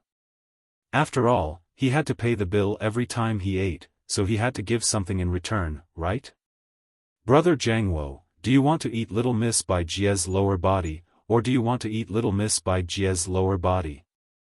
A man with shoulder-length hair blinked his wretched eyes and said with a smile. "Lin Hai, aren't you asking the obvious? Brother Jiangwo, of course, wants to eat Little Miss Bai Jia's lower body." "No, it's Little Miss Bai Jia's lower body." A big man in a gray robe with a string of starry moon bodhi hanging around his neck laughed and said. He looked exactly like a swindler on the street who pulled young girls and young wives to sell amulets. Isn't that the same meaning? What's the difference between Bai Jia's lower body and Bai Jia's lower body? Can't they all be eaten? They should also be delicious, right? In the middle of the crowd, an enchanting pretty boy said in a coquettish voice while holding an orchid root. Bai Jia is so beautiful, I'm also willing to eat. Bai Jia seemed to know these people. Her face was ruddy, her cheeks puffed up, and her eyes stared at the bald man with murderous intent. She said, Kong Jiangwo, don't talk nonsense. Who wants to eat your lower body? Don't even think about it. Go away, don't enter my shop. Hearing Bai Jia's answer, Kong Jiangwo became more energetic and strode toward Bai Jia. His huge body stood in front of the thin Bai Jia like a big grizzly bear coveting a little white rabbit. The little white rabbit felt that it was impossible to escape even if it had wings. She said, Little sister Bai Jia, is there a problem with your words? Is your family running a noodle shop? Since it's a noodle shop, brothers, if you don't give us lower body to eat, are you going to give us egg fried rice? You. Bai Jia took 2 steps back, avoiding the man's close proximity. What happened to me? Don't you think what I said makes sense? There was an undisguised evil light in Kong Jiangwo's fish-like eyes. He said, Sister, it's not the first time I've asked you out. Would you like to go to the bar with me tonight? Let me tell you, Big Brother will give you whatever you want to drink, and whatever you want to play, Big Brother will let you play. You can choose any bar in Hohai or Sanlitun, how about that? I'm not going. Bai Jia refused flatly. Bai Jia, aren't you going to give me face? Let me tell you, if it were other female students, they wouldn't get such treatment. Then go find those who are willing to go with you. How classless. Fang Yan clicked his tongue. How unstylish. Kong Jiangwo only treated Fang Yan as an ordinary customer. He didn't expect that Fang Yan would suddenly shout out. This guy was really an idiot. When he shouted, he didn't even look at his brothers. There were quite a few of them here. You sat together with an old fart, and if you really fought, your side wouldn't be enough. Everyone wanted to be a hero and save the beauty, but before that, they had to think about whether they were a hero or a coward. Even if the coward saved the beauty, most of the time, they would only get a, "You are a good person," in return, and then the sister would disappear without a trace. When the police came to investigate, no one would help them make a statement. Kong Jiangwo's gaze finally shifted to Fang Yan's face. He carefully looked at him and felt that someone who could come to this small shop to eat zhejiang noodles must not be a prominent person. How could a prominent person come here to eat 18 yuan for a big bowl of zhejiang noodles? Of course, he, Kong Jiangwo, was an exception. If it wasn't for Bai Jia, he wouldn't be willing to bring his brothers to this broken shop to eat noodles.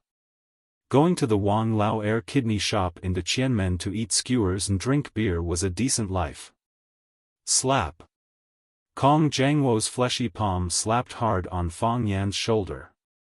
Fang Yan frowned slightly, but he didn't say anything.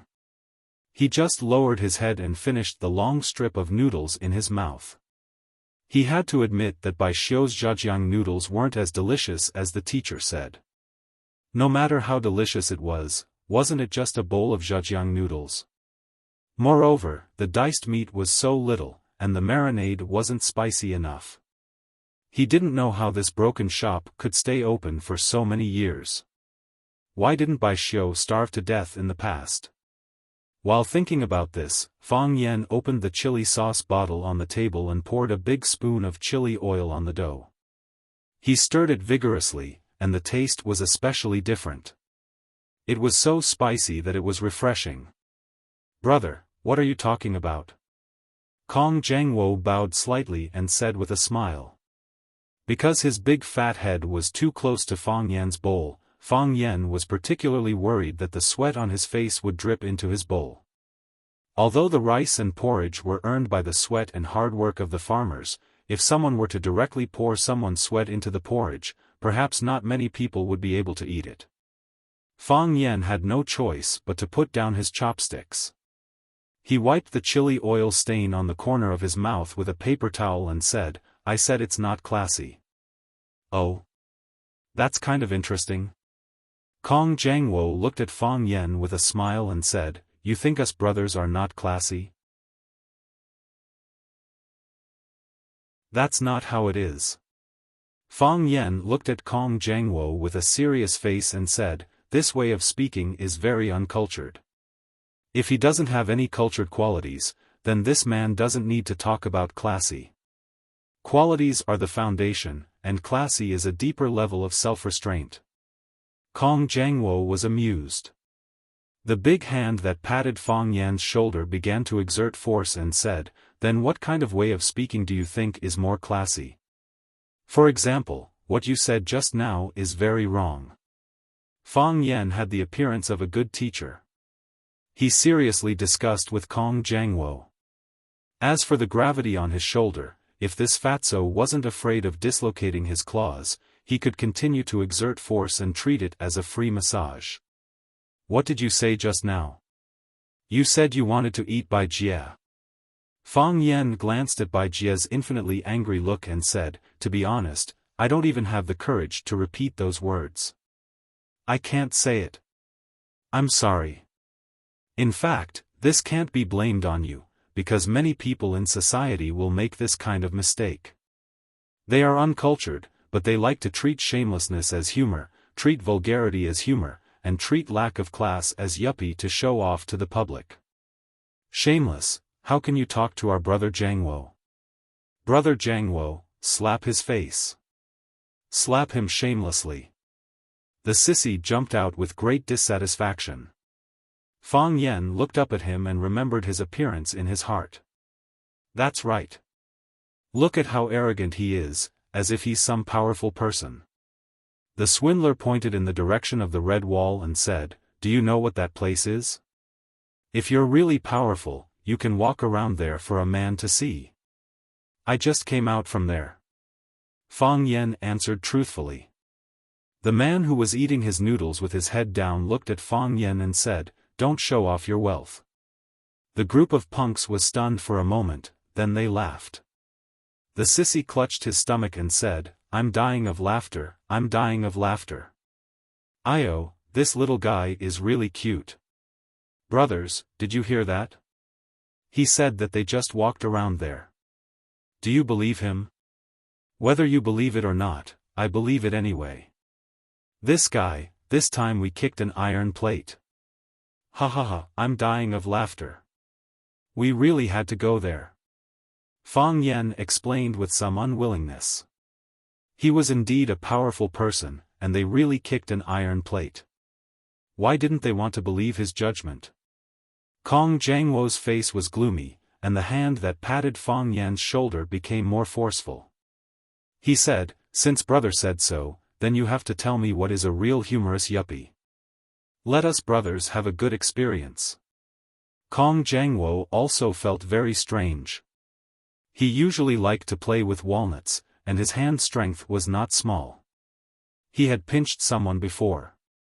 When his palm touched the kid's shoulder, the guy immediately cried and begged to let go. What's wrong with this kid? I've used so much strength, but he didn't notice at all. Or, I don't have any strength in my body today. Well, since you're humbly asking for leave, then I'll give you a good lesson. Fang Yan nodded with a smile and said, Wuxia's words are broad and profound. Any random combination will have endless wonderful uses. For example, let's use the phrase the goddess's lower part is a little salty as an example. Bai Jie's face was frosty. She angrily stomped her feet and said, Big brother Fang Yan, how can you say that? Oh, I'm not talking about you. Fang Yan quickly explained, I'm talking about the goddess. You can just treat the goddess as another woman. Fang Yan looked at Kong Jiangwo's friends and asked in a professional and responsible tone of a teacher, think about it, how many layers of meaning does this sentence mean? 2. The sissy raised his hand and answered. The first layer means that the goddess's lower part is a little salty. The other layer, I'm embarrassed to say it. Anyway, you guys can think about it yourself.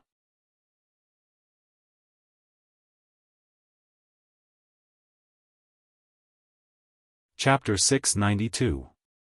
Correct answer. Fang Yan hit the edge of the bowl with his chopsticks and praised, "This sissy student answered correctly. The goddess's lower part is a little salty." This sentence literally has two meanings. We can simply misunderstand that he is evaluating the goddess's noodles with too much salt. Of course, it can also be very unhealthy to think in another direction. So, it depends on the relationship between the receiver and the speaker. If the receiver and the speaker are ordinary friends, then it is an evaluation of the noodles. Even if the receiver is very dissatisfied with the sentence, because there is another meaning to cover it up, it will also make people feel that it is harmless. If the two people are ambiguous or in a relationship, then it can be extended in another direction, that is, it will increase the interaction between the two people, and also increase the interest, Erotic but not obscene, interesting but not obscene, this is the charm of language. To evaluate a man's charm, it is not whether he has told pornographic jokes in front of others, but if he tells a pornographic joke, everyone thinks he is funny and meaningful, and everyone likes him very much. Fang Yan glanced at Kong Jiangwo and said, "You went straight to the point, saying that you want to eat the goddess's lower part. You have blocked your way out. You are naked and do not hide your lustful shamelessness and restless desire in your body." The disadvantages of this kind of expression are, first, it proves that you are a hooligan. Second, it proves that you are an uncultured hooligan. Third, girls will never go to a bar with this kind of uncultured and unclassy hooligan. I am talking about good girls. If you throw out 1,000,000, there will still be a lot of bad women who are willing to be inhuman for you. Everyone looked at Fang Yan with wide eyes, as if they were looking at a dinosaur from Jurassic World. This guy doesn't want to live, right? Kong Jiangwo's friends thought. This guy definitely doesn't want to live. Kong Jiangwo thought. Brother Fang Yan is so interesting. Bai Jie's annoyance turned into a blush, and she looked at Fang Yan without blinking. This kid.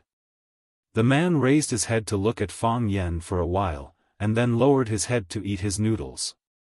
For an old man like him, there really weren't many things in this world that could surprise him. Even when his disciple Bai Xiao was killed by Fang Yan, he only sat there in a daze for a while before understanding many things. Brother Jiangwo. Sissy couldn't help but remind Kong Jiangwo when he saw him standing there in a daze. Why don't you say something? Scold whatever you want, and do whatever you want, we will help you. Don't stifle yourself to death. Kong Jiangwo was indeed about to be suffocated by Fang Yan's words. He was angry. He was furious. He felt that he had lost face. It wasn't easy for him to say such a humorous sentence.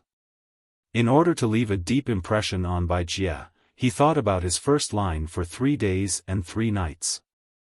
How could it be criticized by this kid as worthless? Not only was it worthless, but he also said that he was a hooligan. Yes, he was indeed a hooligan. He didn't deny this. There was nothing wrong with being a hooligan. There was beer to drink, skewers to eat, no need to clock in every day, and no need to be pressured by the boss. However, saying that he was an uncultured hooligan was a slap in the face. Who's uncultured? Who's uncultured? I don't F***king have anything else but culture. Kong Jiangwo's face turned from white to black, from black to purple, and finally from purple to crimson. His expression was ferocious, and his eyes were fierce. He clenched his big hand on Fang Yan's shoulder and said while gritting his teeth, "You said that I'm uncultured, you said that I have no style. I want to see if you have any culture, if you have any style. When we fight later, don't cry." Bai Jie was anxious and shouted, "Kong Jiangwo, let go of me. If you don't stop, I will call the police." Then call the police. Who do you think the police will help when they come? Kong Jiangwo suddenly turned around and looked at Bai Jia like a vicious dog. He scolded, "Little bitch, sooner or later, I will force myself on you." A person's lack of culture and style would also be reflected in this aspect. He would turn hostile whenever he wanted. Because he had no faith in his heart, he didn't care about credibility. Except for the fear of violence, everything else was bullshit to him. They could be trampled and violated. Bai Jia wasn't used to this kind of dialogue. She opened her mouth, but she didn't know what more powerful words to refute Kong Jiangwo. He could scold her as a little bitch and say things like, "Sooner or later, I will force myself on you." However, she couldn't scold Kong Jiangwo as a big bitch and, "Sooner or later, I will force myself on you." If she really scolded him like that, Kong Jiangwo should be happy, right? In terms of scolding, women were born weak. The man raised his eyebrows slightly. He didn't think it was a big deal. He didn't even put Kong Jiangwo and the other little trash in his eyes. However, he didn't like others scolding Bai Jia. Because he really liked this little girl who always acted coquettishly or sulked at him. He treated this girl like his own granddaughter. This kind of feeling was even deeper than his feelings for Bai Xiu. He hoped that Bai Xiu could become a talent, could become a teacher of Swallow Dock, and could become a pillar of the country. However, when facing Bai Jia, he had no hope. He only hoped that she could be happy. Therefore, he raised his head and looked at Fang Yan again. What he meant was, "Kid, don't quarrel when you can fight." "It's okay," Fang Yan looked at Bai Jia, whose face was red and eyes were filled with tears of grievance, and comforted her with a smile. "Don't be fooled by this guy's fat head and big ears. In fact, his body doesn't have much strength at all. His hand was on my shoulder for a long time, but he was actually massaging me." Hearing Fang Yan's words, Bai Jia's tears turned into a smile. She reminded him, "Be careful, the others weren't happy." The pretty boy looked at Fang Yan with jealousy and said in a resentful voice, "Brother Jiangwo, can you use more strength? Don't tell me you've fallen in love with this pretty boy. Look, he has a sharp tongue and doesn't know how to serve people at all. He's not worthy of you at all. Jiangwo, if you don't have strength, let me help you." The swindler in a Taoist robe said aloud. They all knew Kong Jiangwo's strength. Kong Jiangwo used so much strength for a long time, but the kid didn't even kneel down and beg for mercy. He didn't even show an expression of discomfort. Wasn't the truth in front of them? Kong Jiangwo threw the match. F***ck your grandma. Kong Jiangwo couldn't stand Fang Yan's sarcasm, and he didn't want to be looked down by his companions. He grabbed Fang Yan's shoulder with one hand, holding him so that he couldn't get up or struggle. His other hand clenched into a fist and smashed fiercely towards Fang Yan's head. "Who?" The wind from the fist blew. "Ah!" Bai Jia was so scared that she closed her eyes. Silence. Dead silence. Bai Jia opened her eyes in confusion and found that Kong Jiangwo's fist was caught in Fang Yan's palm. Bai Jia's small mouth turned into an O shape as she looked at everything that happened in front of her in astonishment.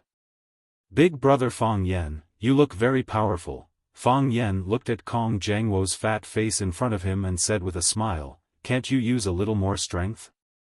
"Bah!" Kong Jiangwo spat at Fang Yan's bowl of noodles. Fang Yan stared at this scene with his eyes wide open. He didn't have time to stop it, nor did he think about intercepting it.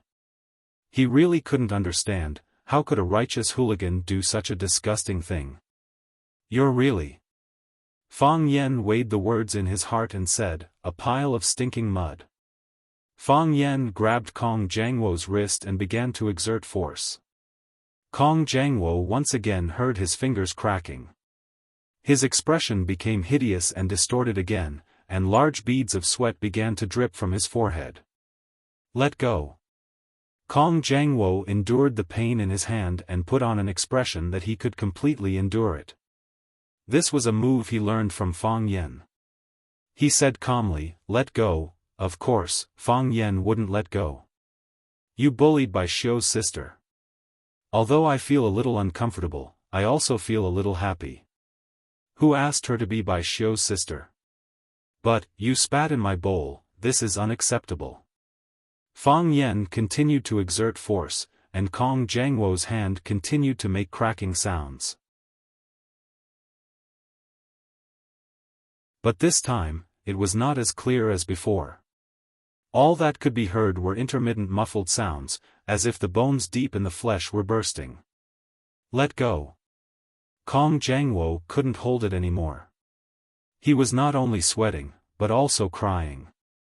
Kong Jiangwo, who had just said to Fang Yen, "Don't cry later," was crying. He was sobbing and looked heartbroken. "Dad, please let go. Dad, I was wrong. I know I was wrong, I won't dare to do it again, Grandpa. Grandpa. Grandpa. Grandpa." Kong Jiangwo didn't continue to call Fang Yen ancestor, because as he spoke, his body began to tremble. Then, his vision darkened, and he fell straight on the floor. Bang! Kong Jiangwo's huge body smashed on the floor tiles of the noodle house, and several cracks appeared on the floor tiles. Fang Yen was shocked. If this guy said that he didn't practice the iron plate skill, it would really be unbelievable. You're tuning into the Xiaofan's Wuxia Tales YouTube channel. Don't forget to subscribe and join us on this journey to catch the most captivating stories.